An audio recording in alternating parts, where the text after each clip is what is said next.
Hello, everyone. I'm Larry Ridley, and this is the NFL on EA Sports. We've got a good one on tap today, and there's going to be two quarterbacks ready to get it done on the gridiron. It's the Cowboys going up against the Buccaneers. So now let's head a couple hours west of us on Interstate 4 to Raymond James Stadium in Tampa, as we say hello to Brandon Godden and Charles Davis. Thank you very much, Larry. We are here on a beautiful afternoon for football. Coming up, we've got a good matchup on tap between the Dallas Cowboys and the Tampa Bay Buccaneers.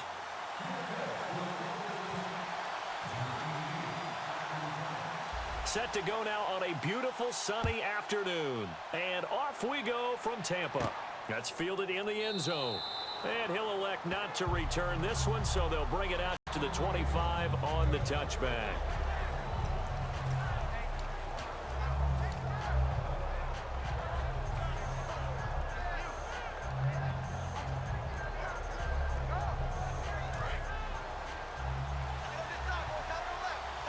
Looks like the defense in press coverage here. On 1st and 10, Romo. He's going to find his running back. It's complete. It's a gain of 7, and it'll make it 2nd down.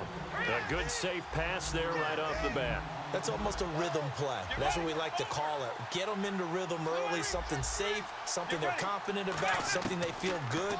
And once that's completed, then you just keep moving from there because the confidence elevates. A nice pickup there, 10 yards, and it'll move the sticks. And another reception by Jason Witten, all reliable for Tony Romo. You know what they say, partner. Once you get your first 1,000 catches, it's all gravy after that. Yeah, one of 2 tight ends. He and Tony Gonzalez in the 1,000-catch club in the tight end department.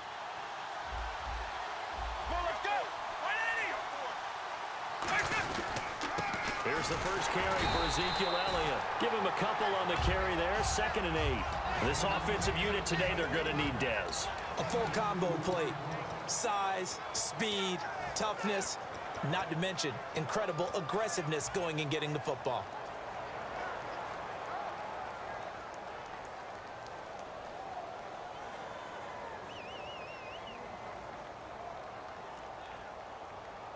Eight yards to go here on 2nd down.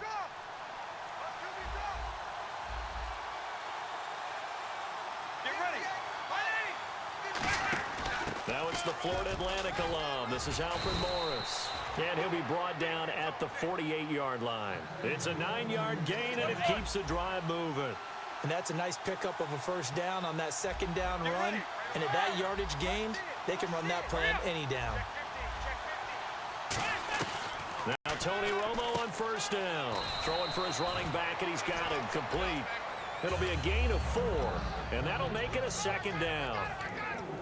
And a quick look at the Buccaneer defensive starters. Joe McCoy is one of the top defensive tackles in the league. Always a threat to go to the Pro Bowl, especially because of his pass rushing ability.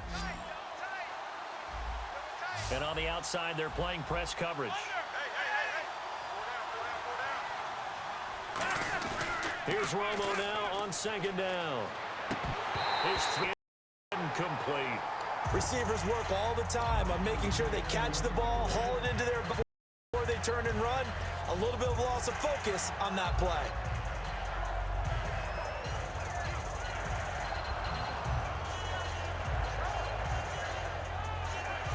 They'll need to get this to the 38. That's where the 1st down marker is here on 3rd.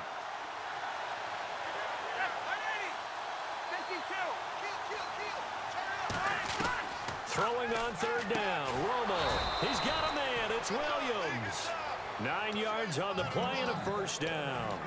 And the pocket's been protected pretty good here so far on the opening drive. We always talk about confidence in runners and catchers and quarterbacks. How about the protection detail? They're not allowing anyone near the guy throwing the football.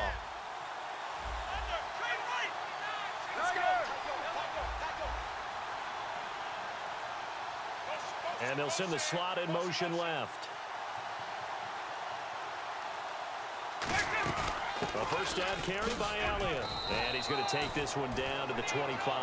Well, if you didn't know Ezekiel Elliott when he was at Ohio State, you know him by now in Week 10 of the NFL. And not only do you know him, you have to talk about him being a potential MVP. And I know that sounds crazy, a rookie running back. But, boy, the way he has played and the numbers he's putting up, in addition to expanding his game, he had 2 catches in the last one for, 95 yards, a touchdown. One of them being 83 yards on the touchdown catch. He's doing everything for them. Carrying the load, I think he sets the tone in a big way for the Dallas offense. Yeah, 2 more on the ground against the Steelers in the end zone, including the game winner. It's a 7-yard gain there, and it's good enough to move the chains. 2nd and 1, and people want to run the football. This is what every back in the league is supposed to do, exactly what we just saw there. Pick up the first down. And able to push his way forward here for a good little gain.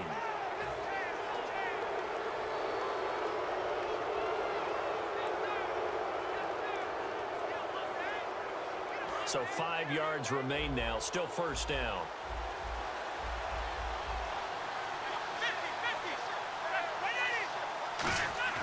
Now Romo. That's complete right around the 8. And he's going to be brought down just shy of the 5 at the 6. It's an 8-yard pickup, and it leads to a 1st and goal.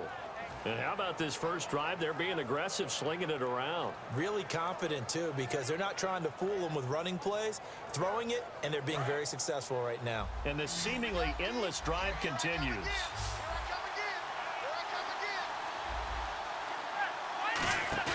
They go play action here on first down. Finding his safety valve here. That's complete. And he is into the end zone for a Cowboy touchdown. Lance Dunbar, a 5-yard touchdown. And the Cowboys take it all the way down the field and score on the opening drive. And his kick is good.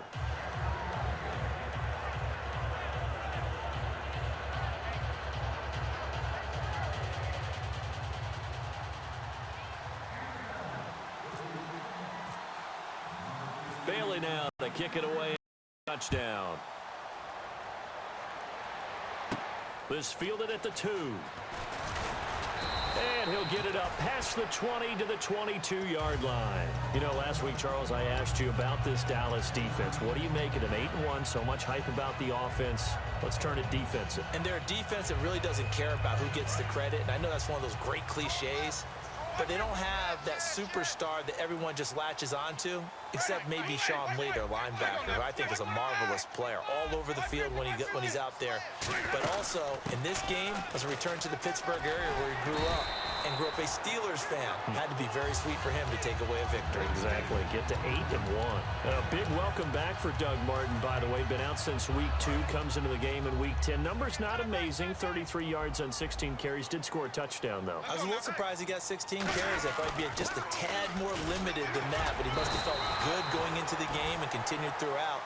The best part, getting into the end zone again. That'd do a world of good for his confidence. So many teams want to throw the ball in this situation nowadays, but I love watching a team that has enough confidence to go ahead and run the football. In that situation, it's almost a tendency breaker. First down. Here's the run with Martin. Back now with Charles Davis. I'm Brandon Gaudin. It's the Bucs in possession of the football as we begin the second quarter, but they face a 2nd and long to start things out.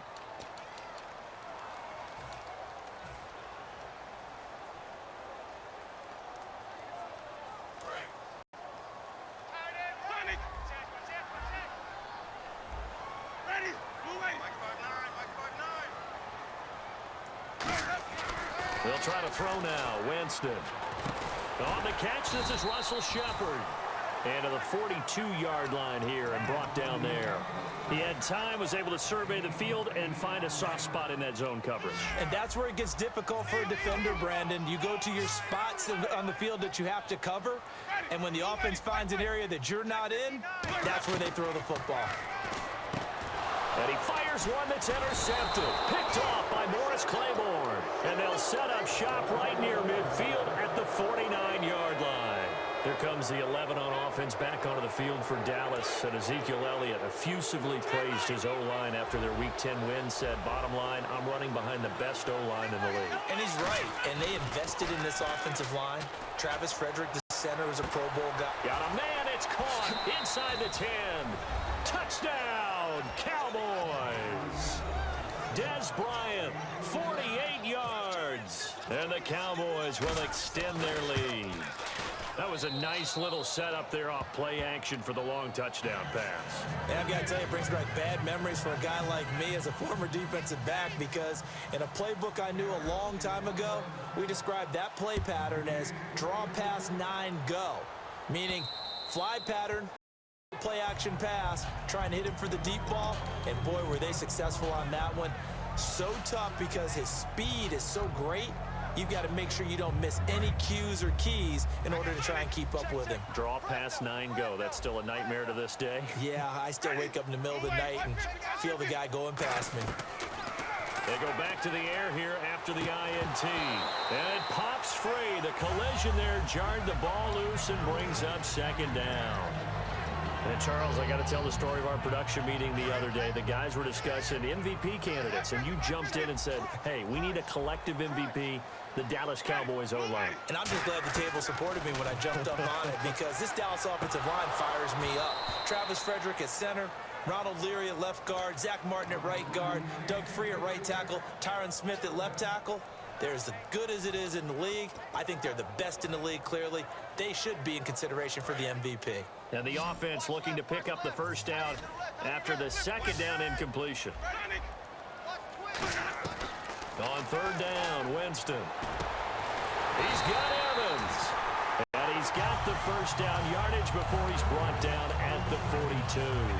And that's the first connection, the number 1 overall pick in 2015, finding the number 7 pick in 2014 in Evans. And what a great target Mike Evans is for Jameis Winston. Winston's a pretty accurate thrower, but that catch radius that Evans provides, that makes him that much more dangerous. And he's going to be out of bounds, but able to take it inside the 40-yard line.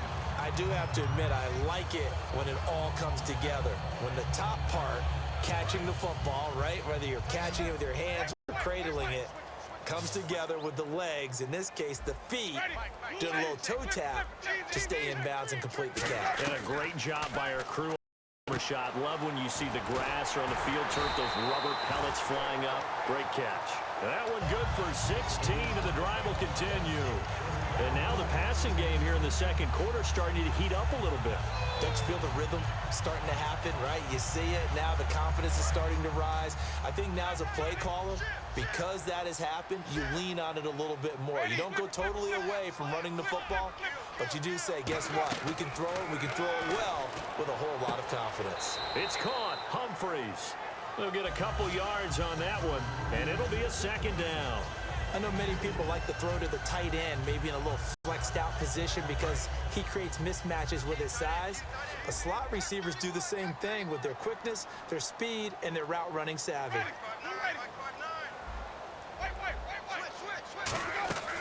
Again, it's Winston. Nowhere to escape, and he goes down. Tyrone Crawford in there to bury him for a loss of 11. Boy, he came in off the edge so quickly there. Look out, because that's exactly what it was being shouted by the offensive lineman to his quarterback, because he had no chance to block him. 7th play of this drive coming up, but a long way to go on third down. 3rd and long for Winston. Evans has it left side. And he'll be brought down inside the 20 at the 19. 13 yards. And that's going to bring up a 4th down. So much about this game is just understanding situations and then having to execute, isn't it? Guard the first down sticks. Don't let them get there. And they rallied and made the tackle.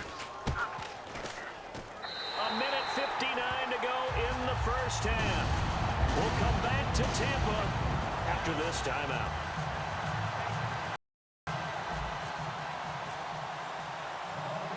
The kicker, Roberto Aguayo, has it teed up and is about ready to get this one started. Now it's Lucky Whitehead on the return. And a nice return sets them up pretty good here at the 30-yard line. The Cowboys offense heading back out and ready to go again. And they'll just simply be looking to build off the confidence of the last time out where they scored a touchdown. Man, confidence is powerful, isn't it? When you've scored once, you feel like you can go back out there and get it done again. Doesn't matter what the defense throws at them. They feel like they're in a groove right now, and they want to get out there and show it. Yeah, hoping to stay in that groove here this go-around. That's going to go as a loss of 2, and it'll be second down. And they're behind the sticks here a bit now, dealing with a 2nd and 12. Looking to jam the receivers at the line here. Press coverage look defensively. Let's go. Here's Romo now on 2nd down. They'll set up the screen to Elliott. And he'll be brought down shy of the 40 at the 38-yard line. It'll be a pickup of 10 yards. And that'll bring up a 3rd down. And now it looks like they're going to be in the hurry-up. They'll try and run for it with Elliott. And they pick up the 1st down there with a gain of 4. I don't know about you, but that almost felt like old-time football there. 3rd and 2 is not necessarily just a running down anymore. A lot of times they want to throw the ball. They went back to the roots and powered forward and got the 1st down. He's going to float this one deep right side. That's caught inside the 20. Touchdown, Cowboys. Terrence Williams, 57 yards. And the Cowboys will add on to their lead. I heard a coach talk about those late-in-the-half scores, especially ones that give your team a pretty decent cushion. He said those could be the ones that can finish off a squad if you let them. Yeah, they've got the cushion. This half has been theirs. And that'll carry over the back line of the end zone for a touchback. Here comes the Tampa Bay offense now heading back out onto the field. And what do you think goes on here in this situation? If you got the football, you're trailing, you're back in your own territory with just a little time. Do you try something? You're thinking about jump-starting your team, right? You just mentioned it. They're down. They're trying to get back into the game. But you got to figure if something goes wrong, you may have put yourself in a spot where you may not be able to come back. Now hold everything here. We're going to get a timeout by the offense. It's just their first, so they'll have 2 remaining here before we get to halftime.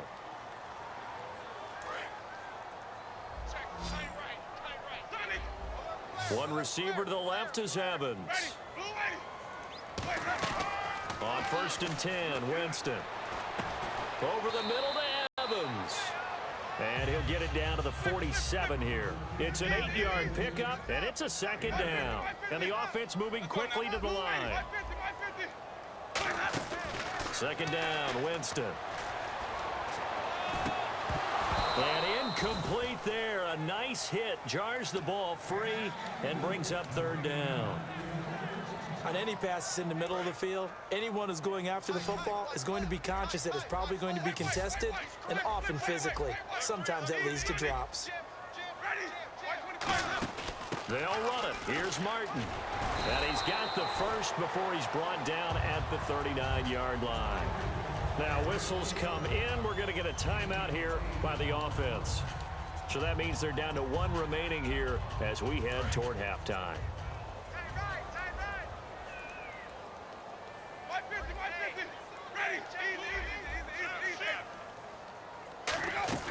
A 1st down throw for Winston.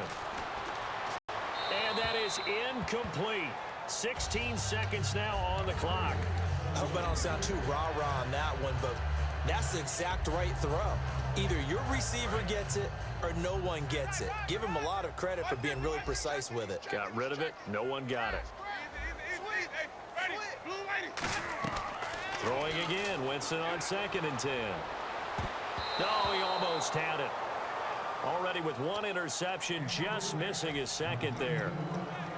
A pretty rocky start in this game for the guy throwing the ball. Already has thrown 1 interception. Almost threw a 2nd one right there.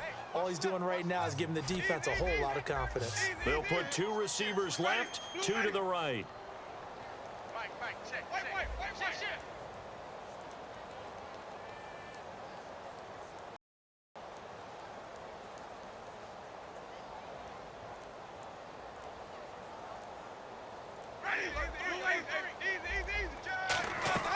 On 3rd down, Winston. And it's caught by Shorts. That one goes for 13 yards, and it moves the sticks. Now hold everything here. We're going to get a timeout by the offense. And with halftime on the horizon, they'll be out of timeouts from here forward.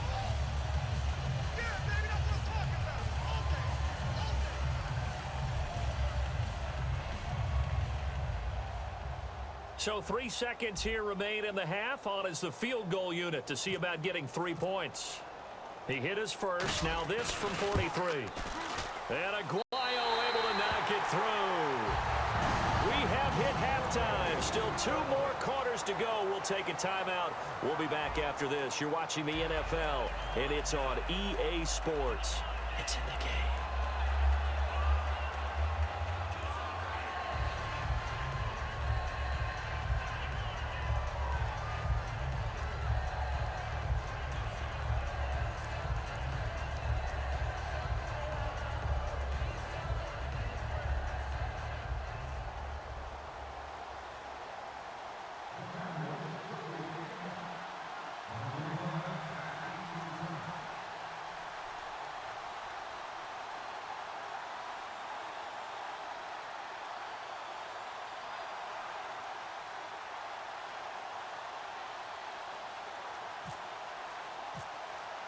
So both teams have their marching orders, and we'll get going again here in quarter number 3.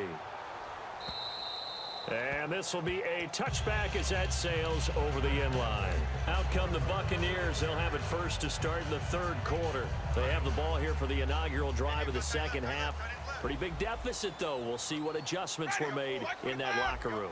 And I never want to make something more important than it actually is, right? I don't want to create more hype than what is there. But this is I'm doing it, though. This is a really important drive. And we often talk about teams scripting plays to start a game. A lot of them script to start the second half, too. And they're scripting something that they expect to get them into the end zone and back into this game. We'll see if that script is a good one for them.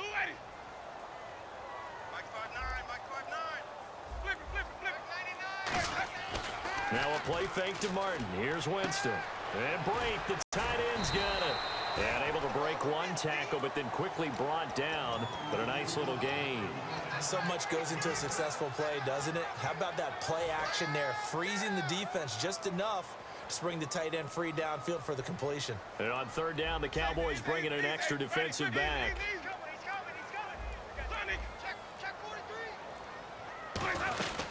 They'll run it now out of the gun. Stays on his feet. And he's got the first down yardage as he brings this up to the 47. Well, from the safety of our booth, I think it's okay after that run that I call him still the name that maybe he's not too crazy about, the muscle hamster. Yeah, his teammates at Boise State called him that. He doesn't like that, though. He hates that name. He told us he prefers Duggernaut. It's always tough when you come up with your own nickname. It doesn't stick. I hope it works for him, but I have my doubt. We're going muscle hamster here in the booth. To Shepard, complete over the middle. And he's brought down after a good gain. And that was a heck of a shot right there by Jameis Winston. Boy, he has a superior right arm, doesn't he? You saw him play baseball. Yeah, he's actually a switch hitter in baseball. Outfielder, and then, of course, a very hard-throwing pitcher. That's translated well in the National Football League. That it has. When he has to make that throw on a line, he's got plenty of arm to do it. They'll run it now out of the gun. Trying to run inside, but nothing there. No gain on the play there. 2nd down. While there was no gain on that run, we do know coaches whose identity is rooted in taking it almost to the limit and then changing things up on you down the stretch. I think we're getting really close to that point in time, though, where the identity may have to go out the window, and they've got to go a little bit faster in order to try and win the game.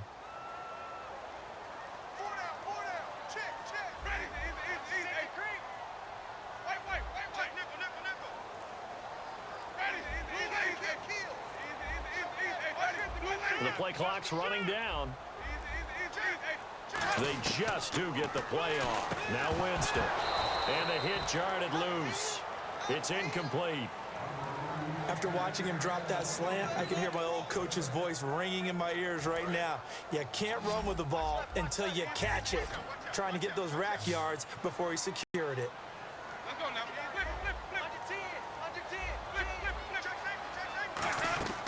Winston from the gun on 3rd down. And he couldn't hang on to it through the contact. Incomplete. That was a classic example of trying to run with the ball without securing the catch. He was thinking about those rack yards instead of making the catch first and then taking off.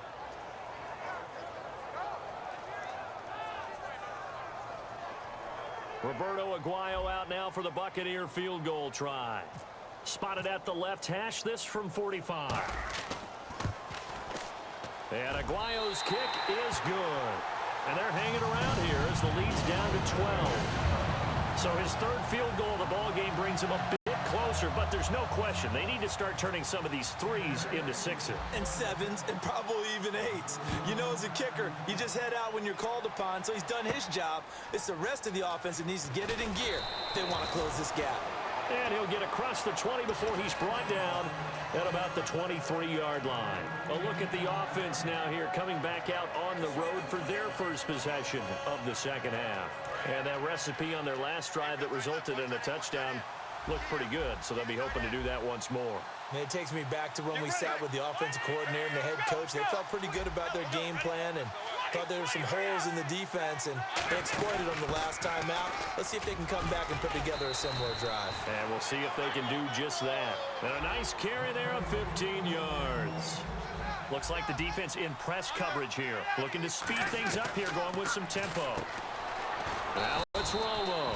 He's going to leave this for his running back. It's complete. A gain of 4 on the play, and it'll bring up a second down. So many times you hear today's NFL described as a space game. Get your best players into space with the football in their hands. That's why sometimes you just swing it out to your runner, get him out in the flat, and let him have a chance to make people miss an open field. Now Romo. Outside here to Bryant.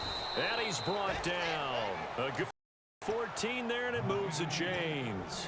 And a good quarterback facing zone coverage. If he has just a little bit of time to survey the scene, that's what's going to happen. No doubt about it. If there's no pressure, he's going to continue to pick them apart because he'll have all that time to find someone open downfield. You can only cover for so long. So maybe they want to go to a zone blitz scheme, get a little bit more pressure. Remember when Carolina did that against Denver? They lost the game ultimately. They dropped the defensive end out, and he ended up with an interception in that game in Super Bowl 50. Maybe some sort of scheme like that to try and get more pressure at the passer. Just a yard on the first down carry, so it's 2nd and 9. I do know from experience that when you slow down someone's running game, you're now doing the dictating on defense. And guess what? Now you're getting ready to tee off on their quarterback because they have to throw it all the time. But you still have to be alert for the draws and other plays of that nature to make sure you don't get hurt.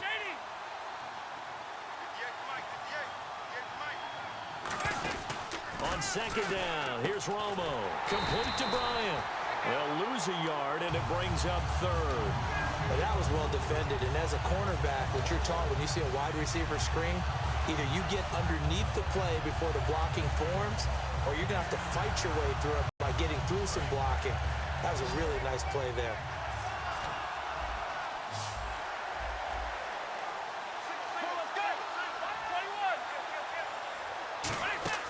Throwing on 3rd down, Romo.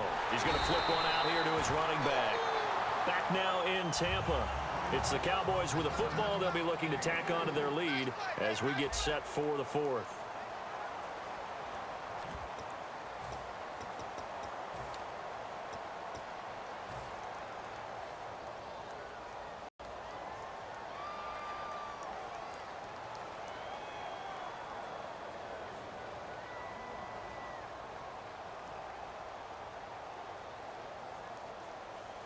And with things looking pretty good on the scoreboard, they're going to keep the offense out there and go for it here on 4th.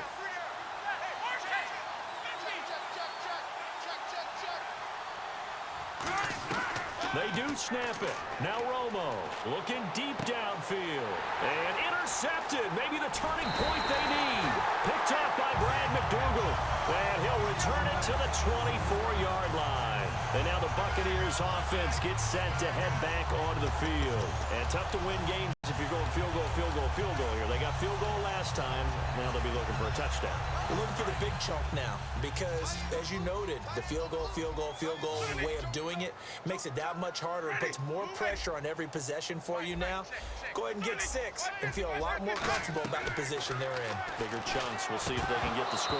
He couldn't quite hold it. Got hit. Ball pops out. Incomplete.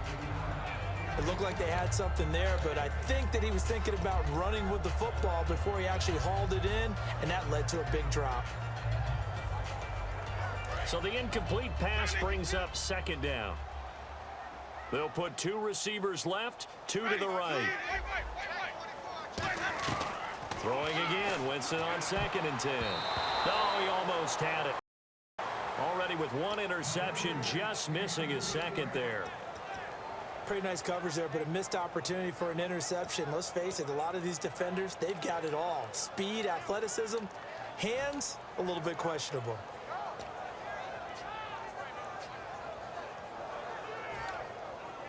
So incomplete on 2nd down. Now they'll look to convert here on 3rd. They come out 5 wide, 3 of them to the right side.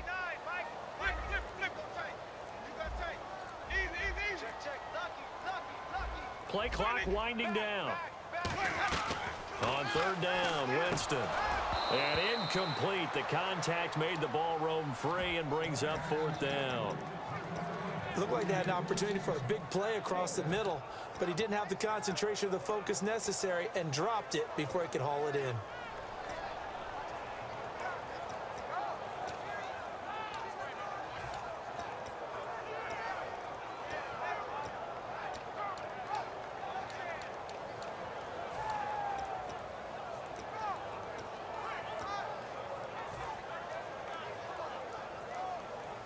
All right, they're going to try and keep hope alive here on 4th down. They're going for it. Time running out here on the play clock. Desperation time. Winston on 4th down. Into double coverage, and it's intercepted. A great read, and it's picked off. And they will set up shop in enemy territory at the 42-yard line. So out come the Cowboys now as their offense gets set to take over. Looked like they had something going last drive. Then the interception happened. Will they recover? The memory they need to keep with them is that they did have something going. They were moving the ball on offense, had a nice sequence going. Don't worry about the other part. You can't get that back. Let's go back to what you were doing well before. I thought you were going to say they need to have no memory, but the good part, forget the bad. I like that even better. And there's another completion to the tight end. And let's face it, it is hard to overthrow a 6'6" target. It is indeed. Quarterbacks like their speed guys. They like that huge 6'6" target that they've got in him. They really do. And it reminds me of what one great tight end told me once. He told his quarterback, just make sure you throw it up there. You know, kind of like put up on the top shelf where the kids can't get it. And they'll get this one down to about the 20-yard line. 17 yards on the pickup there. The drive will continue. It's a 1st down. Fresh set of downs here. One man on the backfield, Elliott. He's going to get the football. And he'll get this one down to about the 17. A gain of 3, 2nd down. And in this situation with a lead 4th quarter, they're liking keeping the ball on the ground, I'm sure. That's just smart football, but you know the defense has to know it as well. They've got to stop them here. So now we're going to see that loading the box in a big way. 6, 7, 8, 9, whatever it's going to take, puts a little bit more pressure on your big offensive line.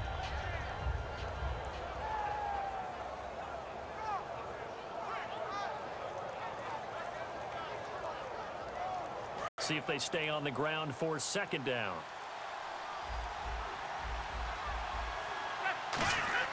Here's Romo now on 2nd down. Bryant has it. And he's going to lose yards. They take him down at the 26. That'll go as a loss of 9, and it leads to 3rd down. They threw the screen to the perimeter, but to no benefit at all. Tackled behind the line of scrimmage for a loss of yardage.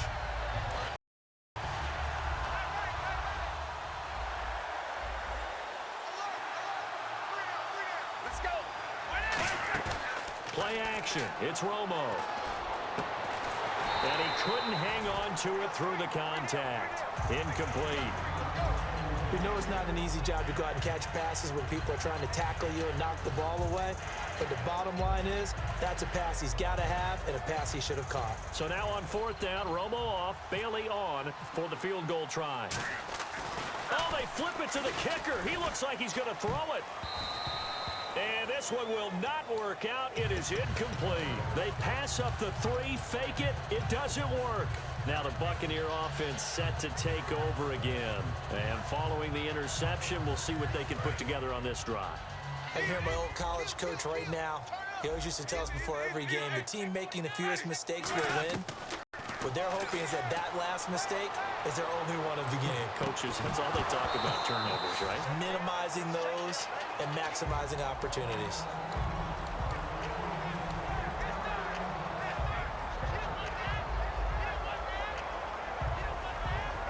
Second down following the incompletion.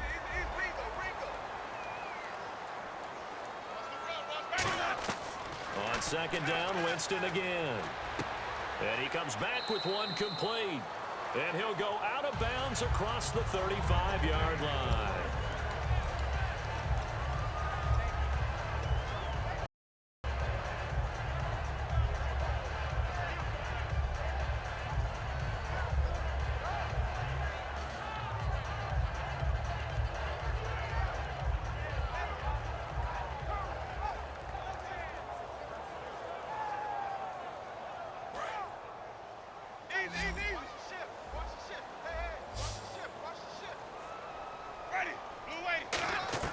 On 1st and 10, Winston.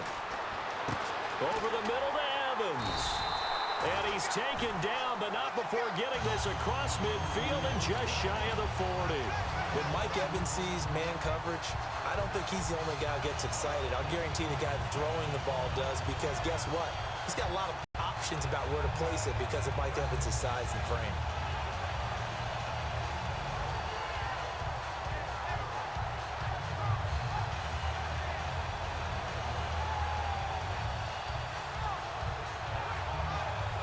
So after that big gain, let's see what else the offense has up its sleeve.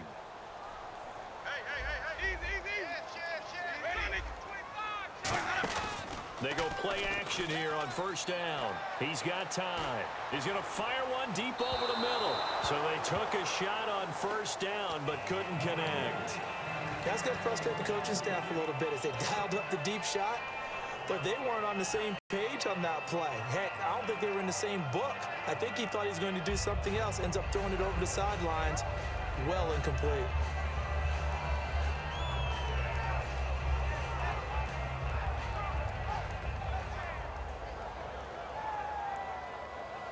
So incomplete on 1st. Let's see what 2nd down has in store.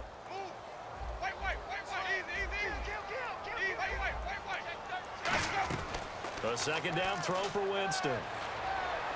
And he'll throw this one away. I don't think he's out of the pocket. No, here comes the flag. So the pressure was coming. Intentional grounding is the call, and that's a 10-yard penalty. The pressure you noted, Brandon, came so fast. Quarterback wasn't able to get outside the pocket to ground the football.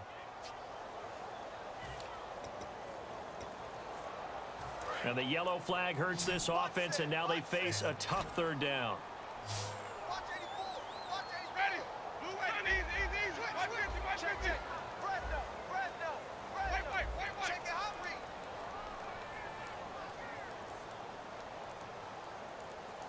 And the back goes into motion. They'll need to get the play off quickly. 3rd and long for Winston. And incomplete. The contact made the ball roam free and brings up 4th down.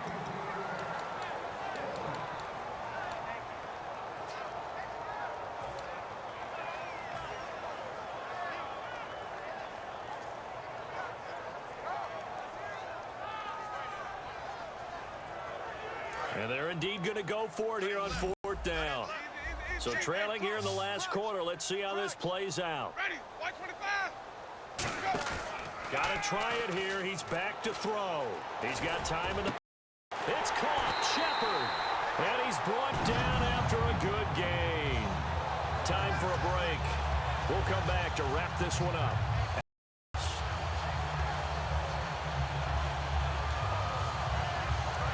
big play. Let's see if they can catch their defense maybe on their heels.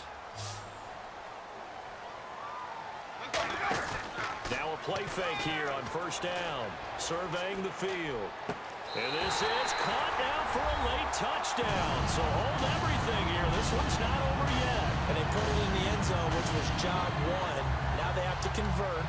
And then it's decision time, isn't it? Yeah, so this is what all teams go through. You look at the clock, you're inside 2 minutes, look at your timeouts, make that onside kick decision. Yeah, how do you feel about your defense, where you are in terms of the scoreboard, and the time left on the clock, as you noted, so many things to go through.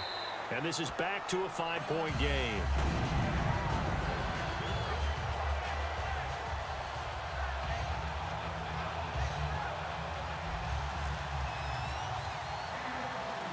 The kicker, Roberto Aguayo, has it teed up and is about ready to get this one started.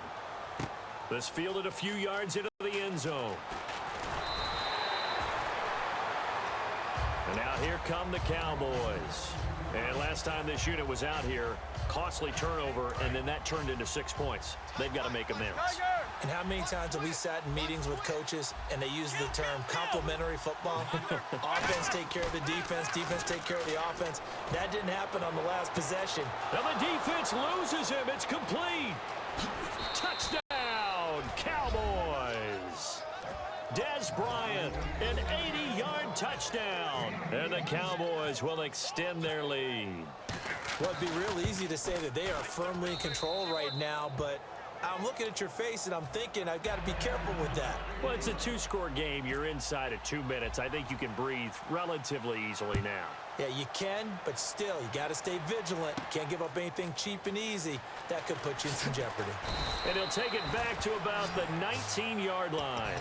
And Tampa Bay trots out there now. And that last drive, a long drive, but not just that. They had a great air attack going. Do they stick with that?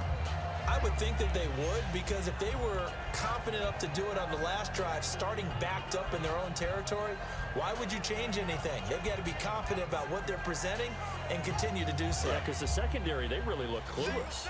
And that was amazing because that drive went and went, no adjustments, and no big plays by the defense to knock the ball away. Winston now to throw on first down. And he whips that one incomplete there. So much of this game is focus and concentration. And whenever I see guys running the in route, I know that in the back of their mind, they're always wondering who's lurking inside that might put a big hit on them as they try and catch the ball.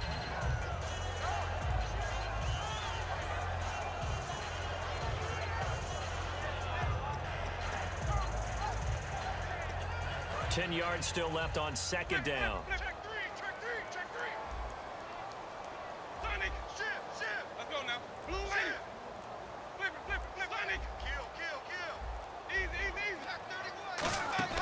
Now a play fake to Martin. Here's Winston. And seeing nowhere to throw, he chucks this one away from harm. Incomplete. Now it's third down. Let's face it, perfection is something we all chase, whether it's playing this game or whatever we do. Hard to attain, but that's what they were searching for as that pass goes incomplete.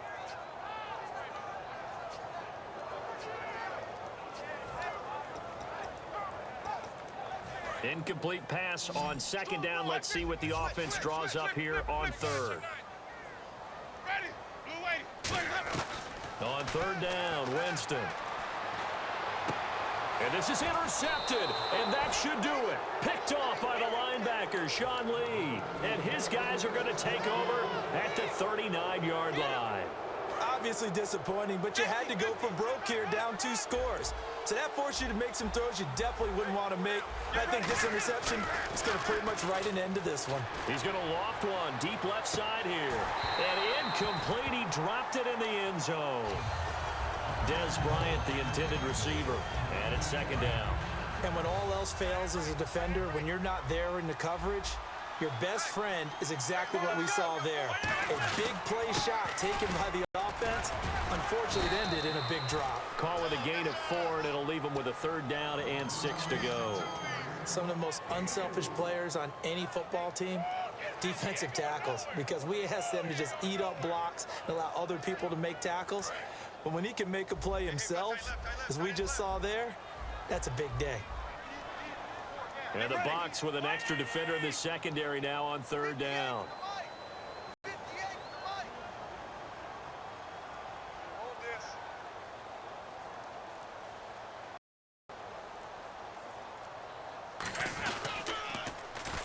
On the run.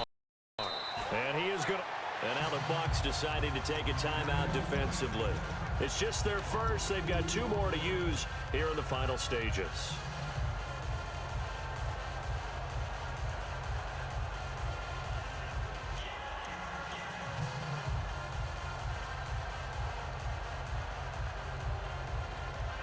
So here we go. The offense is going to stay out there. They're going for it on 4th and 8.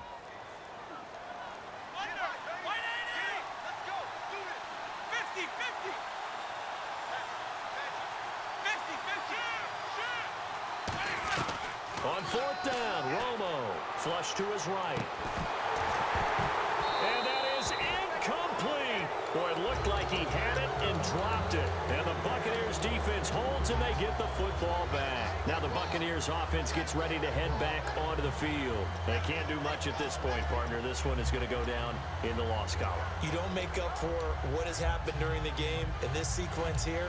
Maybe you hand it off and let someone run the ball if you so choose. But otherwise, just kneel down, call it a day, and try and prepare going forward. Flip. Check 26, check 26. Ready? And the slot man goes in motion left. Flip. Trying to shake off the interception. He'll look to throw.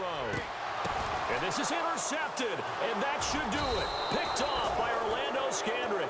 And he'll actually lose about 7 yards on the return, but they have possession of the football on the turnover. The offense for the Cowboys now working their way back onto the field. 2 timeouts remaining defensively, but that shouldn't make much difference right here. It really shouldn't, but a lot of coaches look at it similar to baseball with the intentional walk. Always bringing in other right? sports. Always, hey, listen, think about the intentional walk, right? What if one gets past the catcher? What if he uncorks a wild one and now you still have an opportunity? That's why they like to use them all the way through. Offense looking to avoid a 3rd and long. It's 2nd and 10. Bryant, the lone receiver, left. They're throwing here. Romo. He's going to go up top again. And that is incomplete, stopping the clock with 5 seconds to go. One thing I know from experience is that when the deep ball is thrown and you're the defender, you've got to fight that little bit of panic that emerges. You've got to play the ball really well. It's a 50-50 jump ball play. And guess what? They took a shot. How are you going to win it? And in this case, they managed to get it done. They'll try and set up the screen. It's complete. And he'll be brought down just shy of midfield at the 49-yard line. A road win in the National Football League. Charles, you never take that for granted no matter who you're playing, no matter where you're playing. You with it. And you know you primed the pump all week in your own home facility. No one thinks we can do this. Only people who believe are right here in this room. And then you go on the road, band together, and get it done.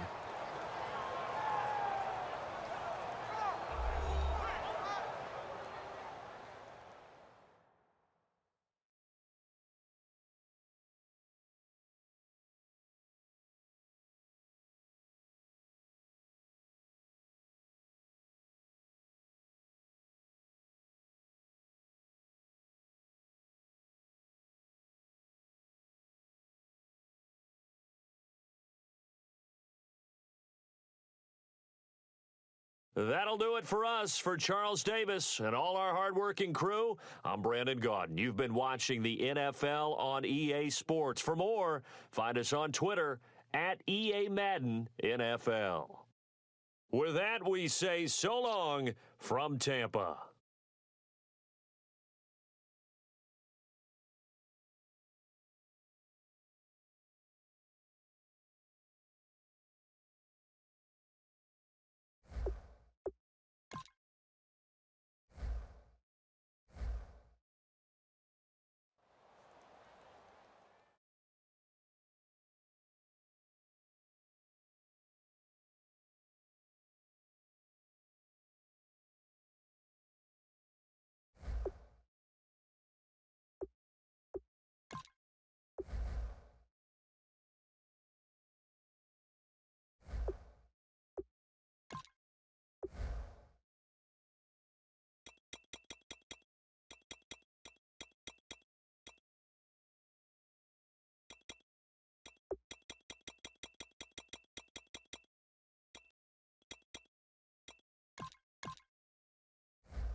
we've got what should prove to be a good one between the Oakland Raiders and the Tampa Bay Buccaneers. This will be fielded on the back end zone.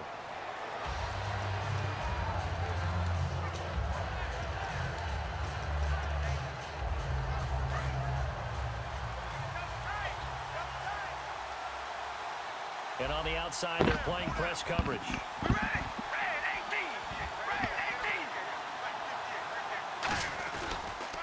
First carry for a Central Florida alum, Latavius Murray. A good run there on first down, and it'll leave him with a 2nd and 2.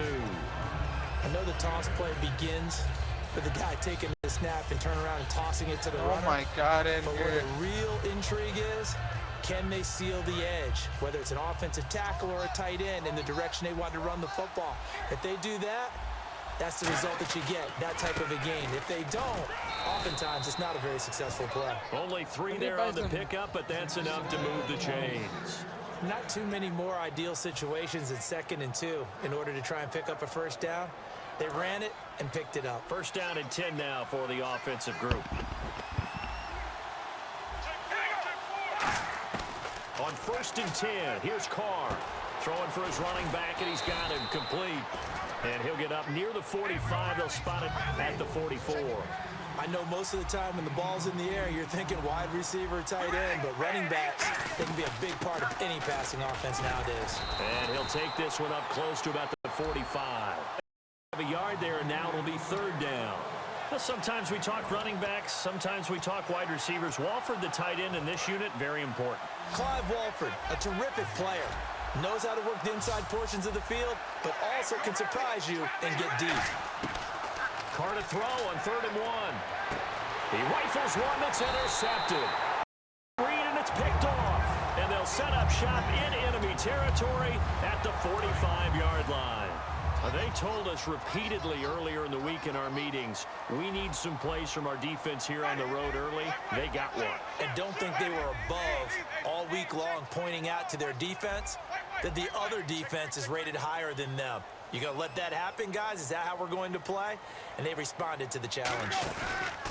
Following the interception, Winston. And he'll be hit as he releases it, and that'll fall incomplete. Here's the offense, and highlighted as a guy who gave himself his own nickname, the Dugginator. Brandon, you really can't nickname yourself, but if he keeps running at this level, he'll have plenty of good nicknames to choose from.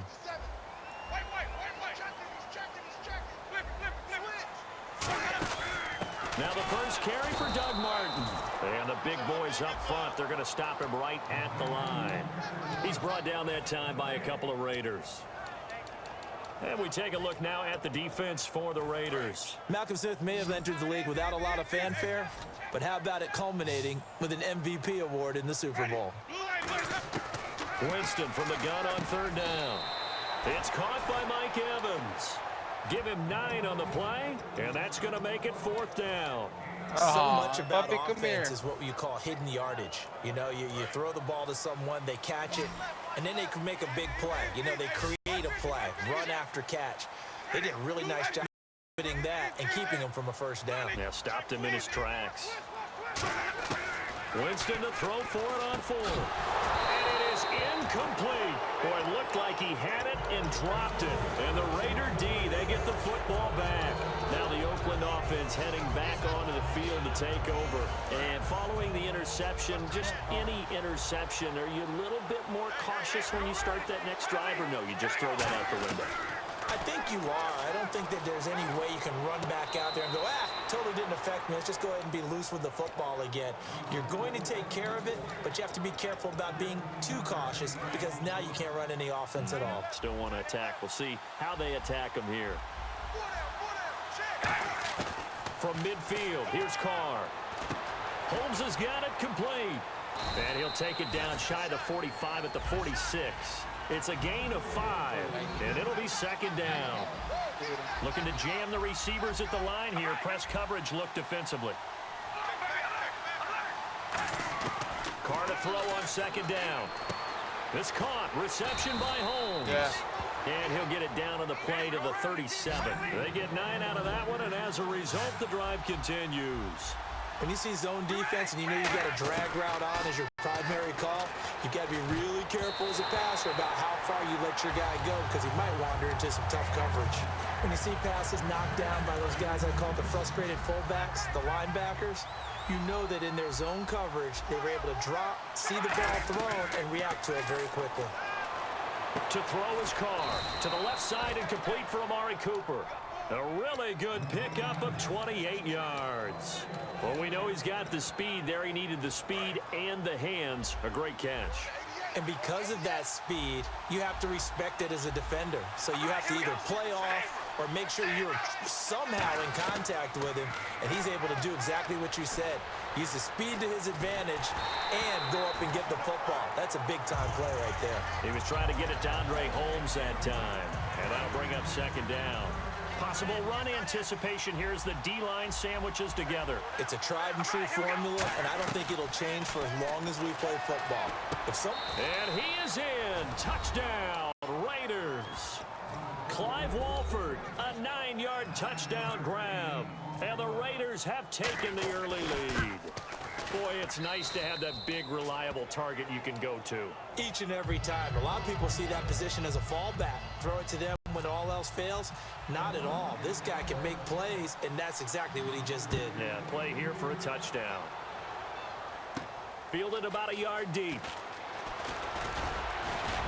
And he'll bring it a few past the 20 to the 23-yard line. So my card automatically works. Offensive unit back out on the field. And last time out, went for it on fourth down, turned it over, gave him great field position, turned it to 6 points, so they've got to recover here, Charles. It's amazing what one decision can do in the chain of events, right? The decision to go for it on fourth down. Caused all of that. It caused every bit of it, but it showed confidence. Hey, I've got confidence in you guys. Go pick it up for them. Didn't happen. Also showed confidence in the defense. They didn't pick up their end of the bargain, so now they've got to come back out and start over and rebuild that confidence.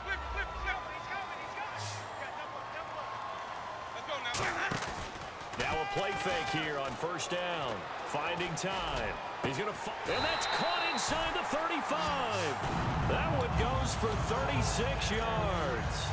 Usually hitting a deep post pattern, as we just saw there for a big gainer, that's tough to do because you usually have a safety or two in the middle of the field. But if you hit enough crossers and underneath routes and curls, you start to get those guys creeping up, wanting to make plays on the football. It's the equivalent of a changeup in baseball. You show your other stuff, throw the changeup, and on that play, it worked for big yardage. They'll run it now out of the gun. Call it a gain of 4 on first, and that'll make it second down.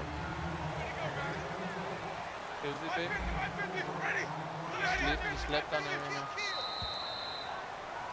Back now with Charles Davis. I'm Brandon Gaudin. It's the Bucs in possession of the football as we begin the second quarter. They've got it 2nd and 6 to start things out.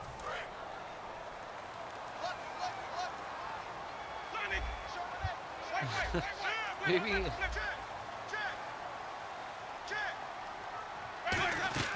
Now Jameis on second down. That is caught at the 7. And they do stop him, but he takes it all the way to the 2.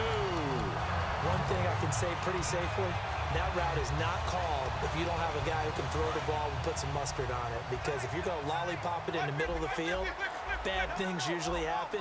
It takes a strong-armed guy who can rifle it in there, and they were able to successfully complete that one. To throw, Winston. And his throw is incomplete. Mike Evans, the one he was looking for. That'll bring up second down. Second down here after the incomplete pass. All defenders get tired of hearing about their lack of hands and why they're playing defense instead of offense. But in this situation, it was the hands that made the play. Batting the ball away on an attempted touchdown pass. Excellent job. Way to knock it down. He went backwards there 8 yards, and it brings up third down.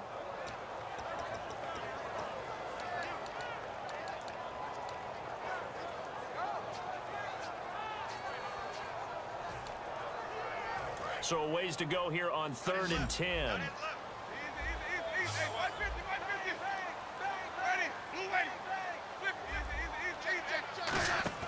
Off the play fake, Winston. He's got time, and he's got it. Caught in the end zone, touchdown, Tampa Bay.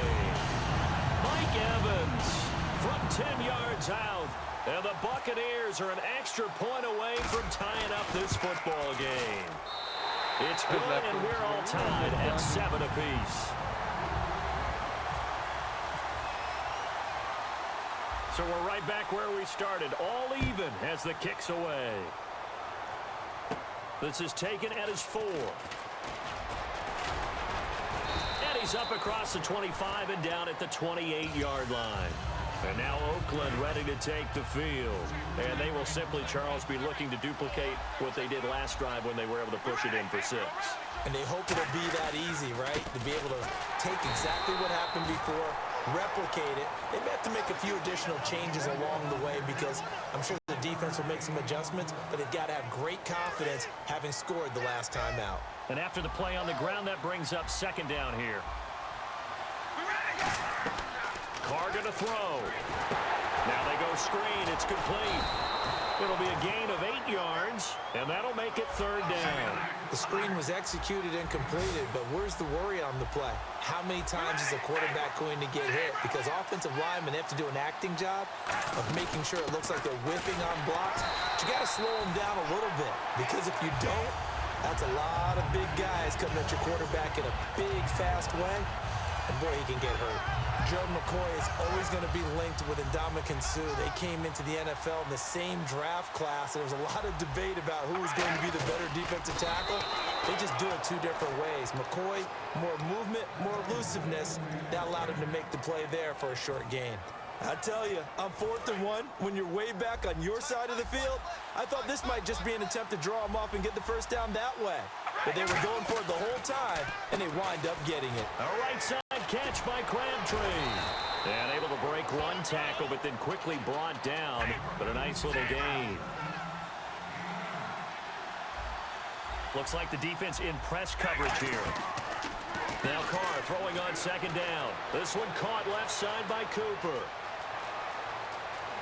And all the way in. Touchdown, Oakland. Amari Cooper, 51 yards. And the Raiders are able to cash in for 6. I know these wide receivers are about flash and dash and high-flying plays, but a good number of them played running back at some point in their career, and that's how they finish off a lot of their big plays, run after the catch. And this time he finishes off the big play in the end zone. This will be fielded at the 6. And not a bad return. Here he gets it out to the 25-yard line. So out come the Bucs now. Last time they were out, they scored. Still trailing here, though, so some work to do. But it's okay in terms of mindset. Because they scored the last time, they're not quite as worried about being scoreboard because now their confidence is a little bit higher. They feel like they got something going, and they feel like they can attack again and put more points on the board. Are you scoreboard watching if you're the offense, or are you just focused on this drive? We wouldn't be telling the truth if we said that they didn't scoreboard watch. Everyone does it to some extent, but you've got to set it aside right now and just focus on this series. That'll take care of the scoreboard if they punch it into the end zone. Jameis now on 1st down. He gets it to Humphries. And he'll be taken down at the 46-yard line. That one good for 10 yards. And it'll be 2nd and very short.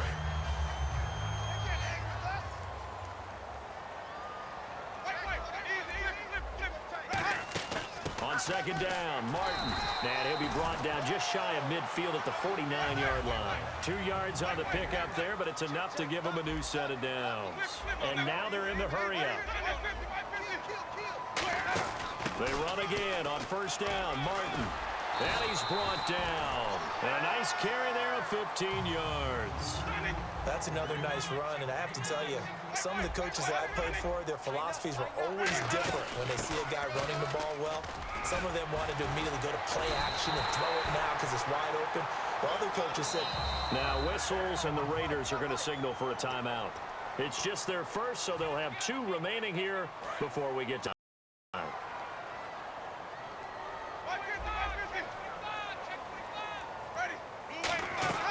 First down, Winston. And an incomplete pass.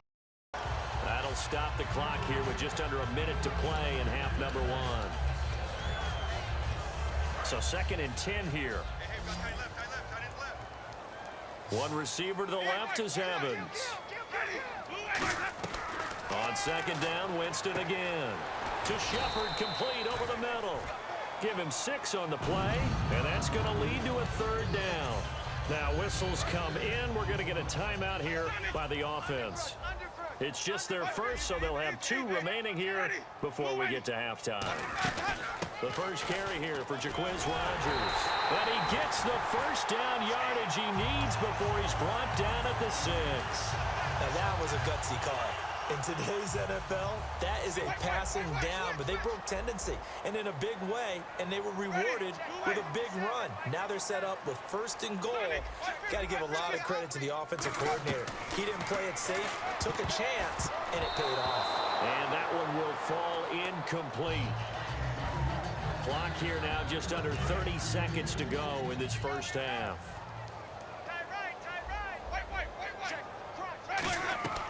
Now a second down throw for Winston. Being chased out left. And he'll just throw this one over in the way of the security crew. Incomplete here. Let's face it, you can run the route tree as many times as you want, get in sync, practice it, do all those things. But once you get to game speed, it doesn't always time up quite that well. That one goes incomplete. You want me to go, babe? Long drive. The defense just cannot seem to catch a break and get off the field.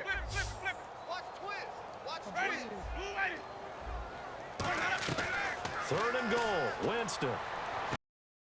That's caught at the 2. And he's able to get it down to the 2-yard line. It's a 4-yard pickup, and that will bring up an interesting decision here on 4th and goal.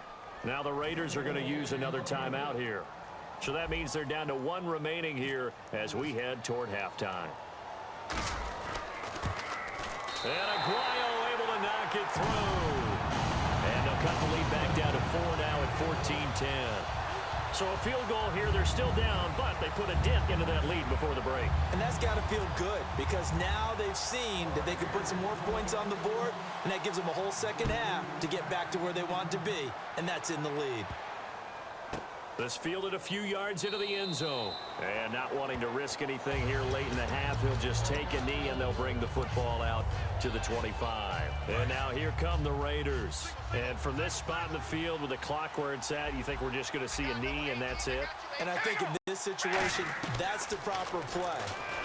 But we do know there's some risk takers out there that may want to take one more shot before the clock runs out. Amari Cooper, his intended receiver, and that'll bring up second down. Well, we're not playing 3 yards in a cloud of dust football anymore. I kind of get why those old school coaches sometimes didn't want to throw the football. Because if it's popped up in the air, it almost turns into slow motion. And both sides trying to get to the football, and you're holding your breath wondering whether it's going to go good or bad for your team. Both teams appear ready for the fight ahead, and we resume action here in quarter number 3. Now it's Adam Humphries on the return.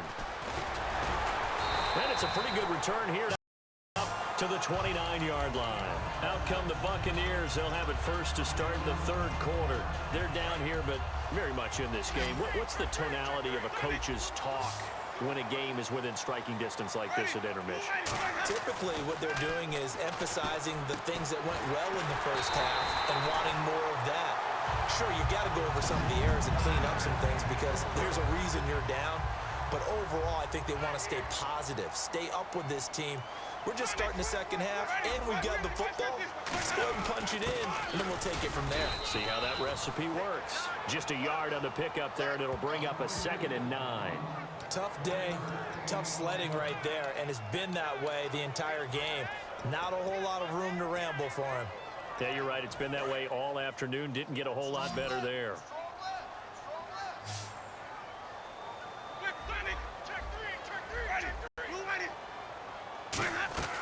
Second down, Winston. And Brake, the tight end's got it.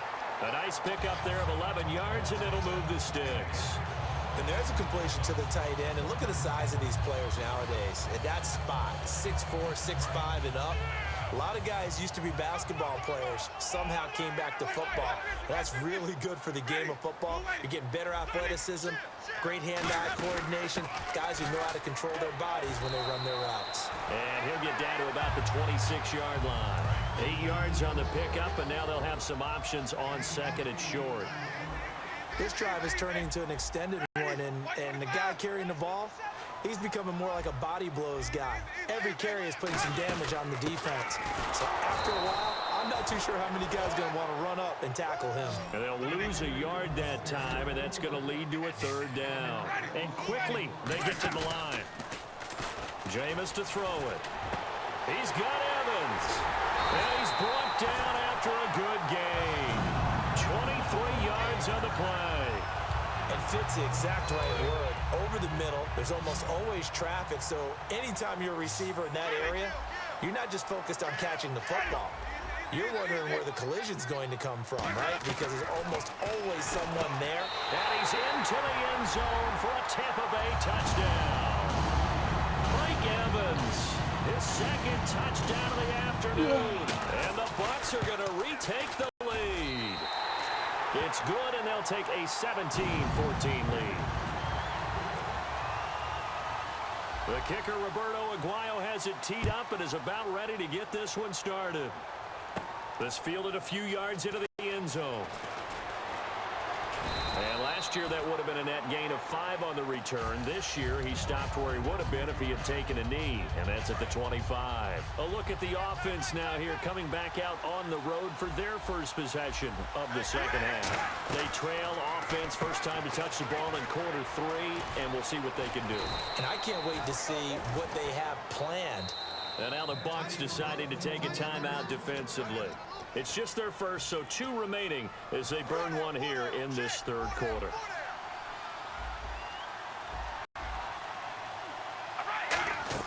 Carr now on first down. It's caught. Reception by Holmes. And to the 42-yard line here and brought down there. Call it a 1-yard gain of the play, and that'll make this a second down.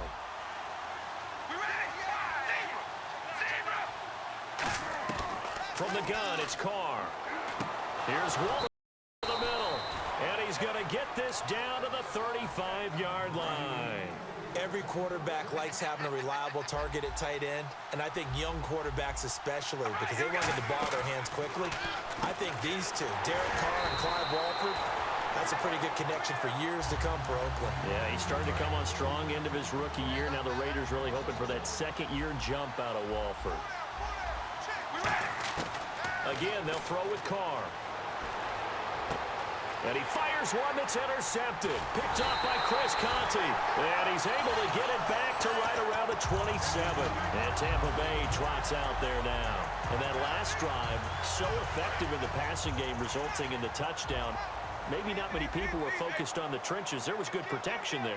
Excellent protection. So now, defensively, you've almost got to get down to those starters blocks like you're a sprinter. Get lower than those guys on offense and find a way to roar through them or around them to get into the face of the passer. Easier said than done, though. Way easier said than done. But they've got to try something because right now they're just cutting them to shreds.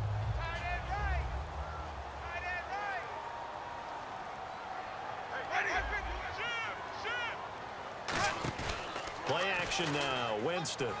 He's got time in the pocket. And a catch right side by Evans. 23 yards on the play. And another Winston to Evans connection. And Mike Evans, he didn't play football until his senior year of high school. He was such a good basketball player down in Galveston, Texas. But I think he's happy he picked football up. I don't think there's any doubt about it. I would have loved to have been around those conversations. The head basketball coach, the head football coach. Since it was high school, maybe it was the same guy. You never know. And saying, I need this guy out on the field. But it's worked quite well for him. And Jameis Winston's so happy to have him on his squad. And they've got the lead in this one because of those two.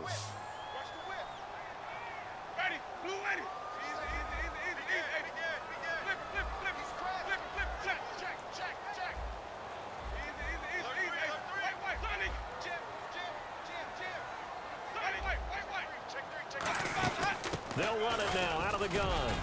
And he'll push his way up to about the 44 here. 2 yards on the pickup there. It'll be 2nd and 8. The fourth quarter here, they've got the lead. They want to keep it on the ground. That's what they're doing. Smart football. Keep the clock grinding. Keep it going. But you got to figure now, they're going to see more people stacked up at the line of scrimmage as they try and bleed it out.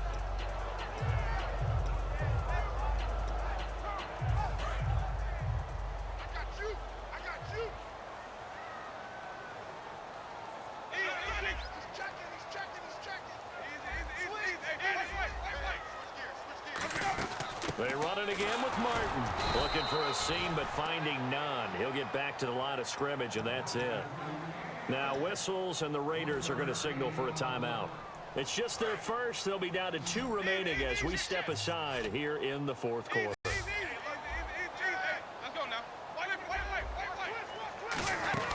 They'll run it now out of the gun. And some good tackling there as he stopped up at about the 41. 3 yards won't be enough here as that'll bring up 4th down.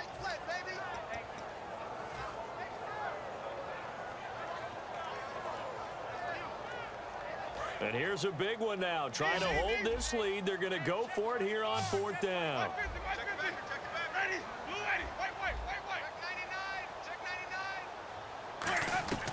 Now Winston on 4th down.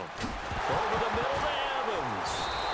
And his guys are going to take over at the 34-yard line. And they're not able to convert on 4th down. And now Oakland ready to take the field. And in enemy territory last time through the interception. We'll see what they do on this drive. Can't wait to see how it alters what they decide to do in play calling. Do they continue to throw the ball? Do they want to lean more on the running game? It'll be an interesting sequence of plays that they've got coming up. Does it often affect the play calling with the interception? How much does that change what you do? I think it does depending on why the interception was thrown. Sometimes it's just a matter of the defense made a great play, so you continue to come back. But if it's on you, if the offense just doesn't have the confidence, if they're a little bit shaky, maybe try and take the pressure off and run the ball a little bit. 3 yards on the pickup there, and it'll be 2nd down. Well, so many times we look at a short run and we praise the offense for trying to set the tempo and establish things, but the defensive guys, hey, they just won the battle there. It wasn't a big run given up. They don't always have to absorb the body blows. Sometimes they dish them out themselves. It'll be a 3-yard gain, and that'll lead here to a 3rd down. I'm going to show my age here a little bit. We used to talk about running backs catching the ball as safety valves. Nowadays, they're a big part of the passing offense. Quit acting like you're... And he's going to be intercepted a 3rd time. Picked up by Jude Barima.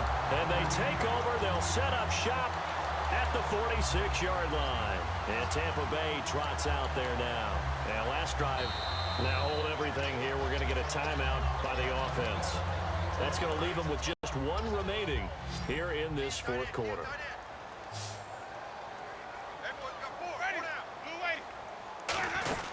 They'll run it now out of the gun as he's got this down inside the 40 to the 39.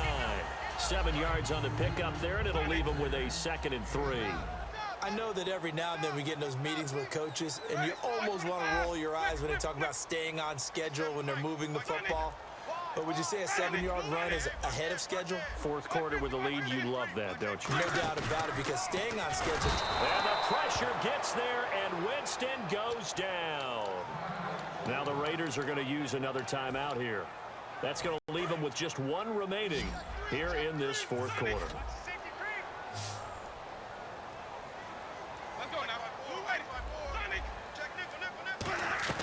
On 3rd down, Winston.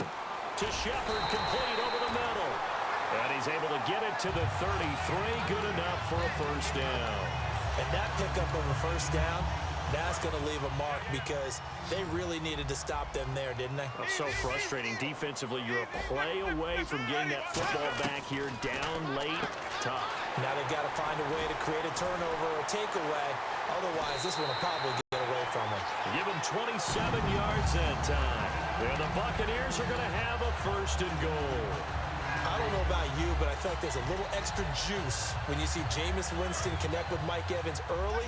And when they do it often, this team is really energized. Well, Evans at 6'5", those long arms, that's so tough to defend. And he surprises you with how fast he is because he looks like he's just loping along, and all of a sudden you're 10 yards behind him, and Jameis Winston finds him. Winston, and he's got his favorite target yet again. It's complete. It'll be a gain of 6, and that'll bring up a 2nd and goal. That was a nicely run slant route, and what the receiver's trying to do is make the defender think he's going upfield for a deeper route, and then breaks it off, usually after about 3 to 4 steps, and cuts towards the middle of the field, and now what he's trying to do... And now Winston wants to talk this one over, as he'll take a timeout. It'll be their 3rd and final timeout, so as they talk things over, we'll step aside. They come out with 1 back and 3 tight ends. They'll run for it with Martin. And this one will wind up with him losing yardage back to the 4-yard line. And play is stopped here. Timeout. It's the defense calling the timeout here. It'll be their third and final timeout, so as they talk things over, we'll step aside.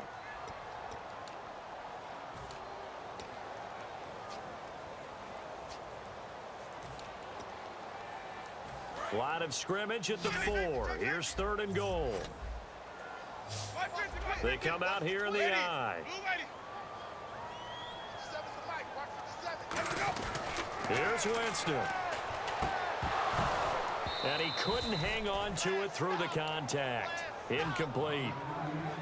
Normally, he's pretty reliable. He usually catches what's thrown to him.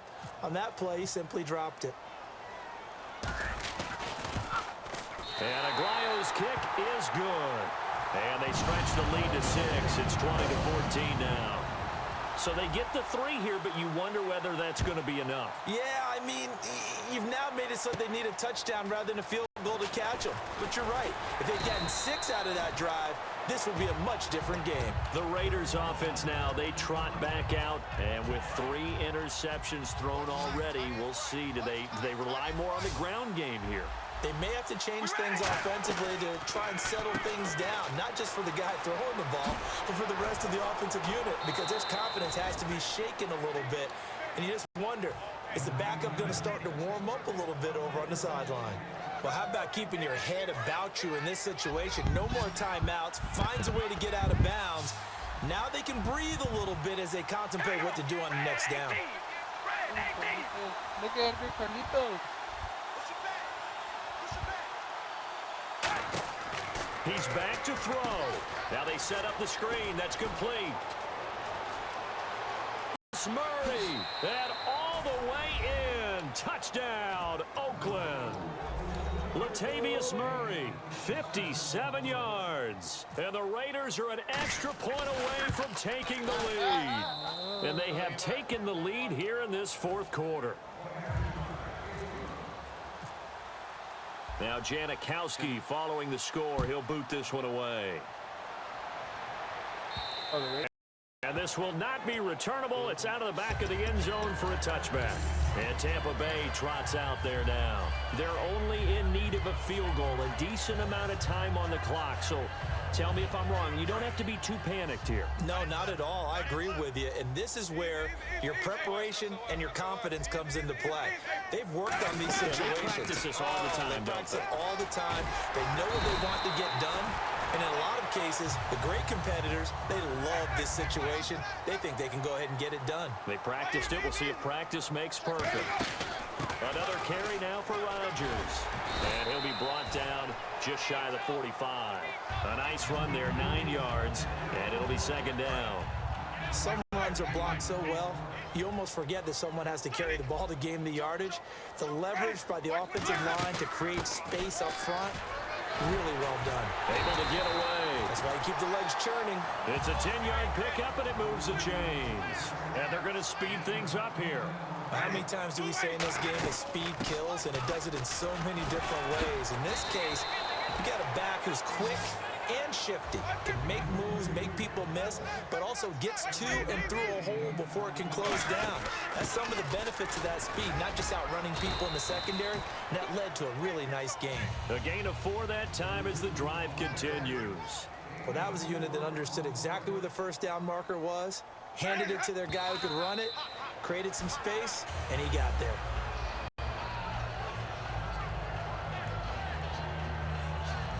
Huh? Yeah, a little bit.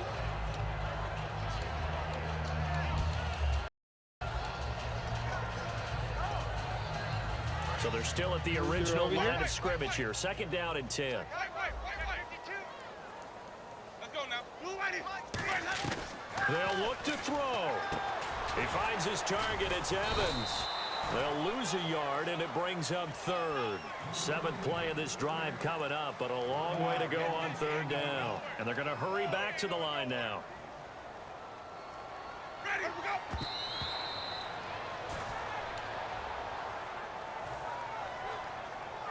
So now it's up to Roberto Aguayo. This from 52, and this for the win. And his kick is good. From 52 yards away, he gets it to go. And they have regained the lead. And, Charles, I think when the schedule comes out, all teams, no matter where they're predicted to finish, talk about protecting your home turf. They were able to do that here in this one. Similar to a tennis match, right? Not letting them break your serve. That way you hold on to it. They got it very good about that victory.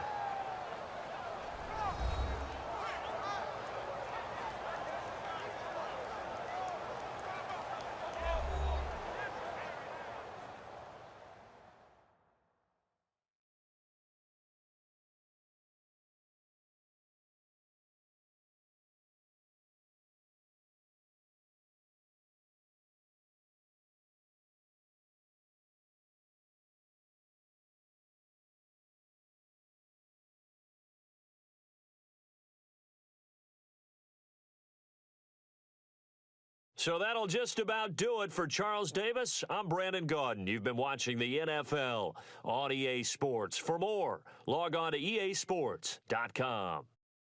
The Bucs are winners here as we say so long from Tampa.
Hello, everybody. I'm Larry Ridley. You're tuned into the NFL on EA Sports. Two teams will need their quarterbacks to step up and lead their offenses on the gridiron today. It's Smith's Chiefs against Stafford's Lions.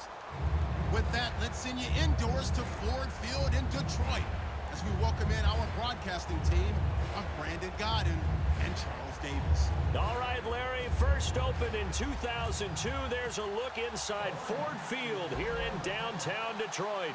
Straight ahead, we've got a good one on tap here between the Kansas City Chiefs and the Detroit Lions. And a pretty good return here. He'll be stopped just shy of the 25 at the 24-yard line.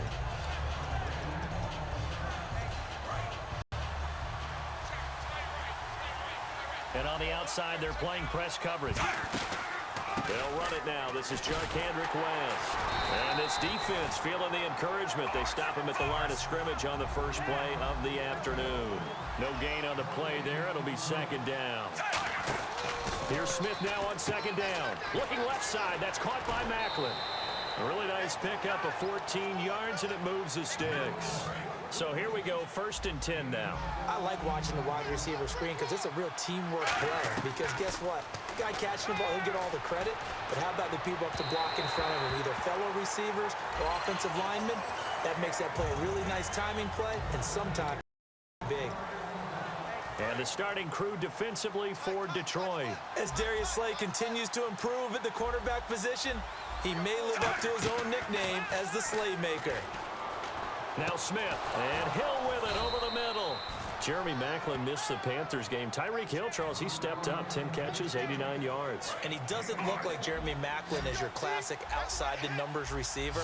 Could be much more of a slot guy, but you can use him so many different ways. In the backfield, short routes that he turns into long plays. He is really exciting and giving him a heck of a rookie year. Those 10 catches, by the way, most receptions by a rookie in team history. And he'll take it inside the 40 to the 39-yard line. 2 yards on the carry there. It'll be 2nd down. That's a good play by the guys on the defensive side of the ball. Held him to a gain of 2. And that changes the playbook a little bit now for the guy calling plays. 2nd and 8. Now he's got to probably think about going to the air instead of maybe staying with the ground game. It's an 8-yard pickup and leads to a new set of downs.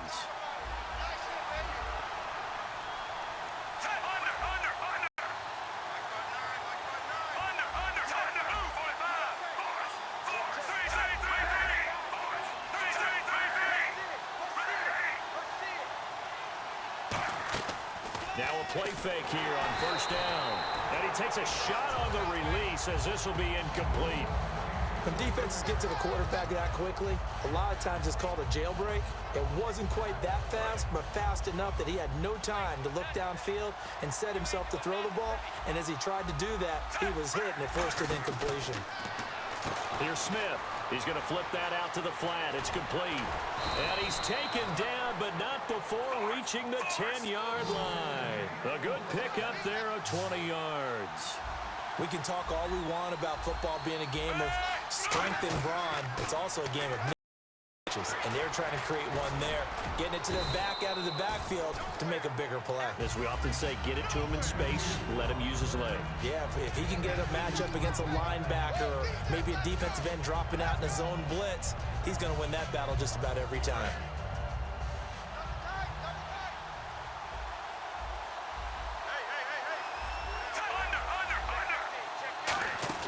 Now it's Smith off the bootleg, rolling to his right. And oh, not only did he drop it, he dropped it in the end zone. Today's NFL, these big guys are featured receivers. They move all over the place to try and find good matchups, and they had one. They were just unable to complete the pass. Can this defense get the stop on the opening drive? Here's 3rd and goal. They'll fake it. Now Smith. And that is caught for the touchdown, Kansas City. Travis Kelce from 8 yards out. And the Chiefs take it right down and score on the opening drive. And a great example there of just getting the feet in a tough spot. It seems like every year these guys get better at this. Well, I think the drills get better that they work on training camp, off-season work, OTAs, but also a lot of these guys have dance backgrounds, ballet backgrounds, and they take that and carry it over to the football field. Well, I guess the opening drive touchdown wasn't enough. They wanted 2 instead of 1 on top of that. Well, this team is obviously going for the crusher. All right, they don't want to mess around with just kicking the standard extra point and kind of letting you off the hook for giving up a touchdown. Now they want to really rub your face in it and say, guess what? We're going to be doing this all game long.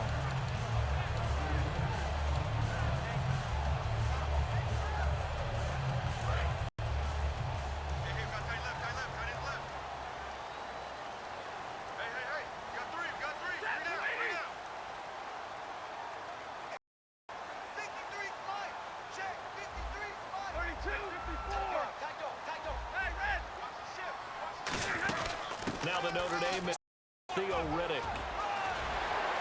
Theo Riddick, 30, the 20. Touchdown, Detroit. Theo Riddick, 73 yards.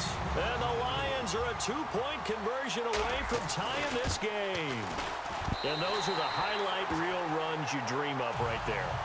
When he gets a seam and and just gets through it, how about the explosiveness, the burst to get there to begin with, and then once he's in full gallop, good luck trying to track him down. And those plays so demoralizing for the defense. Absolutely, because you've done so much work trying to keep people in front of you.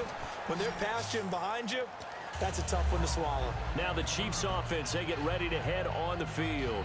And they'll just simply be looking to build off the confidence of the last time out where they scored a touchdown. And confidence is powerful, isn't it? When you've scored once, you feel like you can go back out there and get it done again. Doesn't matter what the defense throws at them. They feel like they're in a groove right now, and they want to get out there and show it. Yeah, hoping to stay in that groove here this go-around. And on 2nd and 10 now.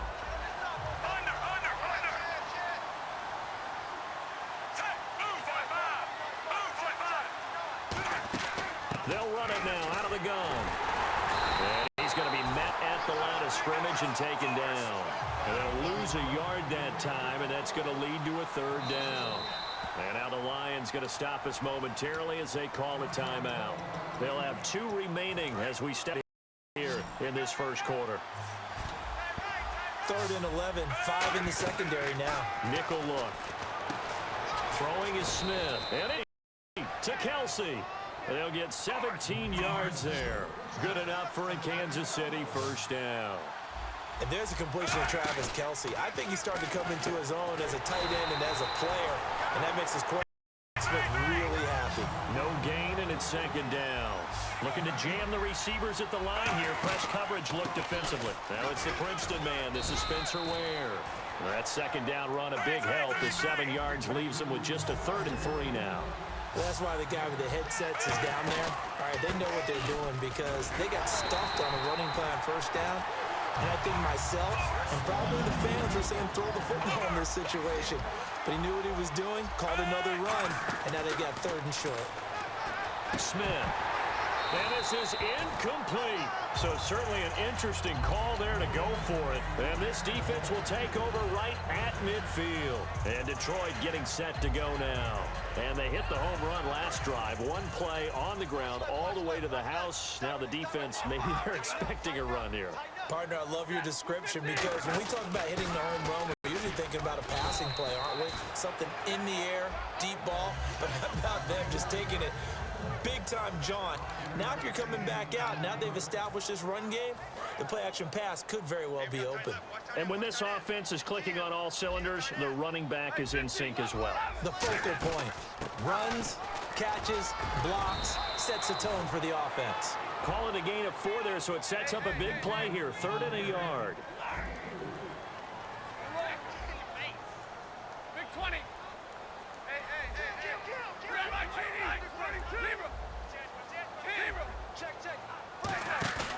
Play action. Stafford.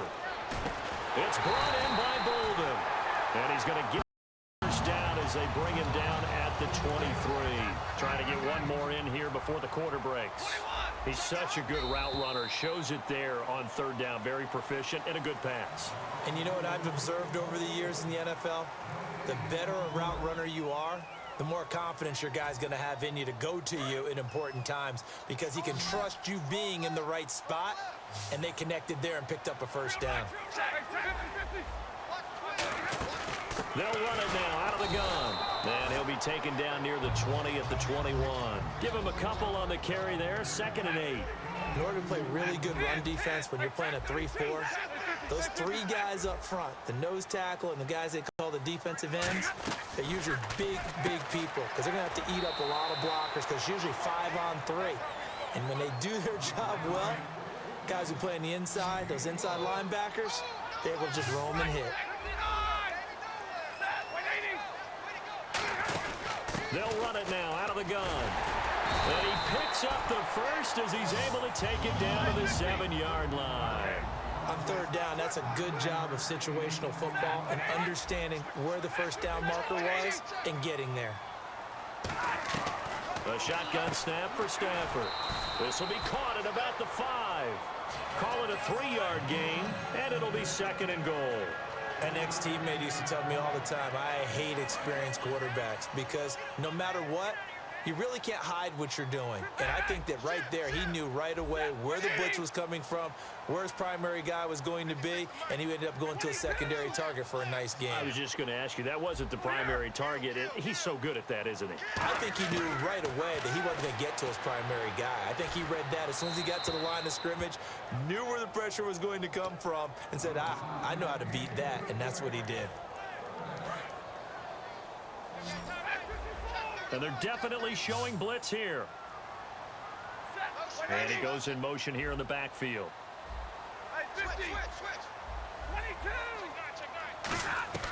Now Stafford on third, and that is caught. Touchdown, Detroit.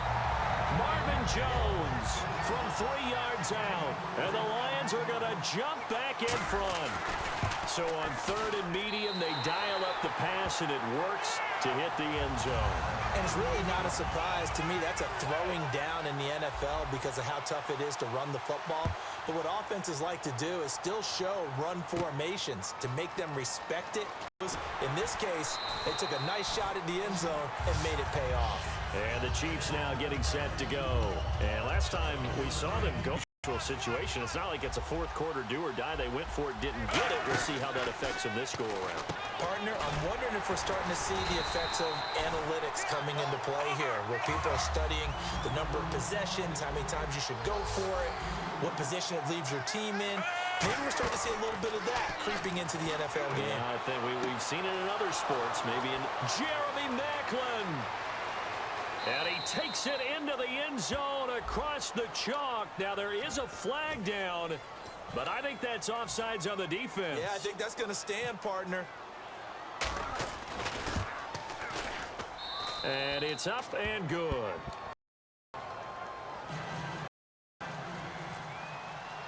Now, after the touchdown, here's Santos to kick this one away. That'll be taken in the end zone. And no run back here. This will be a touchback, and it comes out to the 25-yard line. Now the Lions offense, they get ready to head back out there. And that last drive was very, very balanced, pretty methodical. You think they go that route again? I'm always of the school that until they stop me from doing something, I'm going to continue. And I think that that's exactly what they'll look to do. But the beauty is the balance that they've created sets up opportunity. Into heavy traffic, and it's intercepted. A great read, and it's picked off. And the return stops at the 39-yard line. Here's the Kansas City offense now as they get set to take over. And that recipe on their last drive that resulted in a touchdown looked pretty good, so they'll be hoping to do that once more. And it takes me back to when we sat with the offensive coordinator and the head coach. They felt pretty good about their game plan and thought there were some holes in the defense, and they exploited them the last time out. Let's see if they can come back and put together a similar drive. And we'll see if they can do just that. On any given pass play, you never know exactly where your exit points are going to be. On this play, it was flushed to his left, still on the run, able to throw the football for a nice first down. Grant, wasn't that long ago that the guy playing that spot was an outside linebacker type of a guy. Now, as a defensive end, how about the speed that he used to get into the backfield to make the play? On second down, here's Smith. Nowhere to escape, and he goes down. Devin Taylor in there to sack him for a loss of 6. Well, the beauty of screen passes is they take a little time to develop, and they can often hit big. But sometimes they take too long to develop, and sometimes you get sacked. Yeah, what's perfectly called for a defense to attack a screen? Typically a blitz, and even though people... And we're going to get another timeout called by the Lions. That's their second, so they'll have one remaining here in this second quarter. We'll be right back. Looks like the offense is going to take another shot here. They're going on 4th and 13. They snap it to Smith. Caught, Kelsey, left side. Andy Reid went for it, but it won't pan out. And the Lions will take over. So the Lions offense ready to go back out onto the field. And last time, one play interception. So this offense, they should be fresh. That's a good way of putting it. And I can't wait to see what they decide to do with play calling. Because a one-play drive where you throw an interception, a lot of people think the very next time out, run the football, don't give them a chance. Maybe play action? I think maybe you go play action, show your quarterback, get a little confidence in it, and let him fling another one. And time for us to take a break here in the booth. We'll come back to Ford Field after this.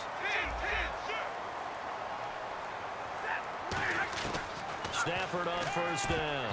Throwing middle, but it's incomplete. Well, Charles, we had one of the best innings, if not the best of the season in Week 10. Will Parks of the Broncos returning that block kick down the sideline.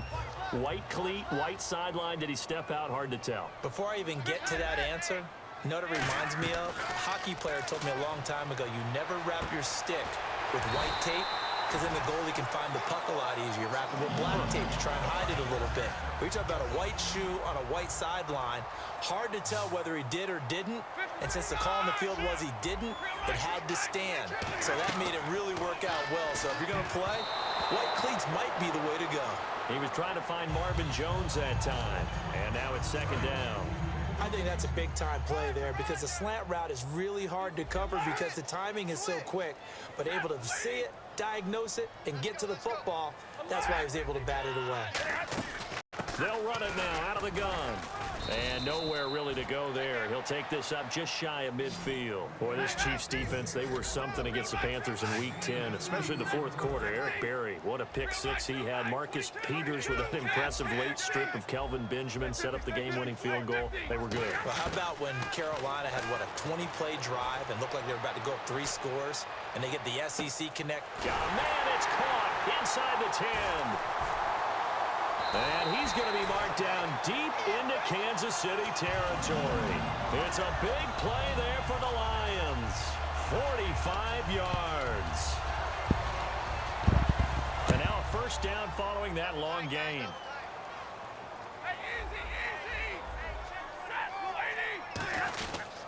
Reddick with a carry. And they'll get him down here at about the 5-yard line. He'll get 2 out of that run, and it's going to bring up a second and goal. They're going to hurry back to the line now. And a nice job defensively to keep him out of the end zone. He was trying to get his second touchdown already in the... And he's got his man. It's caught for a Lion touchdown. Marvin Jones with his second touchdown here in this first half. And the Lions are once again going to retake the lead.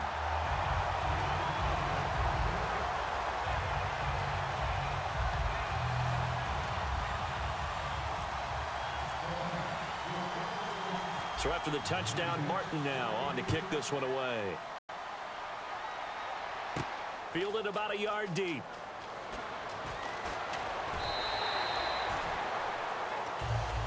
And now here comes Kansas City. And with time quickly fading here in the second quarter, not sure how aggressively, offensively they want to play this. I think we'll find out just how much they trust their guys in this situation if they decide to take a shot. Now a play fake here on first down. And his throw's going to be incomplete.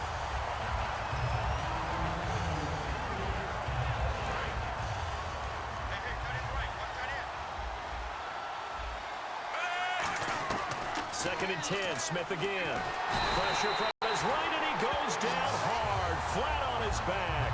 Devin Taylor in there to pick up his second sack now of the afternoon. And no press coverage here. They are backing off in the secondary.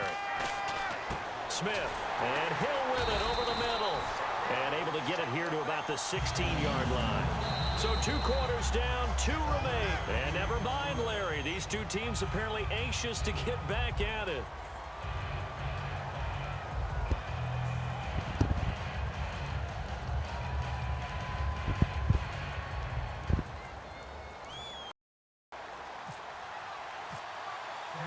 So both teams have their marching orders, and we'll get going again here in quarter number 3. That's fielded in the end zone. And no run back here. This will be a touchback, and it comes out to the 25-yard line. The Lions offense now with a football first here to begin quarter number 3. They have the lead. Now they'll be looking to extend that lead. And this is where I enjoy talking about one of my favorite subjects, tendency breakers, or counters as I also like to call them. You've done things in a certain way in the first half, and they've had the ability to see what you've done. They're going to make their adjustments. So guess what? You adjust yourself and try and stay ahead of the pace because you are looking for some separation in this ball game. The adjustment to the adjustment. Trying to get it to Ebron, and it's intercepted. A great read, and it's picked off. And his crew will take over with a football at the 35-yard line. A look at the offense now here, coming back out on the road for their first possession of the second half. And a great spot to start this drive from here. 2 receivers left, 1 to the right. After the interception, here's Smith. Out to the flat, that's complete to his running back. And he'll be out of bounds, able to get it down to the 25 there. And at his size, he's a smaller back. You can get him to football. He can kind of get lost, make someone miss. It's good for him. Yeah, it's great for him. I like what you said there. Sometimes he gets lost in the traffic a little bit, but get him out in the open field into some space. And he will take it on in for a Chiefs touchdown. Niall Davis, 25 yards for the touchdown. And the Chiefs have tied it, and they can take the lead with the extra point. There are several elements to a well-executed screen pass. This one resulted in a touchdown. It had all of those elements. Hey, you're so right, because you really need the rush to almost get to the quarterback, almost get to the passer. Then you've got to get the ball thrown perfectly, whether it's to the running back, the wide receiver, green guy is, and of course the blocking has to form in front to get him downfield for the touchdown.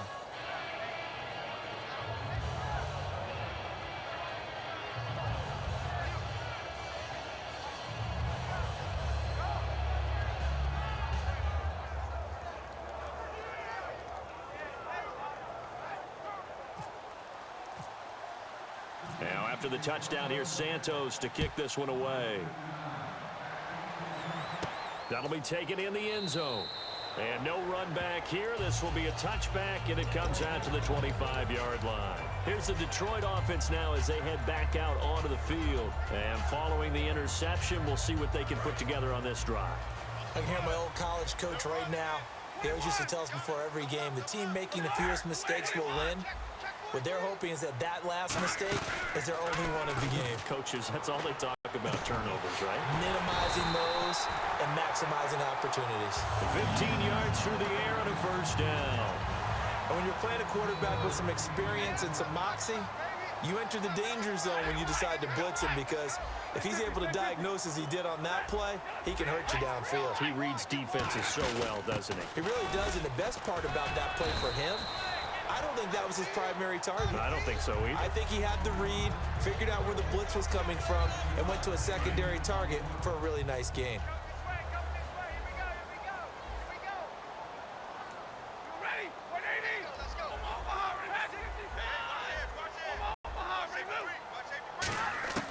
On second down, here's Stafford.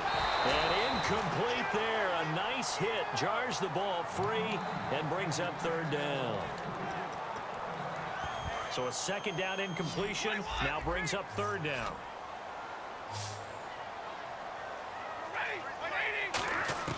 Stafford on third down. And incomplete. The contact made the ball roam free and brings up fourth down. Everything looked right on that play except the conclusion. He dropped it, an in route, going into a little bit of traffic.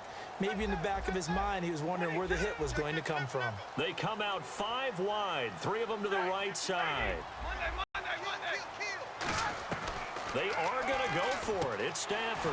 And Tate's got it. And he's able to get the first before he's taken down at the 36. I don't know if I agree with that. I guess they don't care if I agree with that.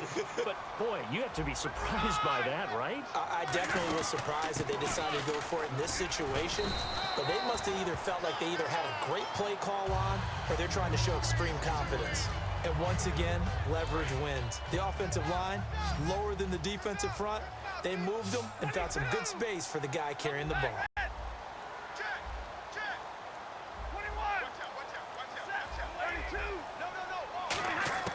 Here's Stafford now on second down. This will be caught inside the 10. And he takes this one in for a Lions touchdown. Marvin Jones, 29 yards. And the Lions are once again going to retake the lead.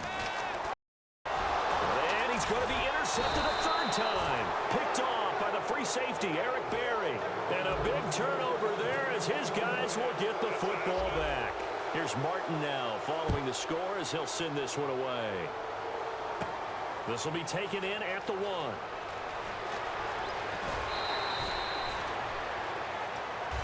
The Chiefs offense now making their way back onto the field. And they're hoping to capture some of that magic they had last time out when they were able to put together a scoring drive. But they're still down here, Charles.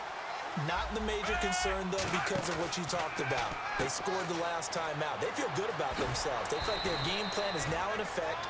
They know how to attack and what plays they want to put together. But they've got to keep it moving in the right direction because, as you did note, they are down on the scoreboard.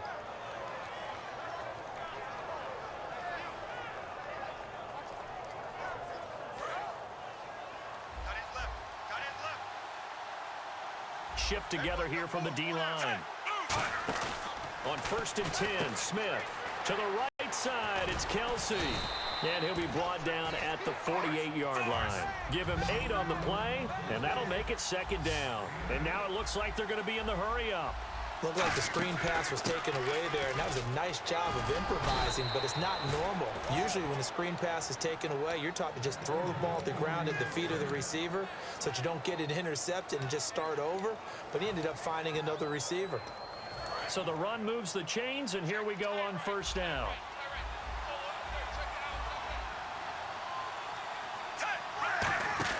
Now a 1st down throw. It's Smith. He's going to hit his man out of the backfield. Complete. They'll give him 8 on the play, and that'll bring up 2nd down. Everyone's got to be able to catch the football. Doesn't matter what position you play, but if you're on offense, be aware a ball may come your way. On 2nd down, here's Smith. And he's got some space here. Give him 10 yards on that one, and that'll earn him a fresh set of downs.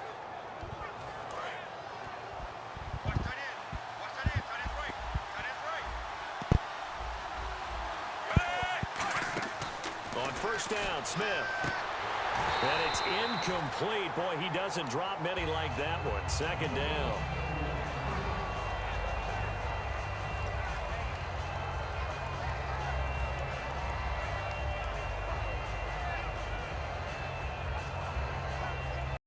And here comes play number 6 on this drive. They come up in an empty set. 4 wide receivers, 1 tight end. To throw is Smith. Out to the right here to Wilson. And he'll get it down this time to the 17. Back now at Ford Field. It's the Chiefs with a football, but with work to do on the scoreboard, they trail as we start quarter number 4.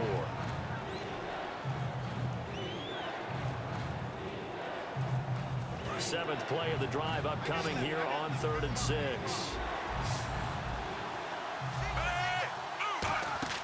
Throwing on 3rd down, Smith.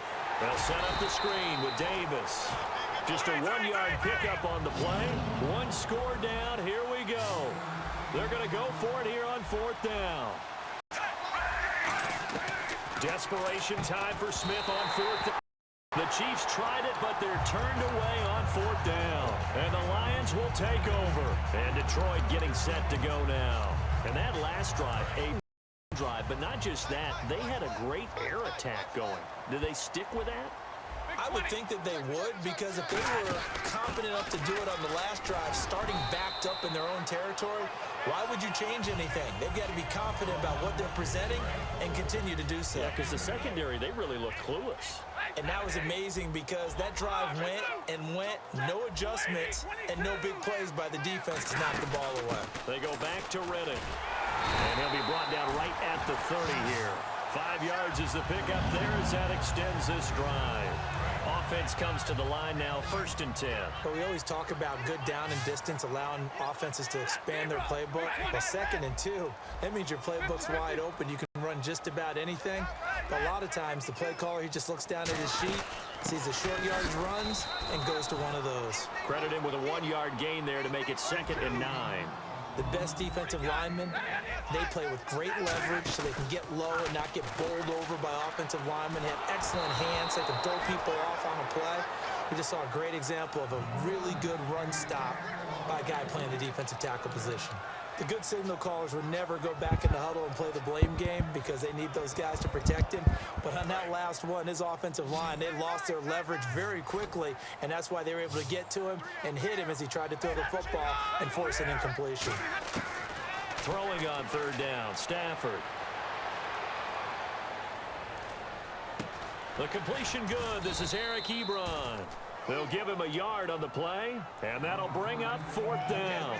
One hallmark of good defenses is understanding the game, understanding position, and tackling immediately in the secondary after catches. I think we just saw that on display right there. To him before he ever had a chance to think about turning it upfield. A big kick that time, 52 yards. And it's Chiefs football, 1st and 10. And now here comes Kansas City. They had a great drive going last time. They were moving the ball, and then all of a sudden it just stalled out. So we'll see what they can do here, Charles. And it's always easy to second guess when you don't get it on a 4th down try. But they had to like the feeling that they had going on offense. They want to continue to see if they can capture that again on this drive and maybe get in the same position. Yeah, and that's, I mean, like I said, they were moving the football. It's not like they went 4 and out, so I don't think it's a deal where the offense doesn't have confidence. No, I agree with you totally on that one. If anything, they may have gained more confidence. Okay, they stopped us once. That's all right. Let's keep moving it. Make them do it again. On 1st down, it's Smith. It's Hill, complete. And that play is blown up, losing yardage back at the 35. That's going to go as a loss of a yard, and it'll be 2nd down. And the offense moving quickly to the line. Again, Smith. A hit as he throws there, incomplete. So much of this game is about leverage. We always talk about low man wins in the trenches. Well, it's like that in just about every position. And sometimes, if you lose that leverage and you're losing the battle, just jump up at the line of scrimmage and try and bat the ball away. And that's exactly what happened there. And this is caught. He hits Macklin. It's a gain of 17, and it'll give him a 1st down.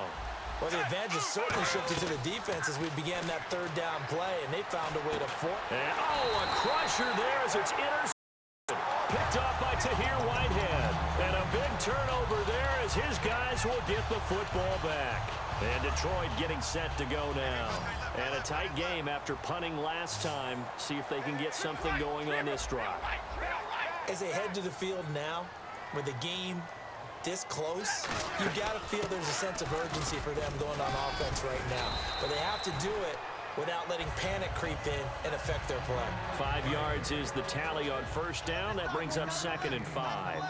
And that's exactly what you want on a 1st down run. Pick up 5 yards, bring up 2nd and 5. The defensive line, though, they've got to figure out a way to out-leverage the guys up front because the offensive line is winning at the point of attack. Time for a break. We're back to see what happens after this.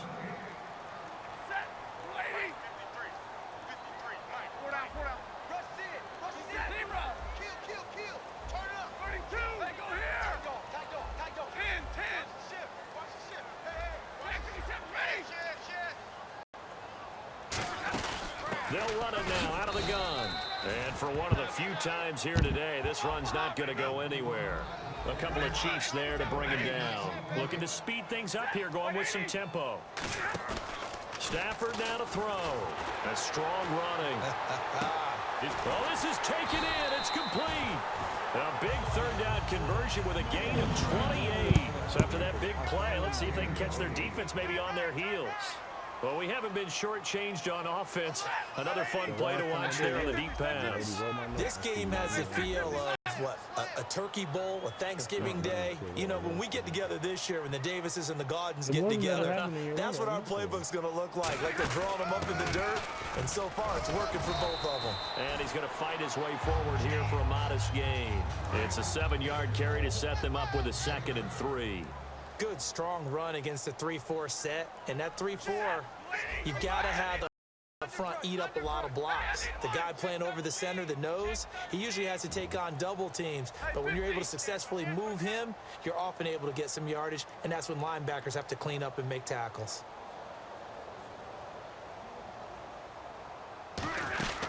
They'll run it now out of the gun. And for one of the few times here today, this run's not going to go anywhere. Now here's a defensive timeout called by the Chiefs. It's just their first. They've got 2 more to use here in the final stages.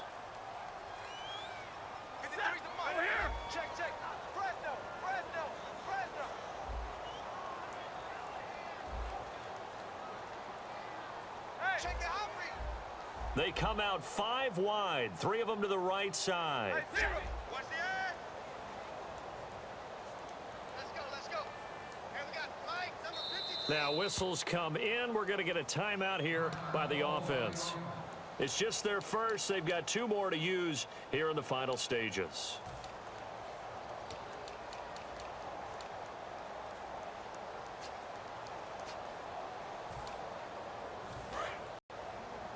Hey, we got tight left. Watch tight left. Watch twist. Set. 260. 59.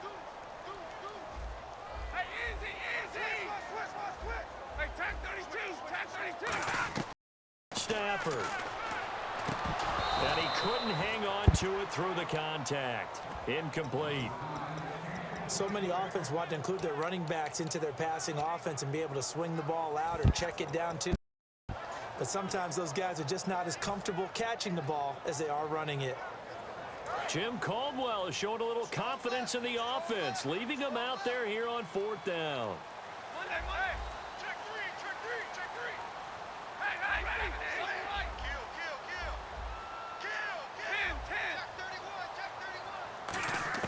10. They snap it to Stafford. And Tate's got it. And he'll get this one down near the 20-yard line. 22 yards on the pickup there. And on 4th down, they're able to convert and move the sticks.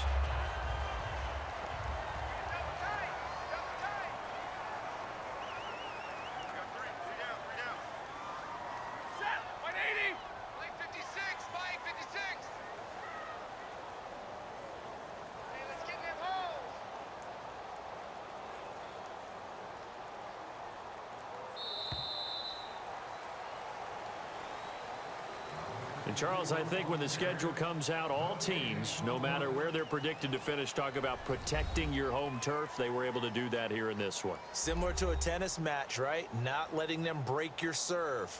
That way you hold on to it. They got it done, and they feel very good about that victory.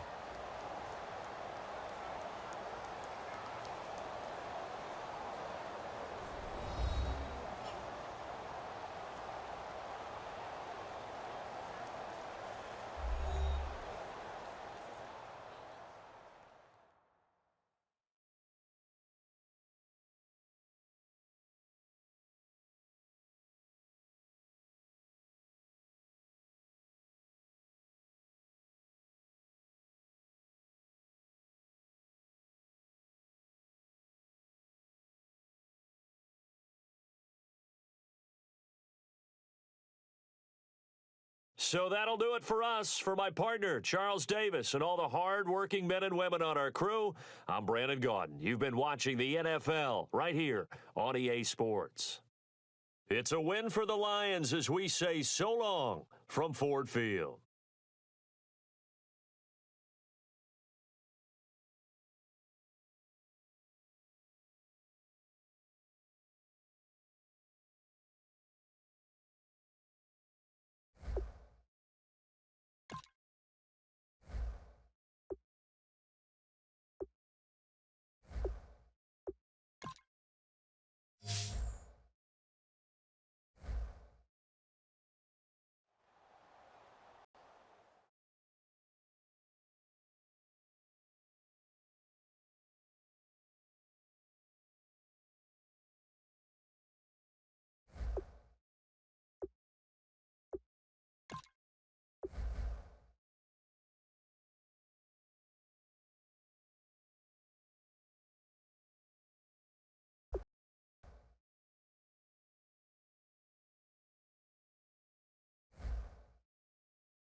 Hello, everyone. I'm Larry Ridley. Welcome to the NFL on EA Sports.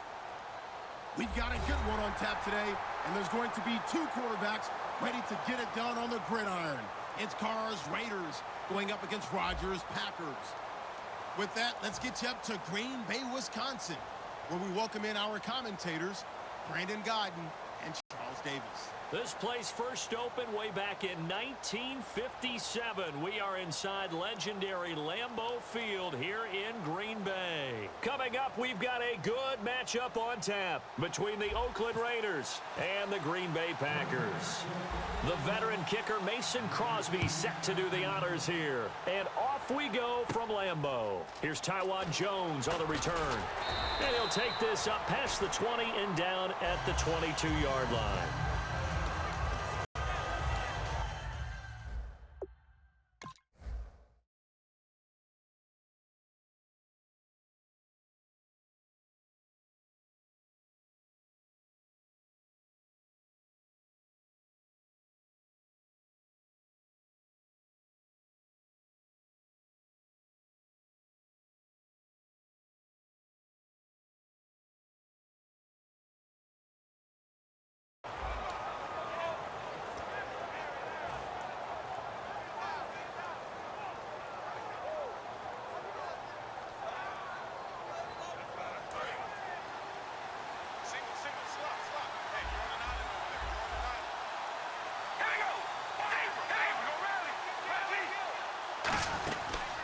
Now a first carry for Latavius Murray.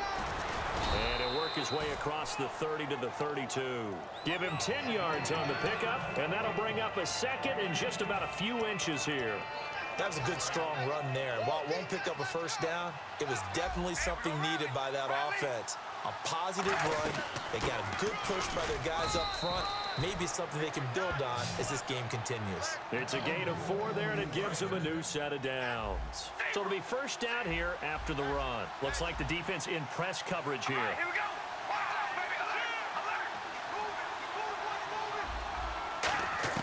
Carr now on first down. And he'll hit the slant route. That's caught by Cooper. And able to get this one across the 45 before he's brought down. Simple slant route, and part of a really nice hard throw by the quarterback. Nice timing between the quarterback and the receiver. They were perfectly in sync, and he put it right on him on the inside route. On first down, Murray. And he'll get across midfield and down to the 48-yard line. Give him 3 on first down. It'll set up a 2nd and 7. They go play action for Murray. Now Carr. On the crossing route, he hits his man, Amari Cooper. And give him 17 yards that time as that'll move the chains. So the offense has it 1st and 10. And he's already got 2 catches on the opening drive. They know he's going to be a handful. And sometimes you game plan for that offensively. You want to make sure that guy touches the ball, and sometimes it just naturally, and then you change your game plan. When he has the hot hand, you keep going back to him because he's running routes with confidence as the game goes on. So much of the game today, we're looking for hybrid players, guys who can do a combination of jobs. And anyone who plays a strong safety position, now more than ever, is a hybrid type player. Half defensive back that covers passes and half linebacker that makes tackles. We just saw the linebacker make that play. 2nd and 1 is often an invitation to take the big shot downfield. And he'll take it into the end zone for a Raider touchdown. Amari Cooper, a 14-yard touchdown. And the Raiders drive right down the field and score on the opening drive. And that makes it 7-zip Oakland.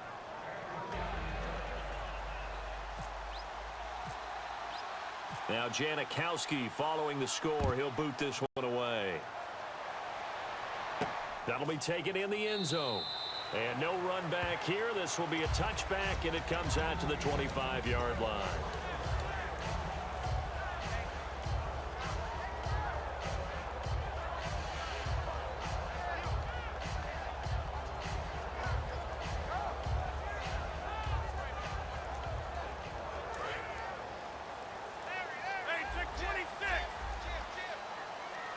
And on the outside, they're playing press coverage. They'll run here. This is James Starks. And he gets this one just shy of the 40. They'll mark him down at the 39. When Starks played against the Titans, it was his first appearance since Week 5. He had a knee issue and played 70% of the snaps, but managed just 33 yards on 7 carries. And I would like to think that without all the extra injuries the Packers have had at the running back position, they would have eased him in a little bit more, but they had to use him. He's their #1 back, the only true running back that they could use in that game, so he had to play a lot, even though he didn't have great production. It's a pickup of 4, and it'll bring up 2nd down. Here's the offensive unit coming out onto the field in just a moment. Randall Cobb, very good at wideout. Went to college to be a quarterback. Discovered his talents couldn't be limited to one position. He's a 1,000-yard receiver every year for his quarterback. And the D-line pinching together must be expecting the run. Switch. 26. The play clock's running down. They'll run it now out of the gun. And he'll take this one up close to about the 45. It'll only be a gain of a yard, and it sets up a 3rd down and 4 now. Quickly now, the starting 11 for the Oakland defense. Aldon Smith had an absolute off-the-charts rookie season and continues to be one of the best playmakers at outside linebacker.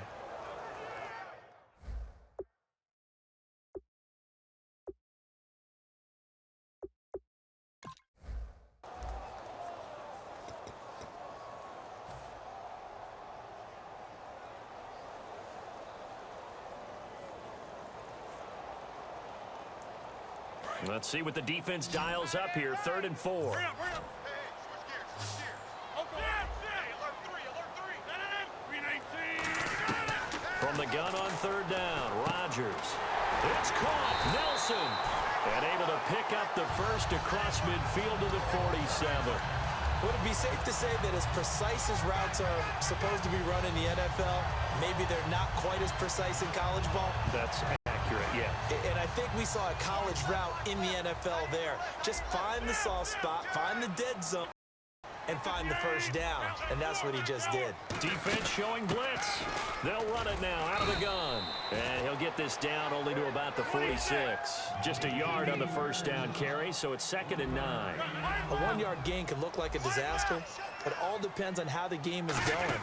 Is it a series of 1-yard gains running the ball? If that's the case, you might have to start thinking about throwing it a little bit more. But if it's just the occasional 1-yard run, hey, congratulations to the defense. They won that one.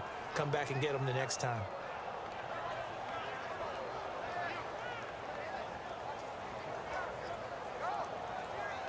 And the line to gain here is the 37 on 3rd down.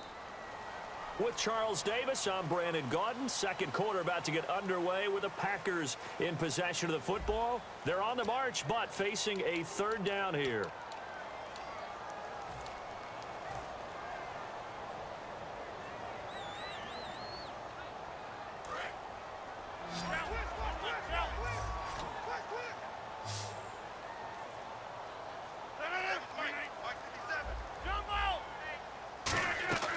Throwing is Rodgers on 3rd down. And it's Cobb. They give him 14 yards that time and a fresh set of downs. I don't care how many times we see it. I still get a kick out of watching quarterbacks and receivers do the pass tree in pregame warm-up. But I always remember that when we go to practices, we see that after practices as well. They really tune it up, don't they? They tune it up. They know why they do it for these situations. First down. And they build that trust, and that's why they're able to find him in this type of a situation. A solid run on first down. Gain of 7 leaves them with a 2nd and 3. And that looked like some pretty easy yardage there right up the gut. And he's a guy that has some height to him. So when you don't have to drop a shoulder or create or get through contact or trash, makes it a lot easier to stay upright, see the field, and make a run. And he will get this into the end zone. Touchdown, Green Bay. Jared Cook, 23 yards for the touchdown. And the Packers are within an extra point of tying this thing up.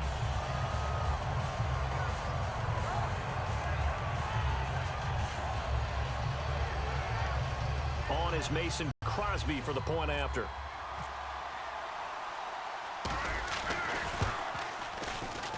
It's good, and we're all tied at 7 apiece.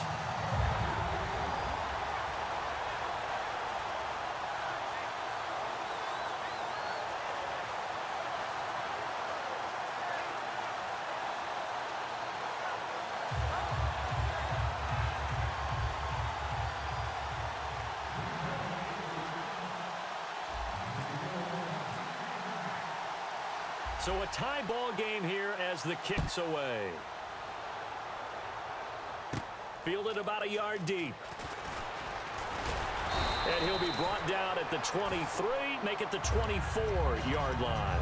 And now Oakland ready to take the field. And they were able to punch it in the end zone last time. They'll be looking to do that again here for the defense. Obviously, they'll be looking to stop them from in the end zone. It always is punch-counter-punch, isn't it? And which team has the advantage? Well, let's just go time on offense. They rolled downfield, get into a good rhythm. You can see a little more bounce in and out of the huddle. You can see the sideline really get into the game.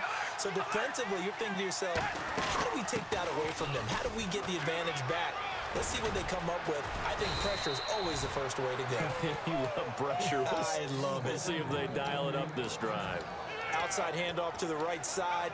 If you're a running back, you love getting the ball early so you have vision to see what's happening in front of you. Right tackle likes that call. Big play for him. But don't forget about the guys you always tell me on the backside sealing off. When they talk about cutoff blocks, making sure no one can leak from the backside, they can run a play down. And nobody leaked. Big play.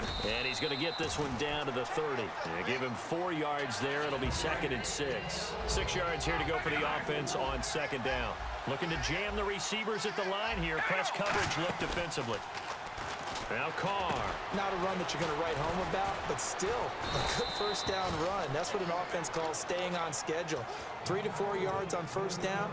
You're set up very well for the rest of the drive. And now the offense operates in the red zone.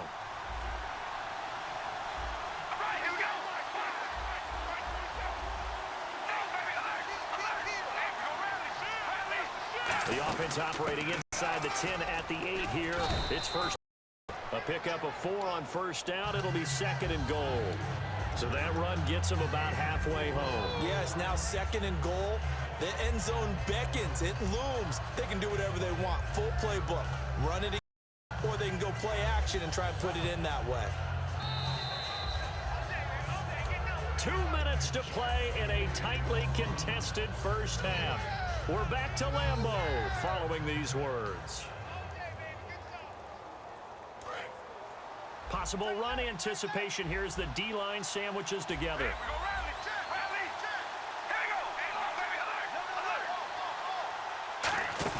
Again, it's Murray.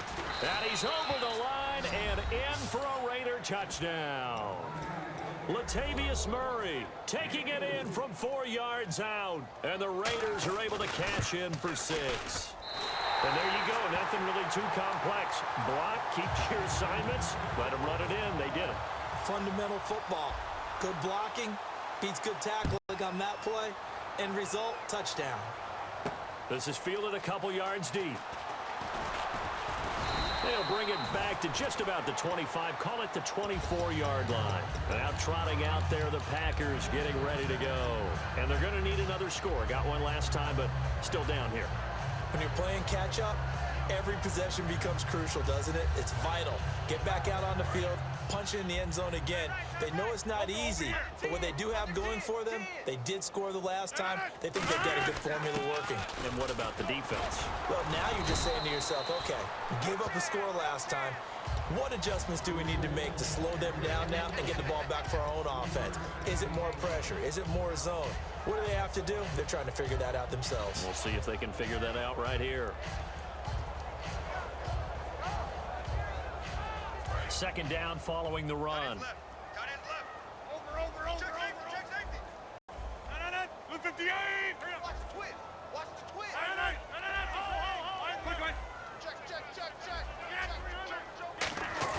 The play fake to start. Now Rodgers.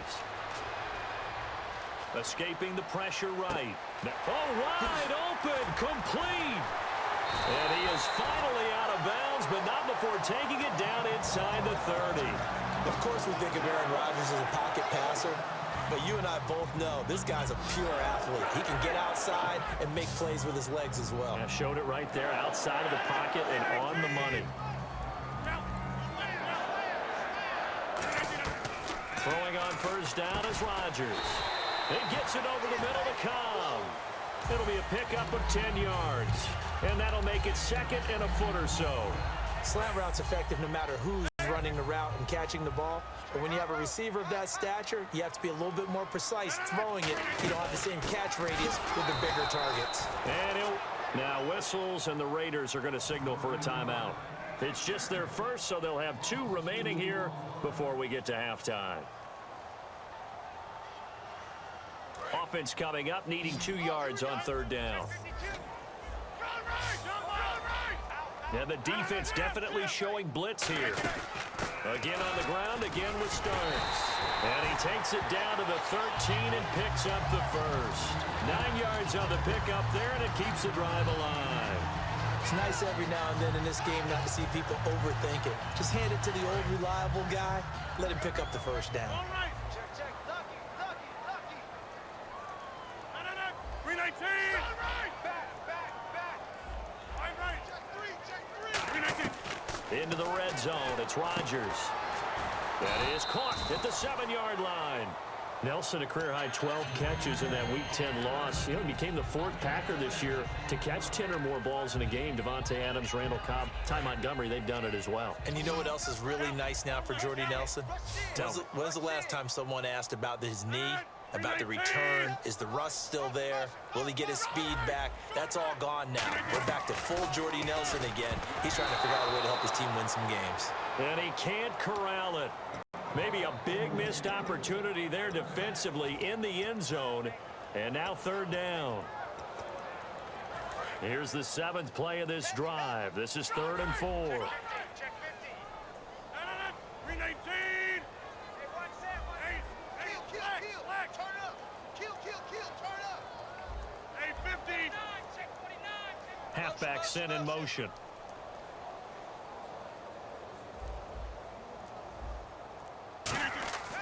Now Rodgers. And he's got it. It's caught for a Packers touchdown. Jared Cook as the first half is winding down. And his guys are an extra point away now from taking the lead.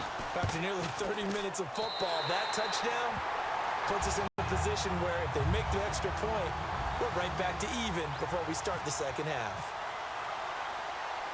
Now after the touchdown, here's Crosby to kick it away.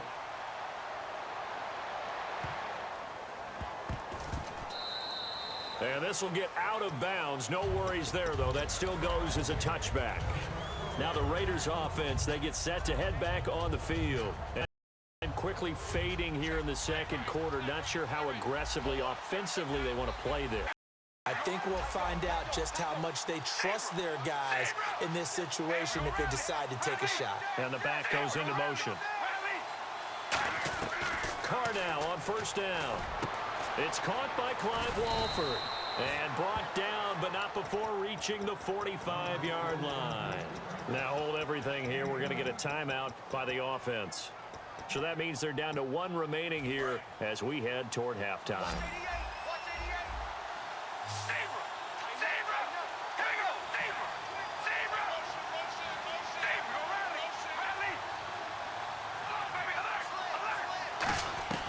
Throwing on 1st down is Carr. And that will be incomplete. 4 ticks left here on the clock. And they line up now for what will likely be the last play of the first half. And they're going to go soft on the corners.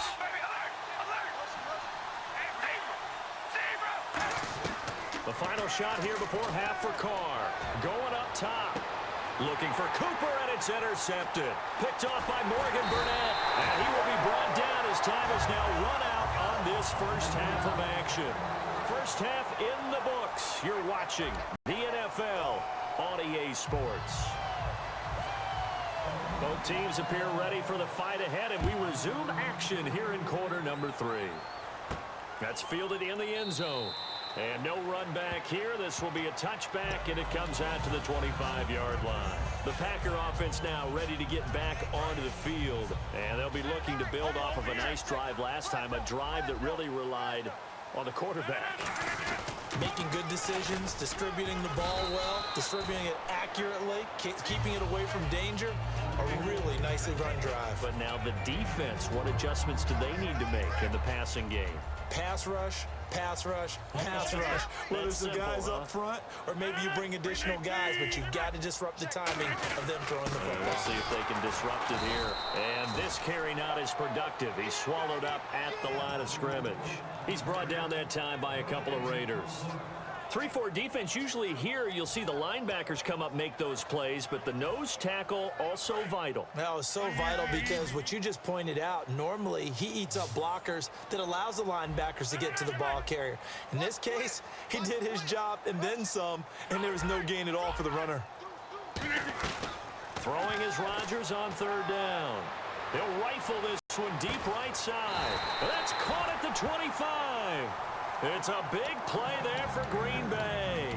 48 yards. That has to be frustrating for defenders. Third down, they take a shot way downfield. There is good coverage, yet they still come down with the football and pick up a big. Out of the gun. And able to push his way forward here for a good little gain. 5 yards on the carry. Good pickup on first down. Frustrating for a defense, energizing for an offense. Finding a way to create that type of yardage in your running game, that'll make the guys carrying the ball very, very happy. They run again with Starks. And they'll get him down right around the 16. It'll be a pickup of a couple, and it leaves him with a 3rd and 3. And on 3rd and 3, they decided to go with a dime package. Yeah. 6 DBs. Yeah, you're right. They've got 6 out there. Partner, we know today's NFL is really built around the guy throwing the football. But these short runs, they still pay dividends because they can take their toll on a defense, and they can add up as the game goes along. You control the clock, you control the ball, and that way you often control the game. Now it's Rodgers. It's caught. Nelson. And he's got the first down as he gets it to the 8. It's an 8-yard pickup, and it leads to a 1st and goal. Well, they've had a great, impressive drive going here, and that pickup ensures the drive continues. And not only do you continue the drive, which is demoralizing for the guys on the defensive side of the ball right now, but you make your own defense happy. They're able to get a little more rest over on the sidelines while this one continues downfield. It's a loss of a yard there, and now 2nd down. One thing that's really difficult for an offense is often identifying how to block a 3-4 defense. Well, when they're coming on a blitz, even more difficult. They're elusive targets and hard to hit. Hey, 626. 319. Now Rodgers throwing on 2nd down. This will be caught at about the 6. And he's going to take it in. Touchdown, Packers. Jared Cook. A 9-yard touchdown grab. And the Packers add on to their lead. And he puts it through. Now after the touchdown, here's Crosby to kick it away. Now Jones.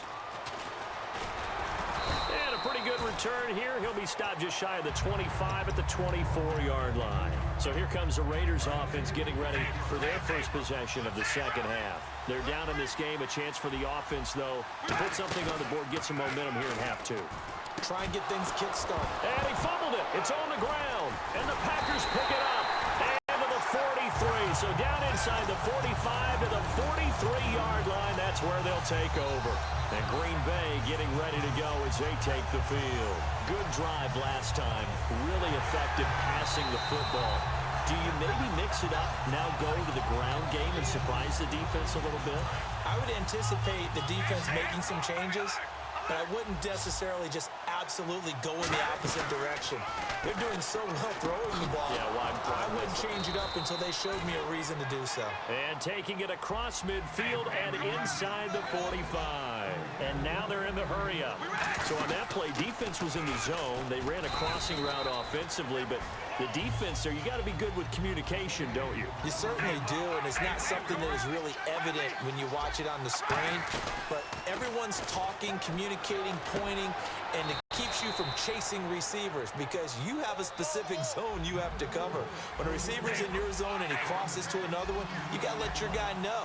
They got a completion there, but I like the discipline they show to stay in their proper areas and then make the tackle. And a short gain here down to the 22. 3 yards on the pickup there, and it'll be second down. And quickly, they get to the line. Well, I think we know by now that every run is not going to be broken and get all the way to the end zone. But these short ones still have their value. You can still set up your play action and throw the football. You control the clock because you have the ball and they don't. And often the physicality sets the tempo for the game. To throw his Carr. This will be caught at about the 6. Call it a pickup of 7, and it'll make it a second down. Now that's staying ahead of the chains. Really good pickup on first down, hitting the tight end there. Now brings up a second and manageable. Just found a hole in that zone. Give him a yard on the run there, and that's going to set up a 3rd down and 2. And they're going to speed things up here.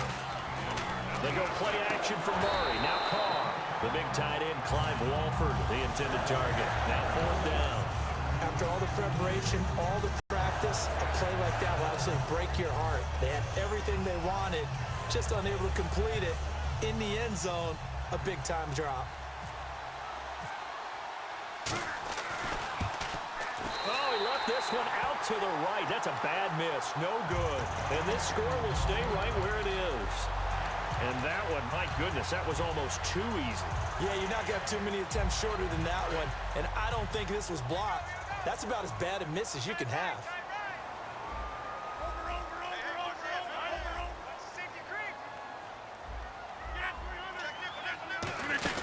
This is Starks to start the drive. And he'll fight forward maybe to the line of scrimmage, but that's all. Just a yard on the pickup there, and it'll bring up a 2nd and 9. In my book, that's running the ball well, but with intelligence. How about him keeping the clock moving, staying in bounds? Yeah, even though it's the 3rd quarter, you're thinking ahead, aren't you? This is where your running game can really help you with a lead in the second half. I agree totally. It's not just end-of-the-half situations that you worry about the clock. It's through the game, and with a lead, stay in bounds. Make them fight harder to try and catch you.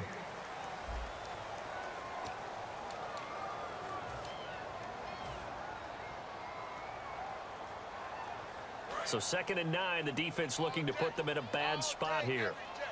They'll put 2 receivers left, 2 to the right. On 2nd down, here's Rodgers.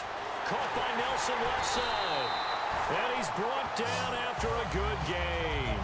They got 29 yards that time. Looks like the defense in press coverage here.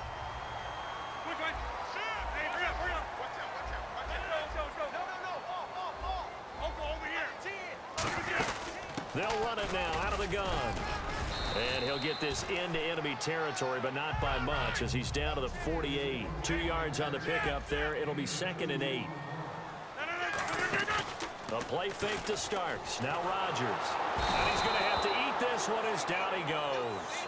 Khalil Mack in there to bring him down for a loss of 7. Sometimes I watch games and wonder why they use play fakes on certain passing situations because it's not going to fool anyone. I don't know if that was the case here, but the end result was the same. No one fooled. The quarterback was hit.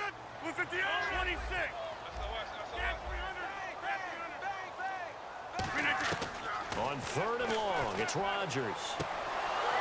Now look at this. They get the turnover they needed. It's intercepted. A great read, and it's picked off. And his guys are going to get the football at the 8-yard line.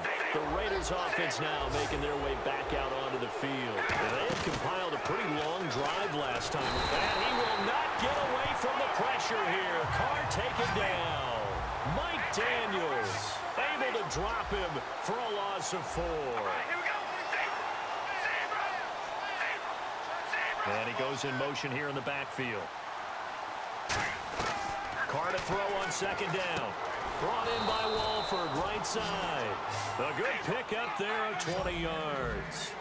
And he's the epitome of what we call the move tight end. A guy that you can line up anywhere. In the slot, out wide, in tight. Doesn't really matter because he has such great skills. You want to utilize him in all aspects of your passing offense. And there he was in the slot for the catch. As tight ends go, he might not provide the super flashy plays very often, but he's pretty reliable, usually an excellent target. Looking for Cooper, and it's intercepted. A great read, and it's picked off. And the return comes to a halt right at the 44-yard line. And Green Bay getting ready to go as they take the field. And following the interception, just any interception, are you a little bit more cautious when you start that next drive, or no, you just throw that out the window? I think you are. I don't think that there's any way you can run back out there and go, totally didn't affect me. Let's just go ahead and be loose with the football again. You're going to take care of it, but you have to be careful about being too cautious because now you can't run any offense at all. Still want to attack. We'll see how they attack him here. And they get 28 yards on that one. Green Bay first down.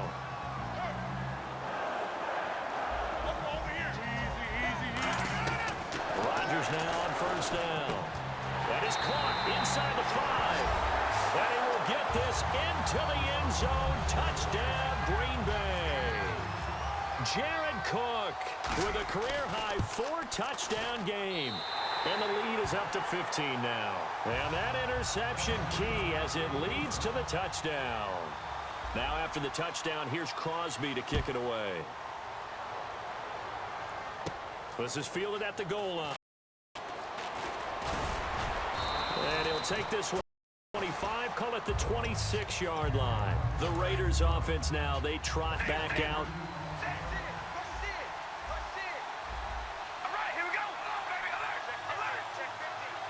Halfback sent in motion. They go back to the air here after the INT. Here's Wolford over the middle. A good pickup there, 22. A good start there on first down. They've got to have this drive. No doubt about it. Down a couple of scores. They have to find a way to put it in the end zone. Chunk plays, explosive plays. That will be the key to this drive. On first down, Carr.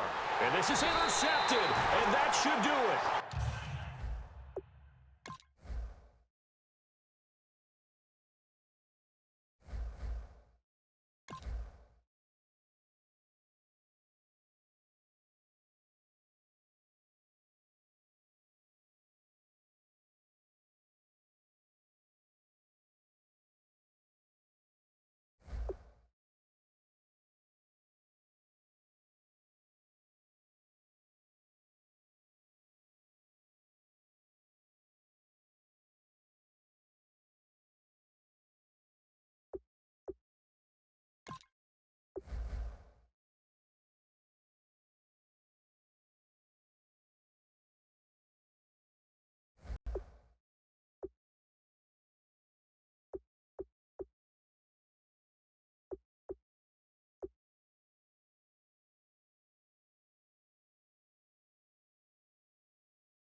Hello, everybody.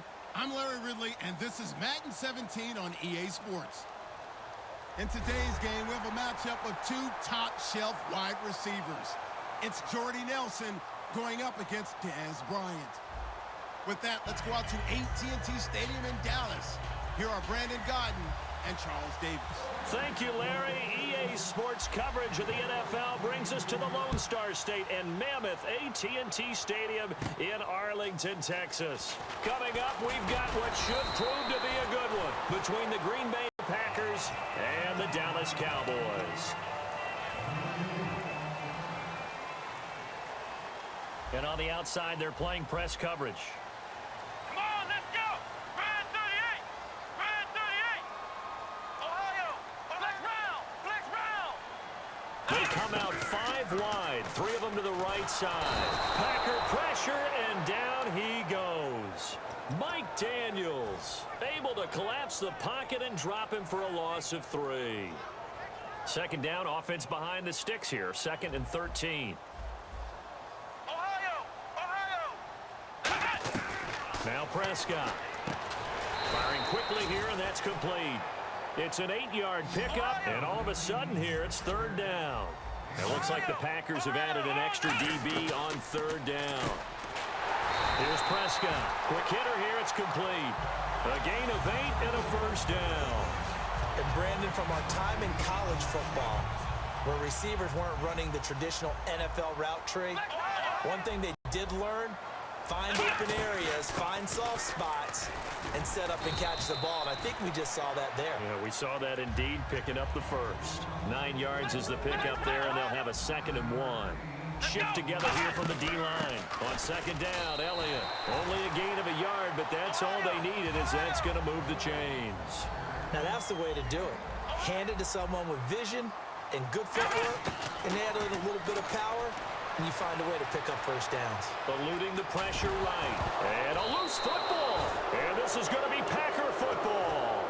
And without a doubt, not the way they pictured that opening drive unfolded. No, they were making progress. They weren't exactly in high gear, but they were making a few yards along the way. And now that they've coughed it up, you got to go back to the sidelines and regroup a little bit. Here's a handoff to start the drive. The starts. Call it no gain on the play, and it'll be 2nd down. And the Buffet boys, the O-line, hopefully they're ready today. Listen, you got to feed them first. But if you do, you usually get a great product out on the field. And when they play well, the quarterback can't wait to feed them afterwards. They'll run it now out of the gun. And he'll take it down shy of the 45 at the 46. A nice pickup there, 10 yards, and it'll move the sticks. I thought guys that were over 30 weren't supposed to run the football this well in the National Football League. How about that veteran leadership? A big-time run combined with some nice blocking by his offensive line, showing that the ins and outs of being a veteran still has his place in this league. His odometer is not totally turned over yet. 2 yards on the carry there. It'll be 2nd down. And a look at the defense for the Cowboys. Sean Lee is a linebacker with an exciting mix of tackling ability and coverage skills. Now a play fake. Rodgers surveying the field. Over the middle, that's caught by Adams. You know, Charles, the Packers may have hit a rough stretch, but Davante Adams has been a bright spot. 156 yards in Week 10. He's up over 400 in his last 4 games. And you always like to throw some praise at some guys who maybe caught some criticism earlier. And when you talk about Davante Adams, a lot of people said he was undependable in his route running and Aaron Rodgers really wouldn't look for him. That's not nearly the case now. He's become one of their primary targets for the Packers.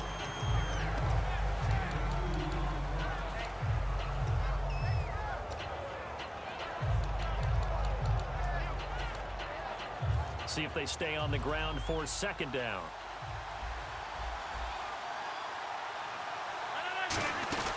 Oh, design run for their wideout. And he's going to fight his way forward here for a modest gain.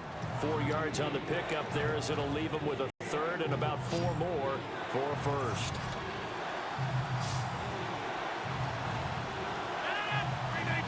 And the back goes into motion. From the gun on 3rd down, Rodgers. And probably the wise decision there. No one open. He just throws it away. And that keeps the field goal on the table as it's 4th down. I'm not sure we could spot any tendency here on this 3rd down. They could have run it or passed it. Either one was available. They chose to try and get it through the air, but they were unsuccessful. So, of course, they wanted to find the end zone, but when you go on the road and your first drive results in points, I think you're pretty happy. You have to be, because you've taken it to the home team in this case.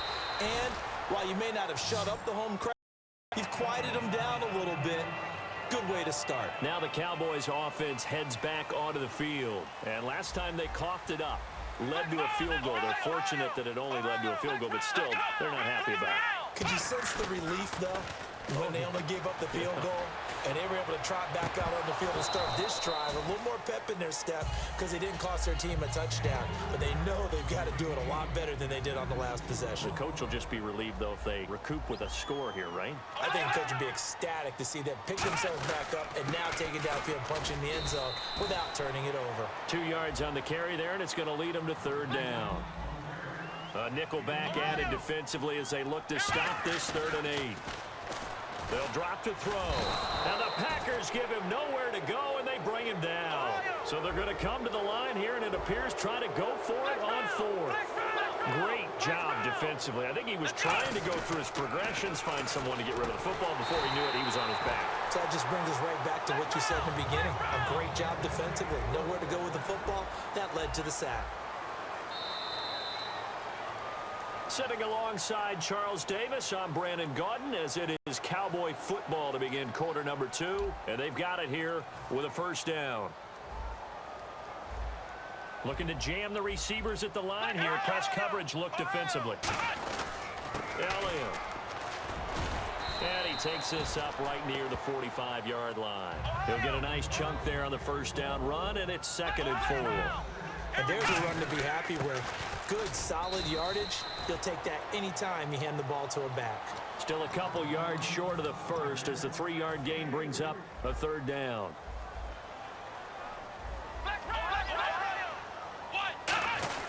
On 3rd down, Elliott. And he's going to have a 1st down as he's brought down at the 44-yard line. It goes as a gain of 8, and it moves the chains. Offensive linemen are famous for doing their job no matter who's carrying the ball. But when they have the confidence that the person carrying it can break off big-time runs, that makes them block just a little bit harder. If you're running out route, it's likely you're going to end up near the sideline. And what did we just see there? Toe tap. You got it. The benefits of practice. Toe tapping, foot dragging. Oh, Elliott going to be hit. He coughs it up. Loose football. And the offense lining up 1st and 10. Wow. That ball gets knocked free, but a teammate comes along and scoops it up. It's almost like baseball. Guys at bat, people are on base in scoring position. One guy doesn't get him home. The next guy comes through and picks him up. And avoids the turnover. And a really long drive here, and it goes on and on. And the D-line pinching together must be expecting the run. Now it's the Florida Atlantic alum. This is Alfred Morris. Call it about a gain of 3, and they'll be looking at a 3rd and 7 coming up. So 3rd and 7 and an extra defensive back on the field here. Definitely want to play coverage here. Steps away to his left. And he will have the 1st before he's brought down right on the chalk of the 20. It's a 10-yard pickup, and it moves the chains. Now that's a quarterback who's in charge out there right now. Wants to throw the ball on 3rd down. Doesn't find anyone open, tucks it away, takes off, and picks up the 1st down. Not by a little, but by plenty. One of the great coaches said football is really a simple game. Rush theirs, protect yours. And he's talking about those guys throwing the football. In this situation, the rush one, hitting the quarterback and forcing him into an incompletion.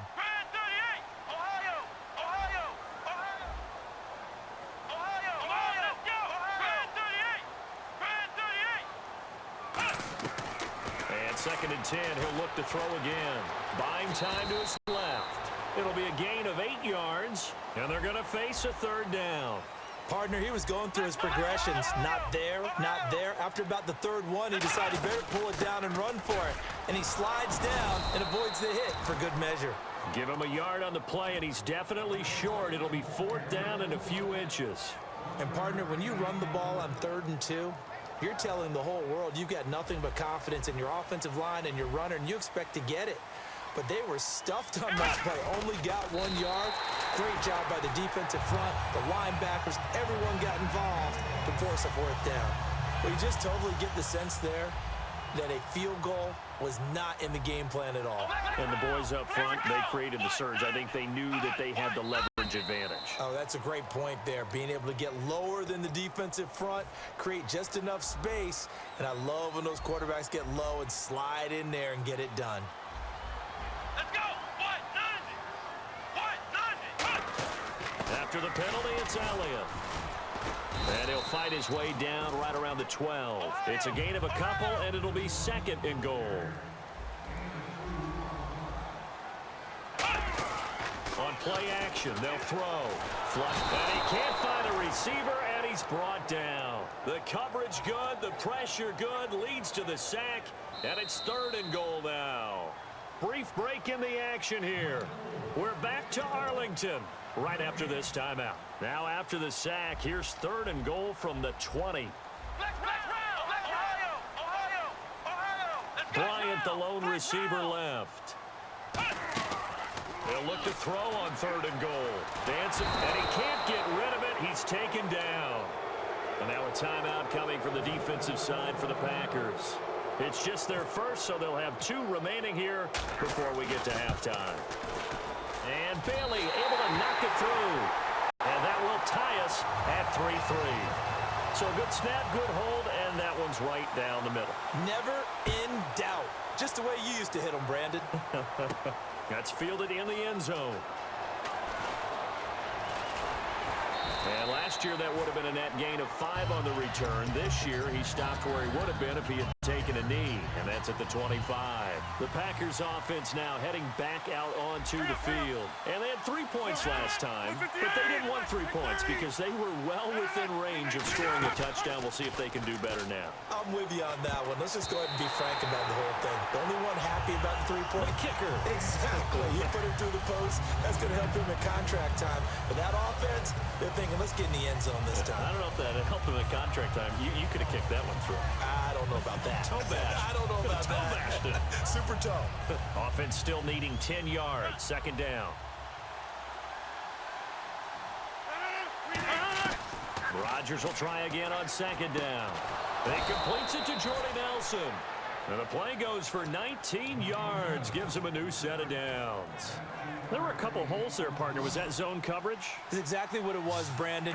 When you see man-to-man, that defender runs with the receiver. In this case, they were just taking care of their zone coverages, their responsibilities on the field, and the offense found the open space. Just what you want on a 1st down run. Call it 8 yards, and it's 2nd and 2. Okay, he didn't break that one all the way, but you got to know that he feels like he's right on the verge, and that's probably exactly what he's telling them in the huddle right now.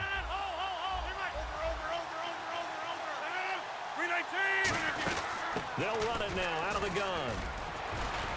And he gets this inside the 35-yard line. A good gain of 14 there, and it moves the chains. And they're going to hurry back to the line now. Rodgers now on 1st down. And the tip there altered the ball flight, and it falls incomplete. It'll be 2nd down. 10 yards still left on 2nd down. Anytime a ball's thrown in the middle of the field and it's popped up in the air, I expect someone to catch. It doesn't matter whether it's offense or defense because there's usually a great amount of bodies in that part of the field.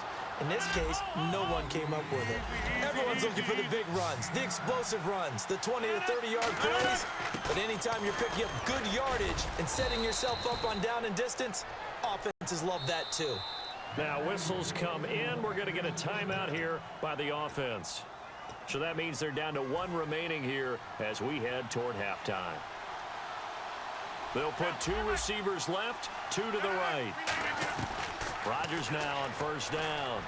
The left side throw complete to Adams. And he's going to take it in. Touchdown, Packers. Davante Adams as the first half is winding down. And the Packers are able to cash in for 6. And it is up.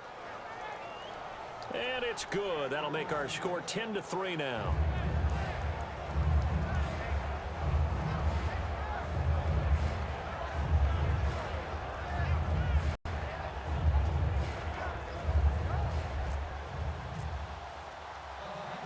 Now after the touchdown, here's Crosby to kick it away.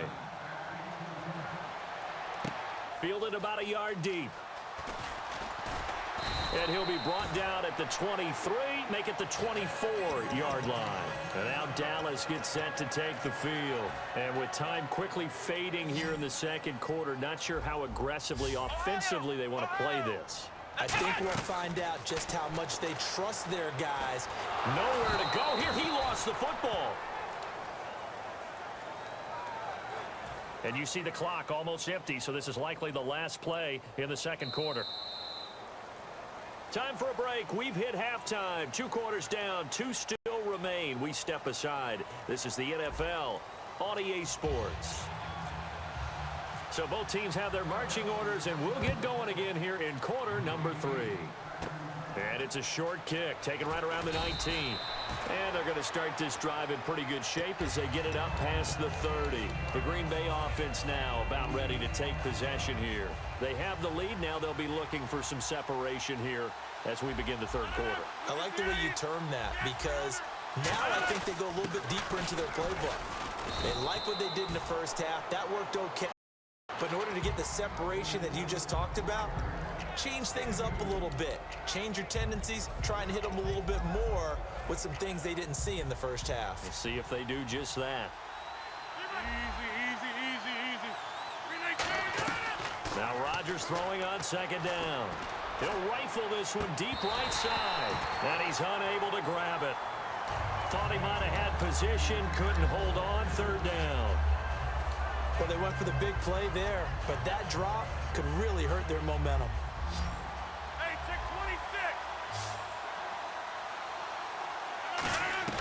26. Throwing is Rodgers on third down. It's caught. Nelson. A gain of 11 and a first down. And defensively, they were in zone coverage there. Do you have to be a little careful? You're losing playing against a good quarterback like he is to not play too much zone? Yeah, you have to be careful about how much time. And no escaping this time as he'll go down. They got him for a sack. Anthony Hitchens coming in from that outside linebacker spot to bury him for a loss of 7.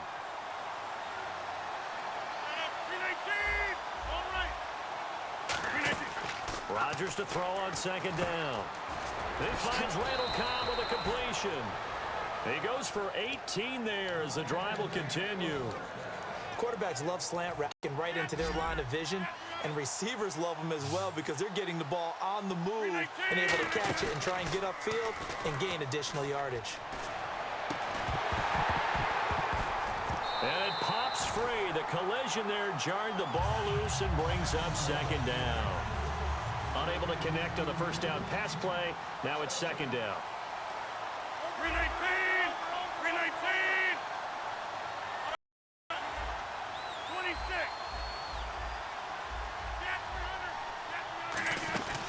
They'll run it now out of the gun. And he's going to be brought down right at the line of scrimmage. They'll lose a yard, and it brings up third. And there it was right in front of us. Today's NFL, these guys nowadays, they don't just eat up space. They try and get upfield and make plays in the backfield. 7th play of this drive coming up, but a long way to go on third down. 319!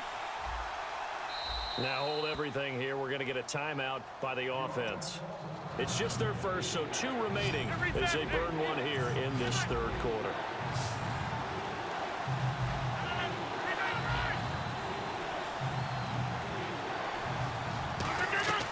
From the gun on third down, Rodgers.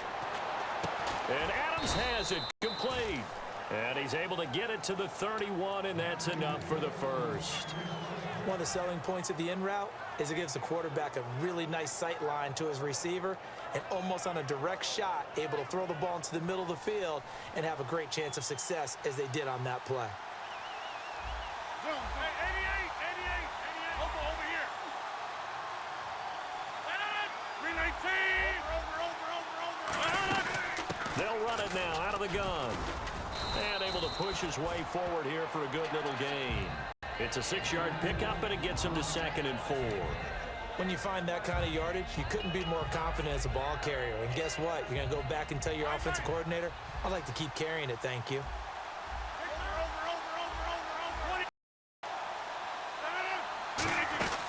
They'll run it now out of the gun.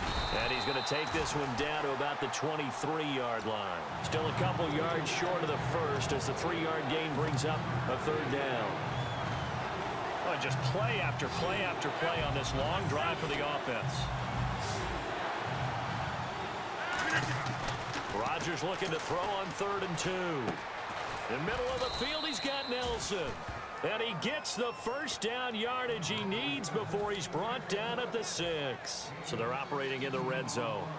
So he makes the grab and the chains move forward. Nice job by the offensive line giving them time to complete that first down pass. And he will push his way forward down to about the 3-yard line. It'll be a 3-yard pickup, and it brings up 2nd and goal. On 2nd down, here's Rodgers. And he can't hang on. That's definitely going to be one he wishes he had back. Incomplete in the end zone. Pretty good coverage there, and both of these defenses, they've had good coverage throughout this one. No doubt about it, and in today's NFL, where we're used to a bit more scoring, this feels almost like a well-pitched game in baseball on both sides, where the tension continues to build. Who's going to make the big play? That'll make it 4th down after a loss of 1. So out comes the field goal team now for the 2nd time here today. From the right hash here, should be an easy one.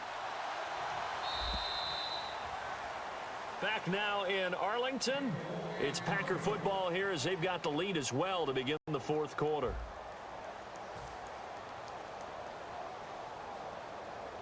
So on 4th down, out trots the kicker in a big spot here. This to make it a 2-score game.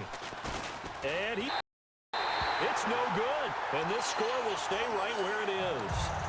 So we've seen these be tricky from time to time. You know, you've almost got to cut the ball to make it go through. And this time he cut it a little too much, and he sliced it. Yeah, and he'll tell you, no excuses on this one. It's a kick every NFL kicker should be able to make in his sleep. But your word was definitely correct.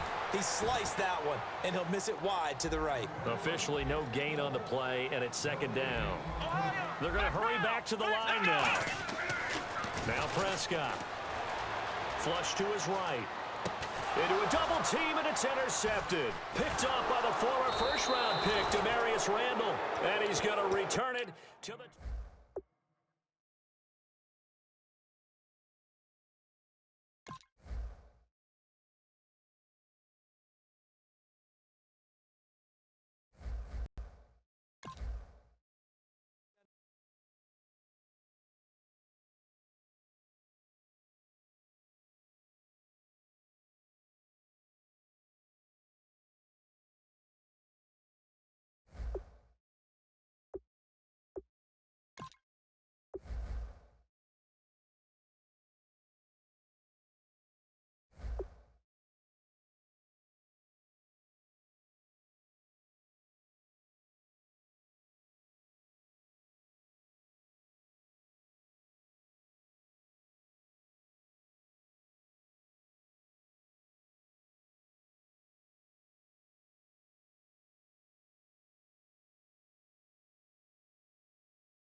deathmatch. Unity is strength. Isolate and destroy.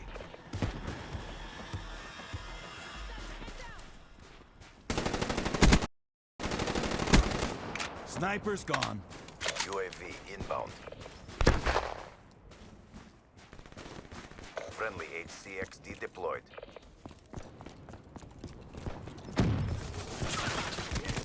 Smoke them.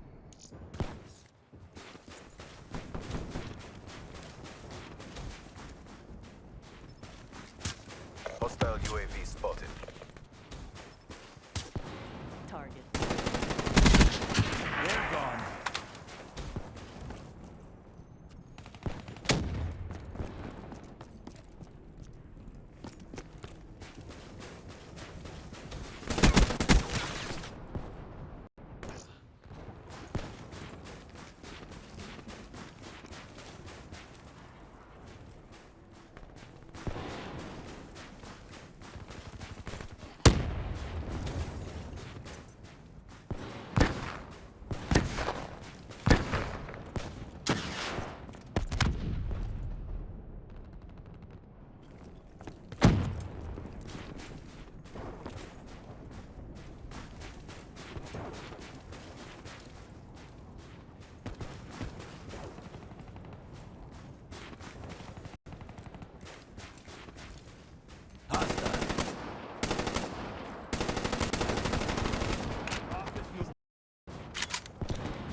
Seraph KIA.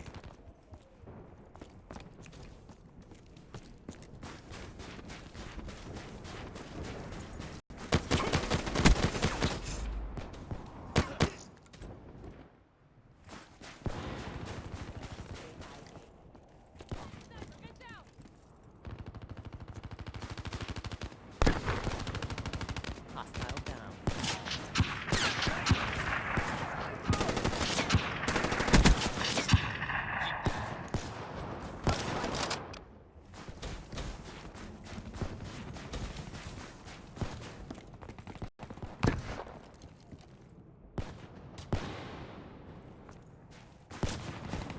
HCXD inbound.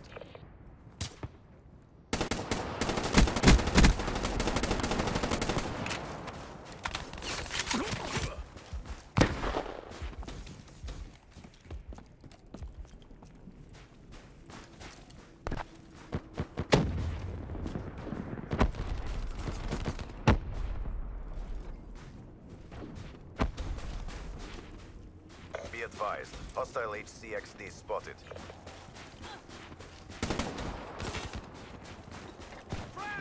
Sniper, get down!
mother.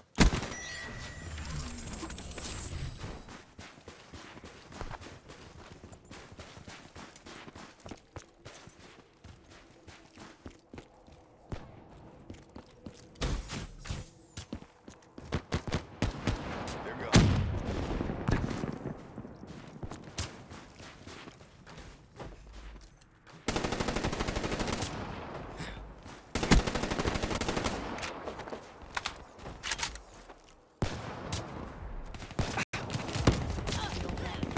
Be advised, hostile HCXD spotted.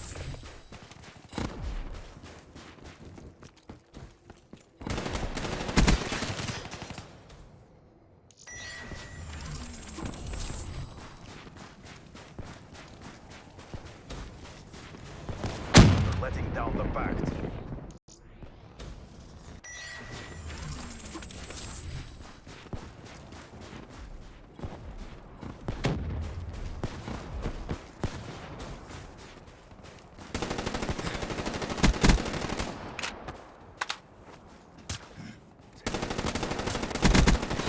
Neutralized.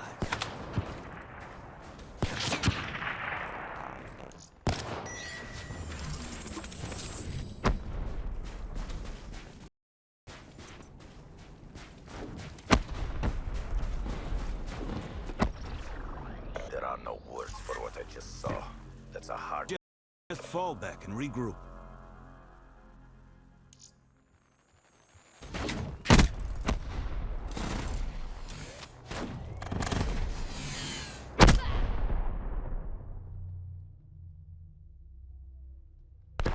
Broke a sweat. Good fighting with you.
Team deathmatch. Find me an HVT. Something that'll provide a challenge. Lima, Charlie. We'll tag targets of opportunity. Black Ops on mission.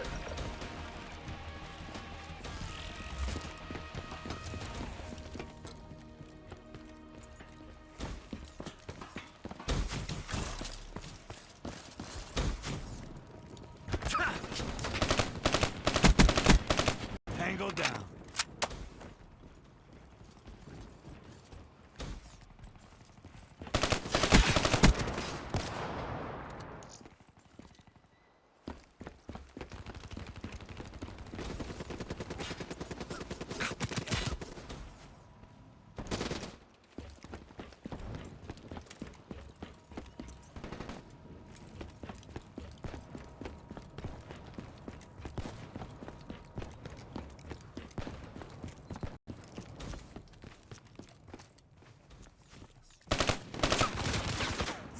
Marvelous.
Lethal!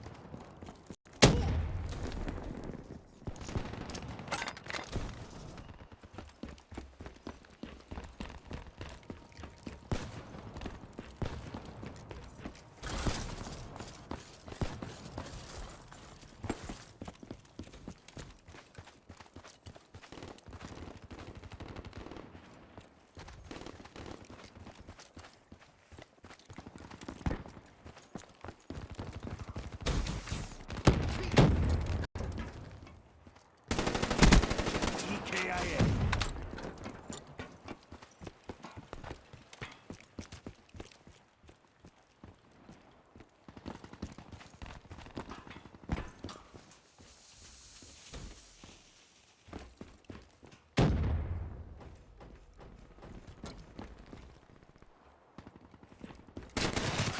Nomad KIA.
Friendly HCXD deployed.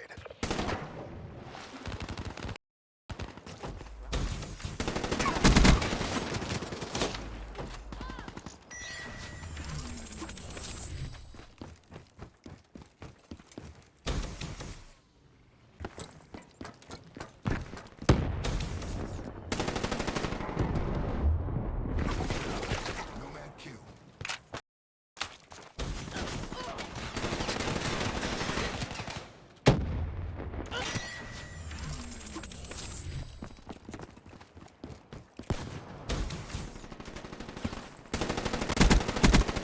Insurgent KIA.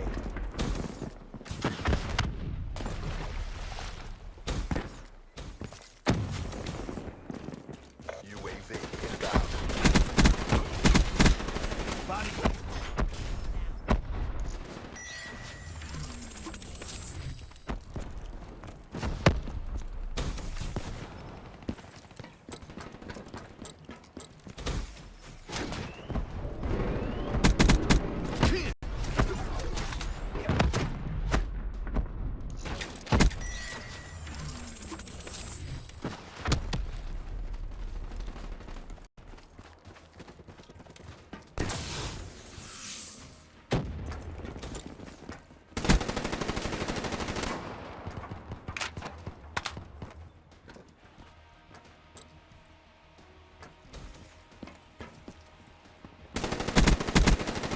Outrider, KIA.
HCXD deployed.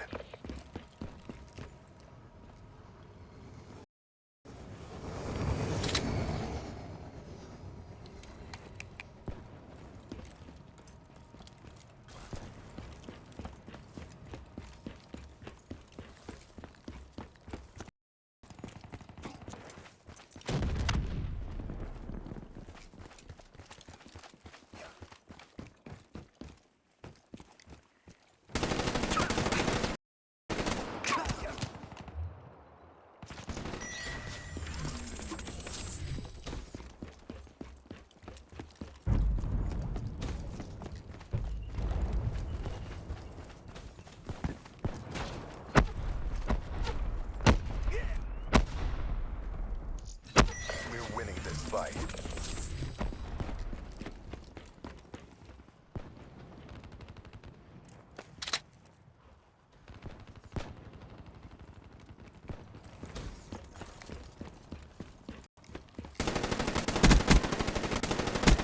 Outrider neutralized. Hostile care package overhead. Rock.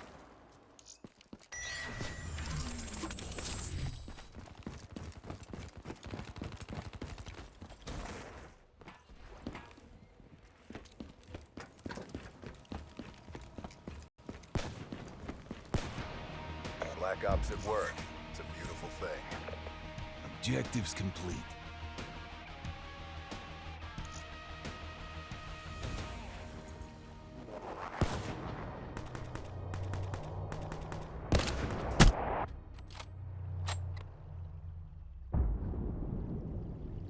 One shot, one kill. Won't even hear it coming.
objective Delta.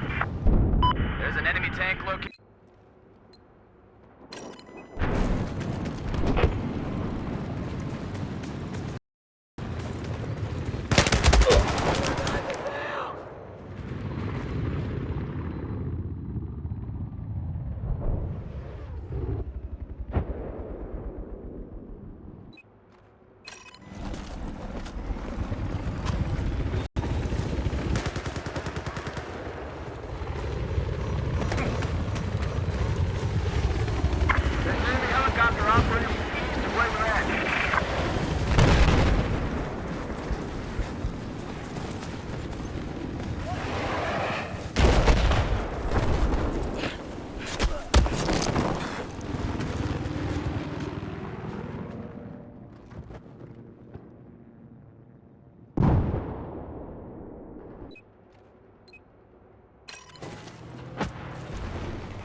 Sniper, east of your position.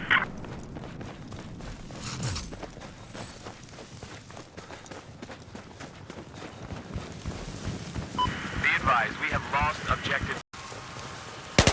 Have positive ID on the sniper east.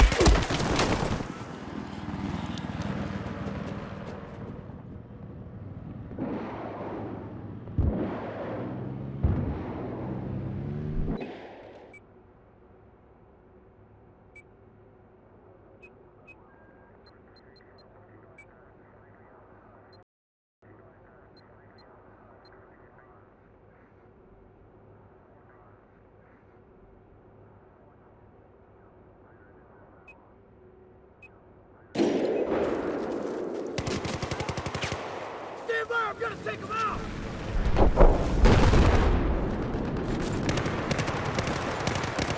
I have eyes on an enemy sniper due east of your location.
Charlie has been neutralized.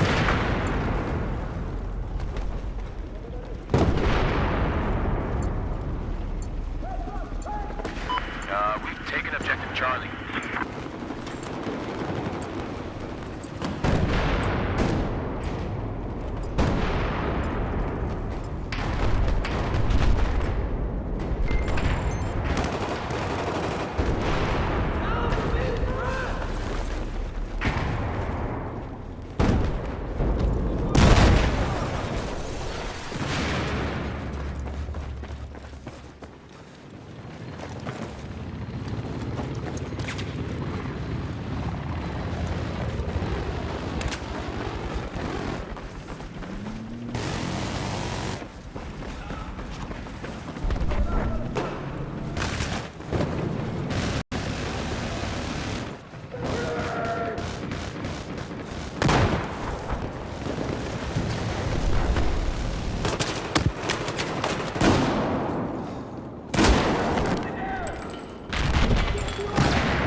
control objective Echo.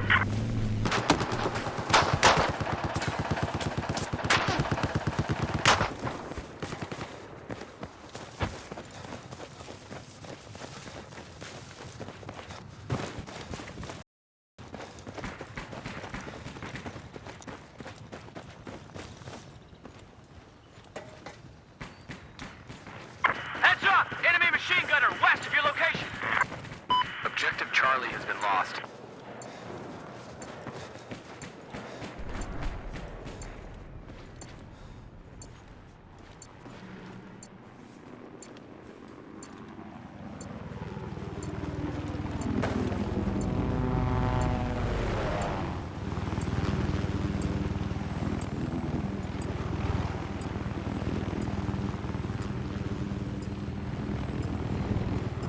Objective Echo has been neutralized.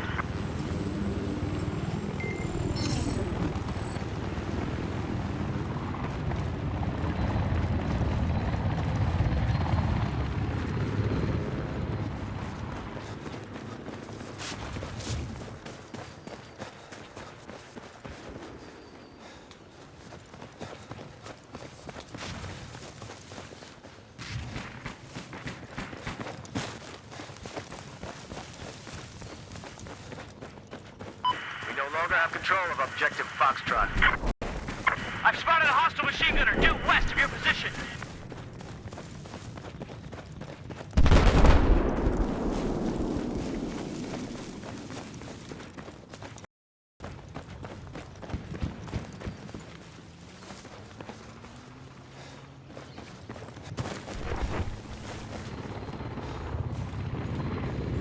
We have lost Objective Alpha. Objective Alpha has been lost.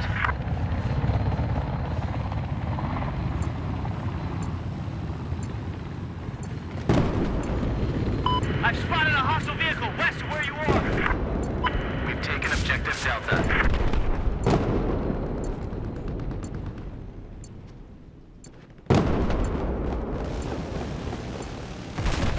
Objective Bravo has been neutralized.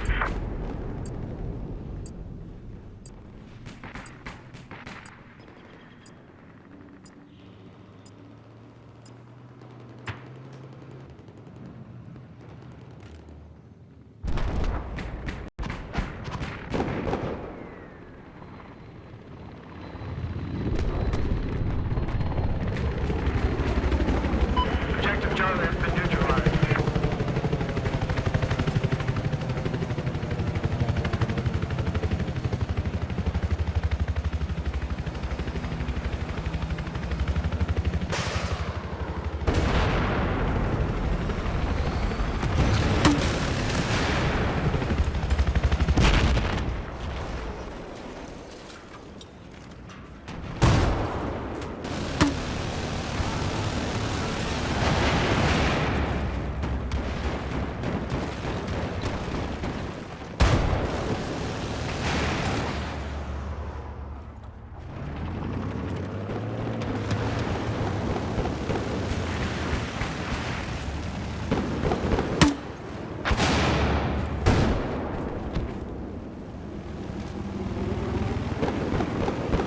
Throwing grenade!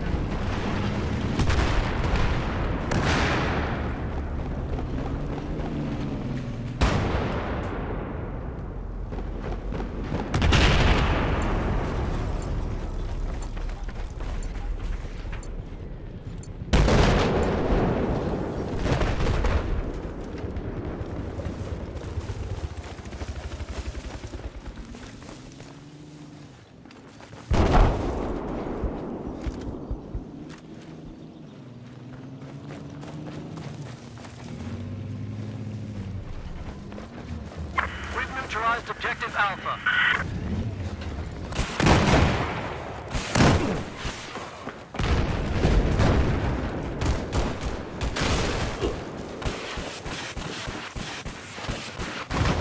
We control Objective Alpha. I've spotted an enemy helicopter east of your position.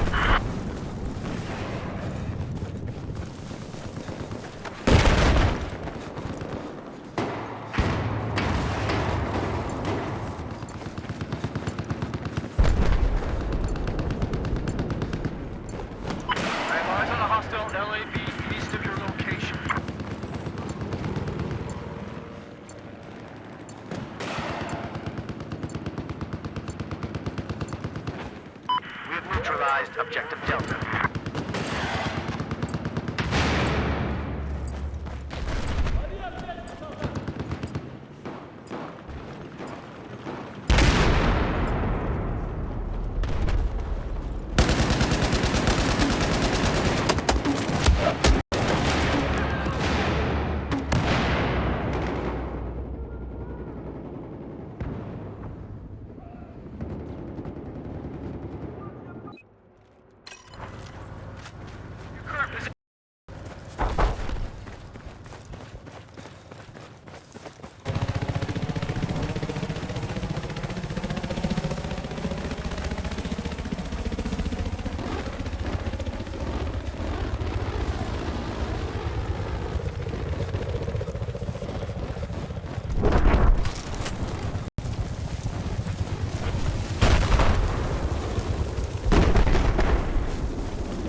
I have eyes on a hostile vehicle just west of your location. We have taken Objective Echo. Objective Alpha has been neutralized.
Got eyes on an enemy helicopter to your east.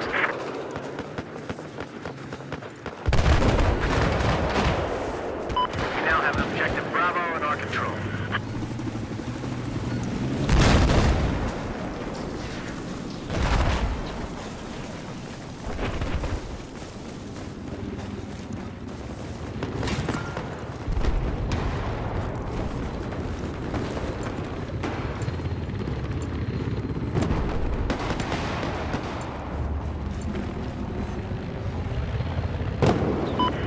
Control of Objective Bravo. We just took Objective Foxtrot.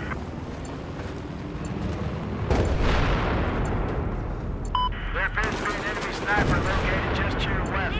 Fire on enemy!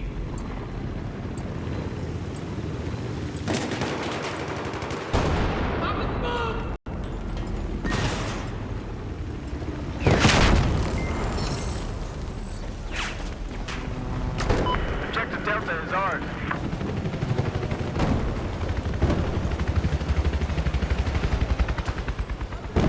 Objective Foxtrot is lost.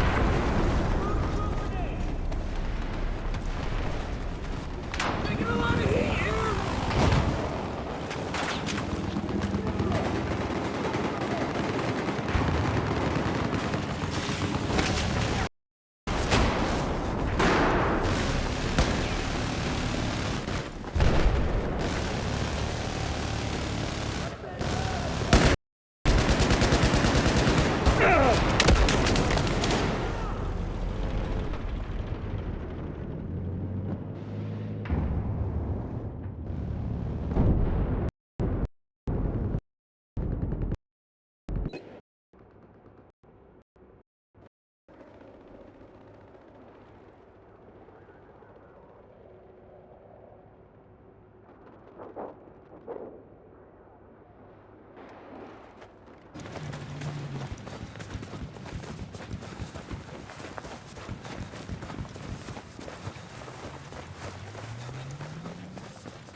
We have what appears to be an enemy vehicle located east of your location.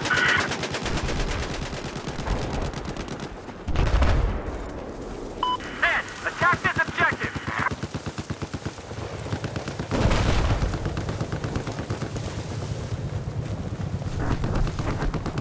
Looks like we got enemy heavy armor moving in the east. Where you're at?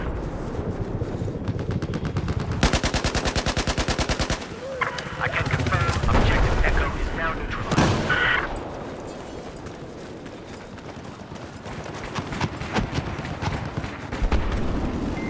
We now control objective Echo. Be advised, spotted a hostile sniper to east of your position.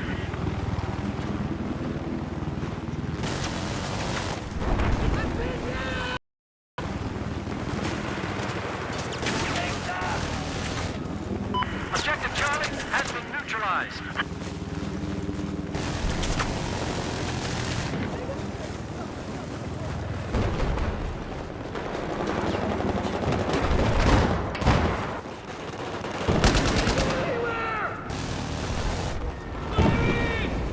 Objective Charlie is under our control.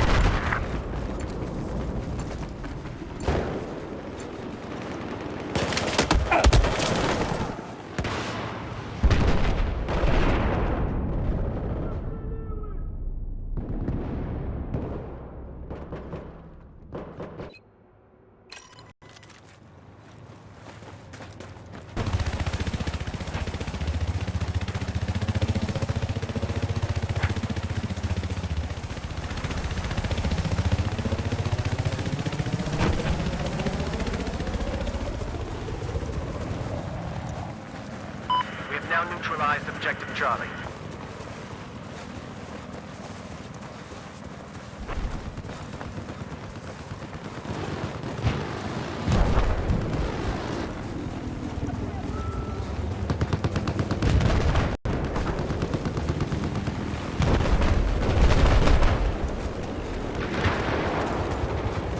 We have now taken objective Echo.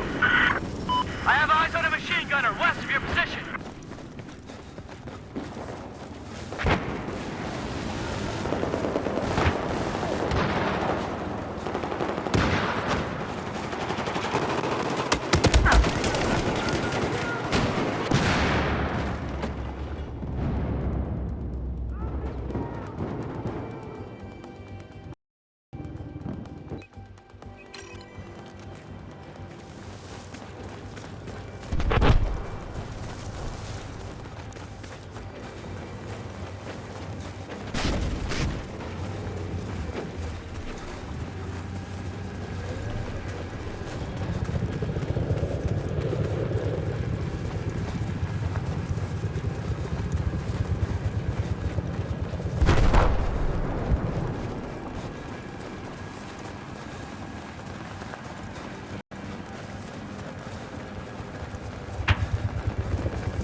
want.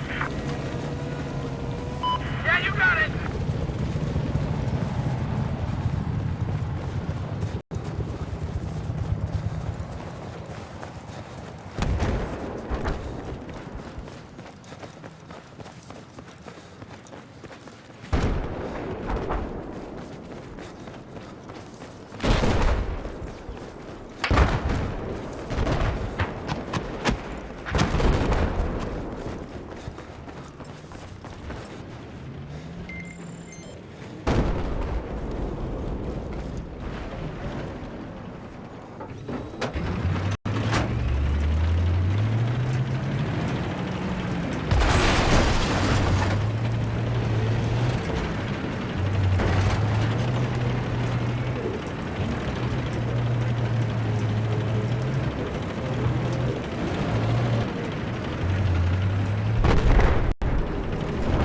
Got eyes on an enemy helicopter to your east.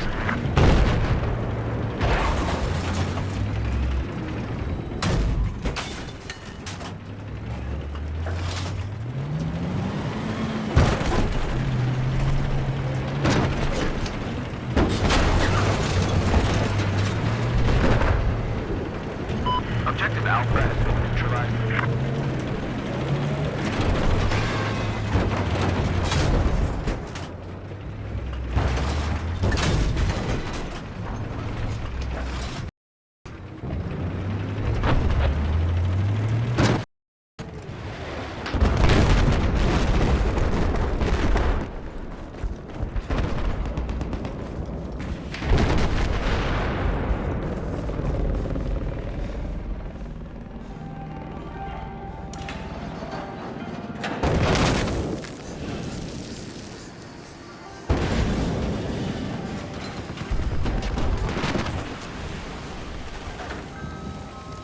Spot a hostile machine gunner due east of your location.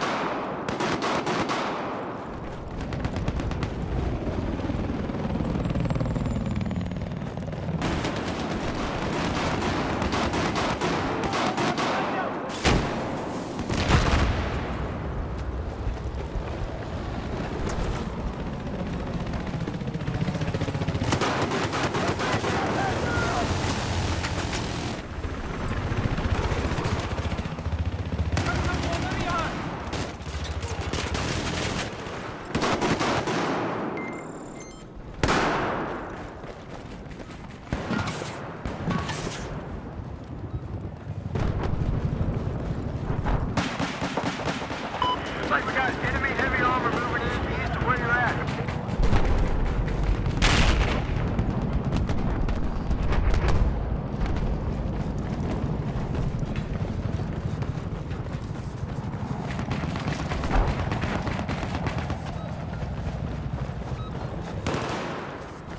Heads up! There's an enemy tank east of your location.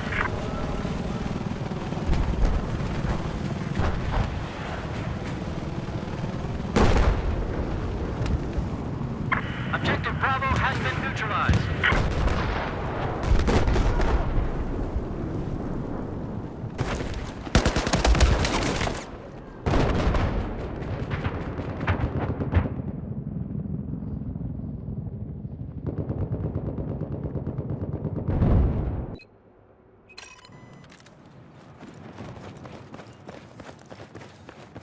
Objective Alpha is neutralized.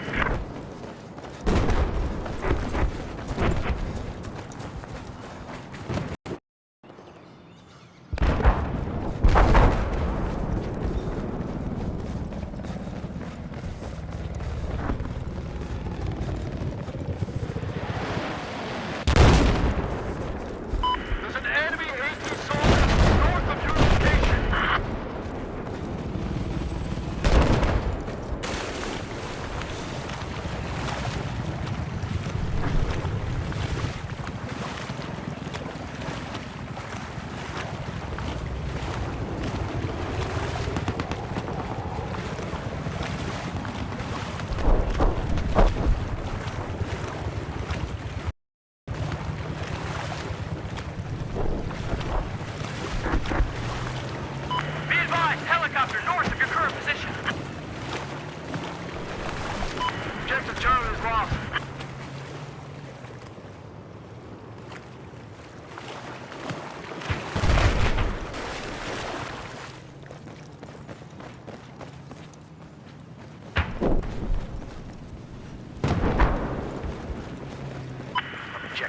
Delta is now in our control.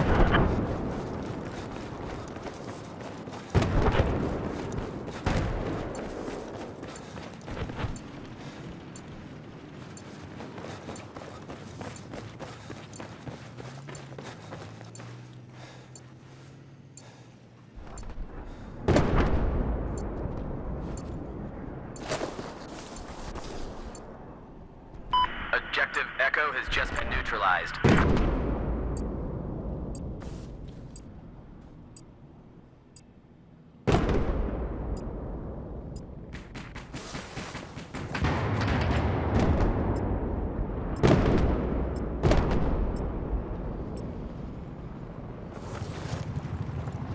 Heads up! Hostile tank north of your current position.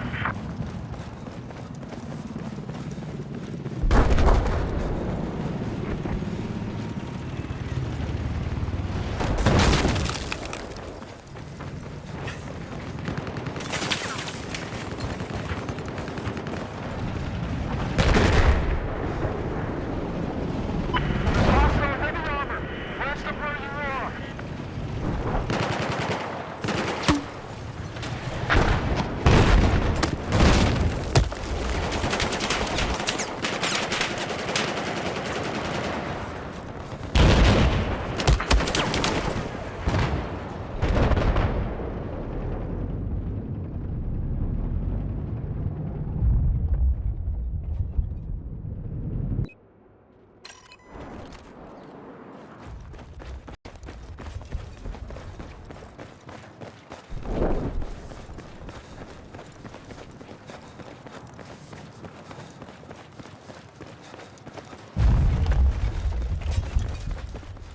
We're taking objective Bravo.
Objective Alpha has been neutralized.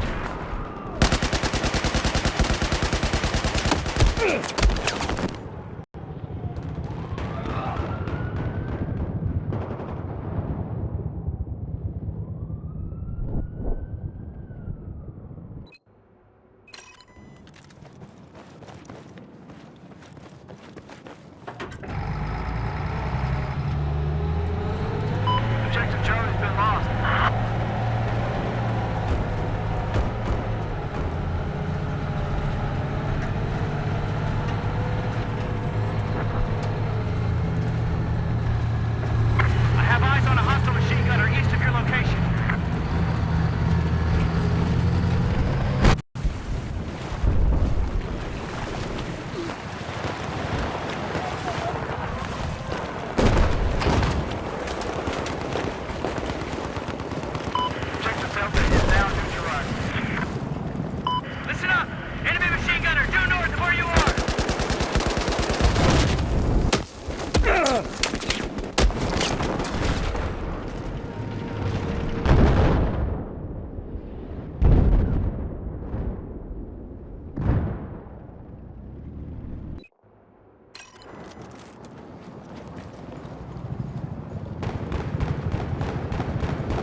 ID on a sniper east of where you're at.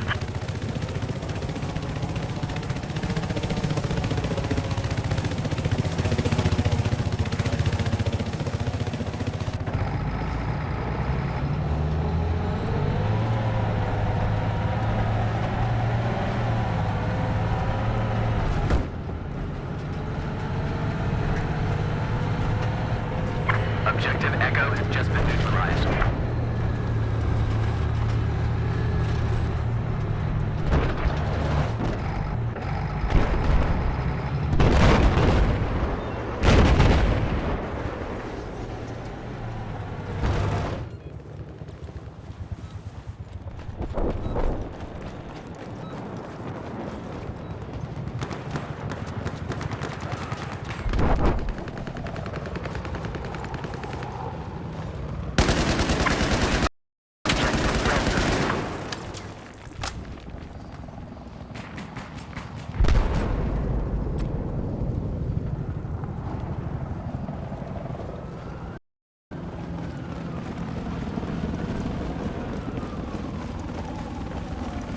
I have eyes on a hostile east of your location.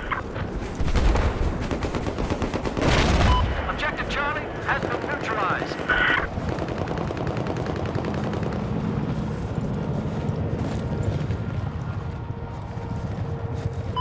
Just taken Objective Charlie.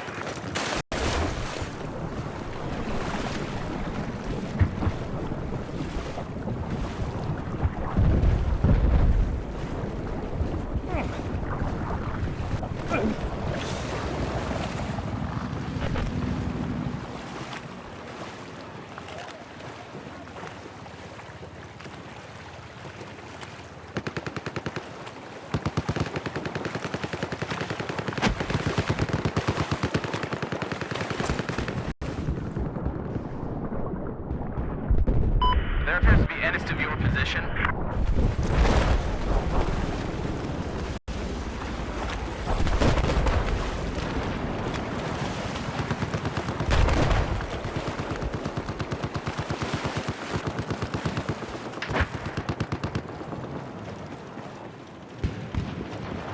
Objective Delta's been lost.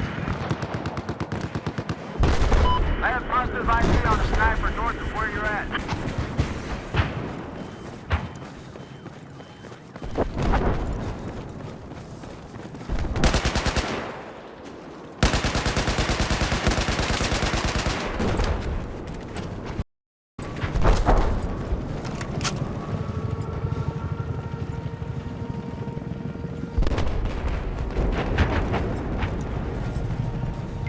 We just took Objective Echo.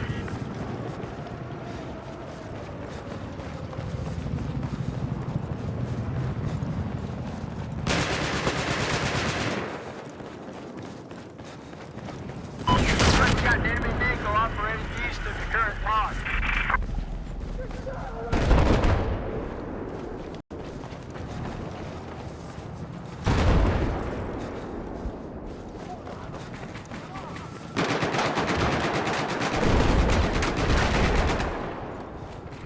There's an enemy helicopter north of your location.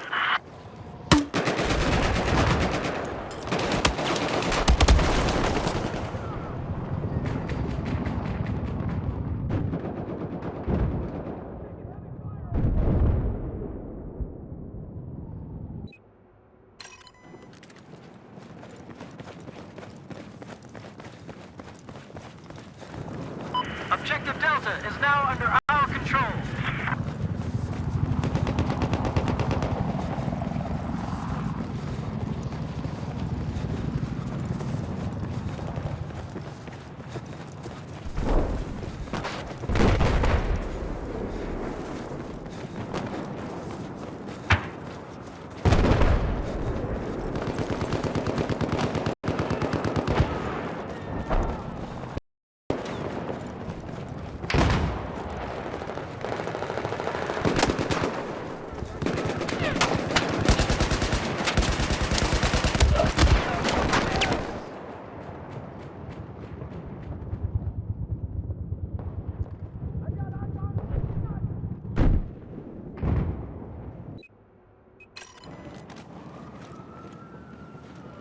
We've lost objective Delta.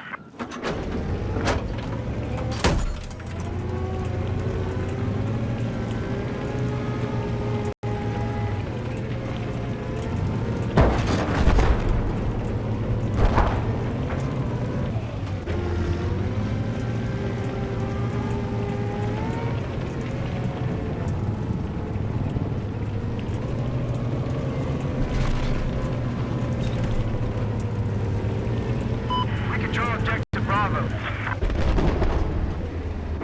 Copter operating west of your location.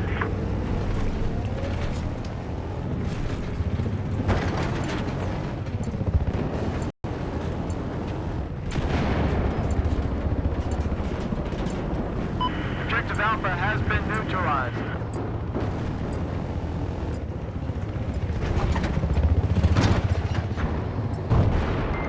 Objective Alpha is now ours.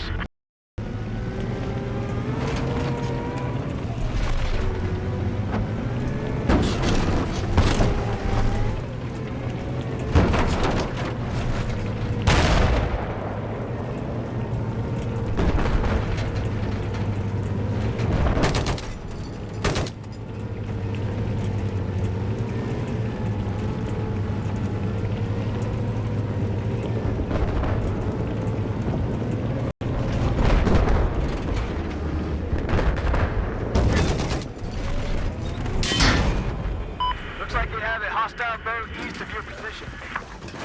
Hey, thanks!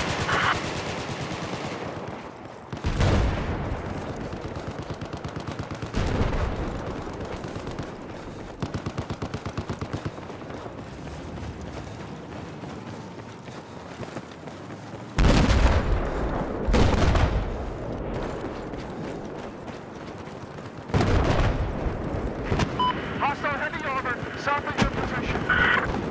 We just neutralized objective Charlie. Objective Charlie is under our control.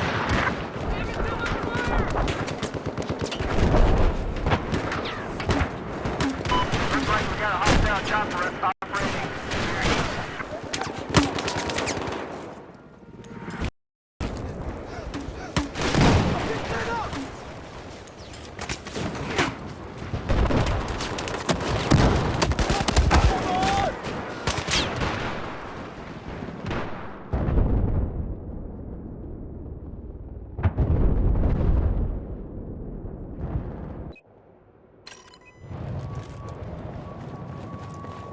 Objective Charlie is now out of our hands.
location.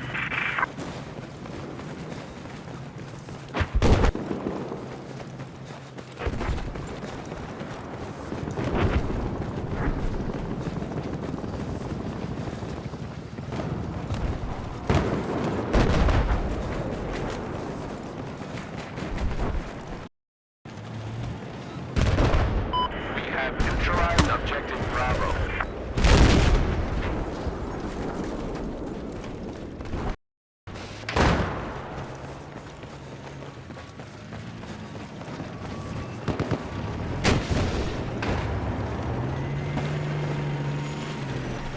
Just taken objective Bravo.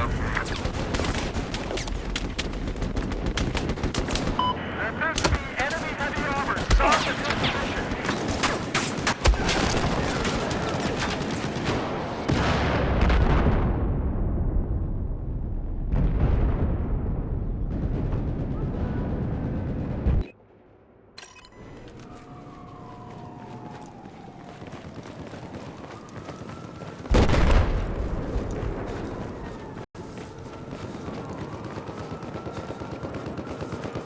We've taken objective Alpha.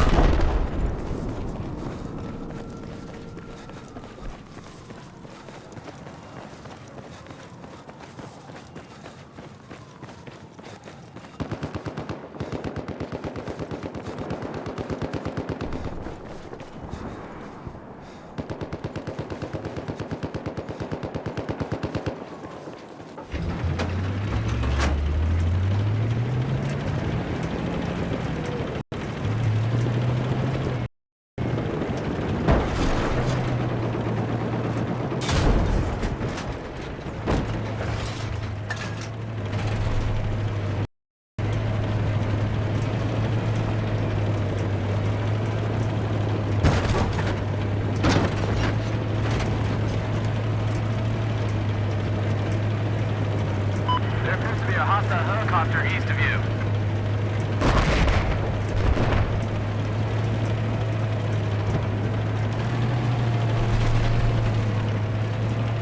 We have lost objective Alpha.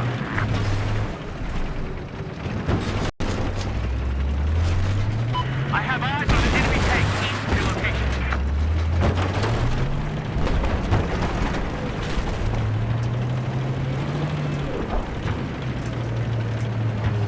I need a ride. Hold on.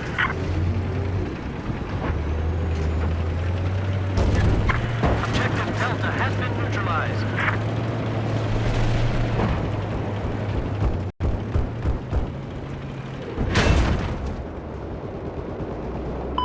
We've taken objective Delta.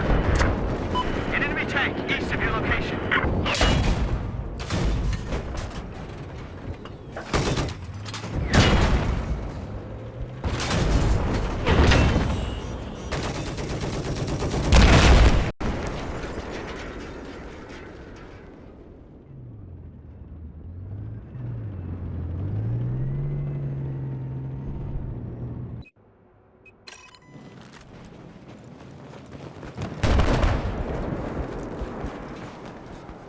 Be advised, spotted a hostile tank just north of your position.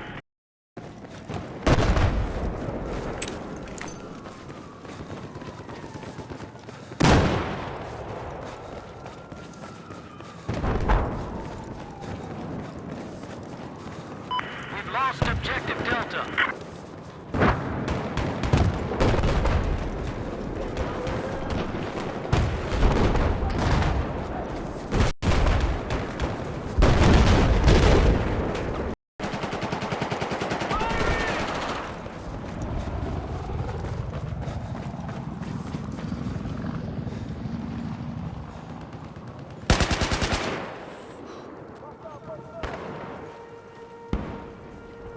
Objective Charlie has been neutralized.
Bravo has been neutralized.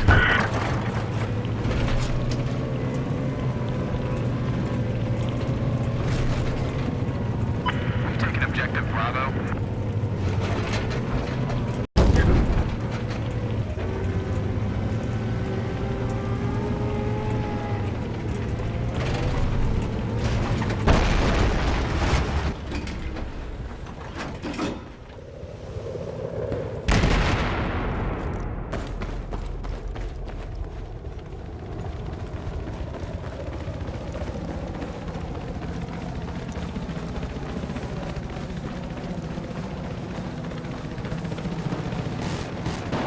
Enemy light armor has been spotted. Secure it wrong. We lost objective Charlie.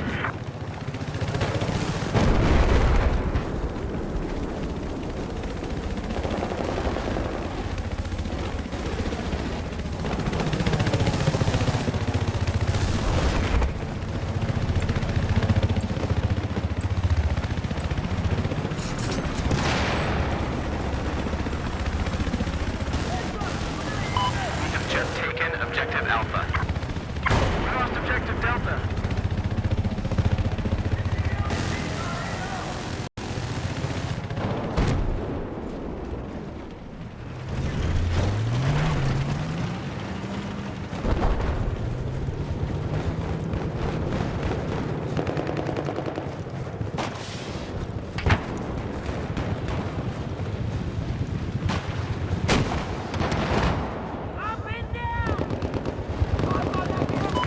We have taken objective Charlie.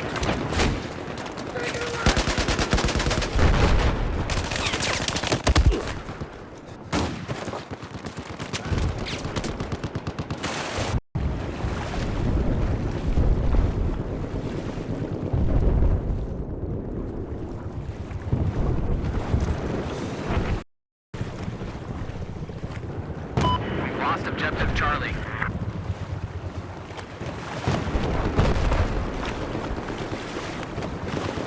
Listen up, I have an enemy soldier north of your position.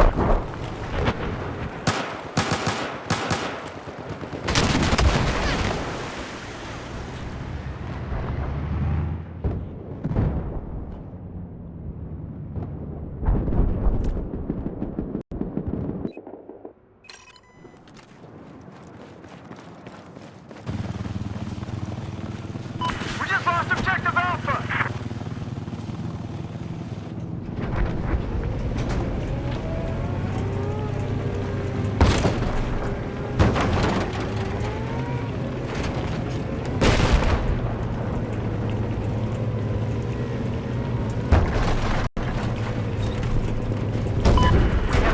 Objective Charlie. Listen up. Spotted a hostile soldier due east of your location. We no longer control objective Bravo.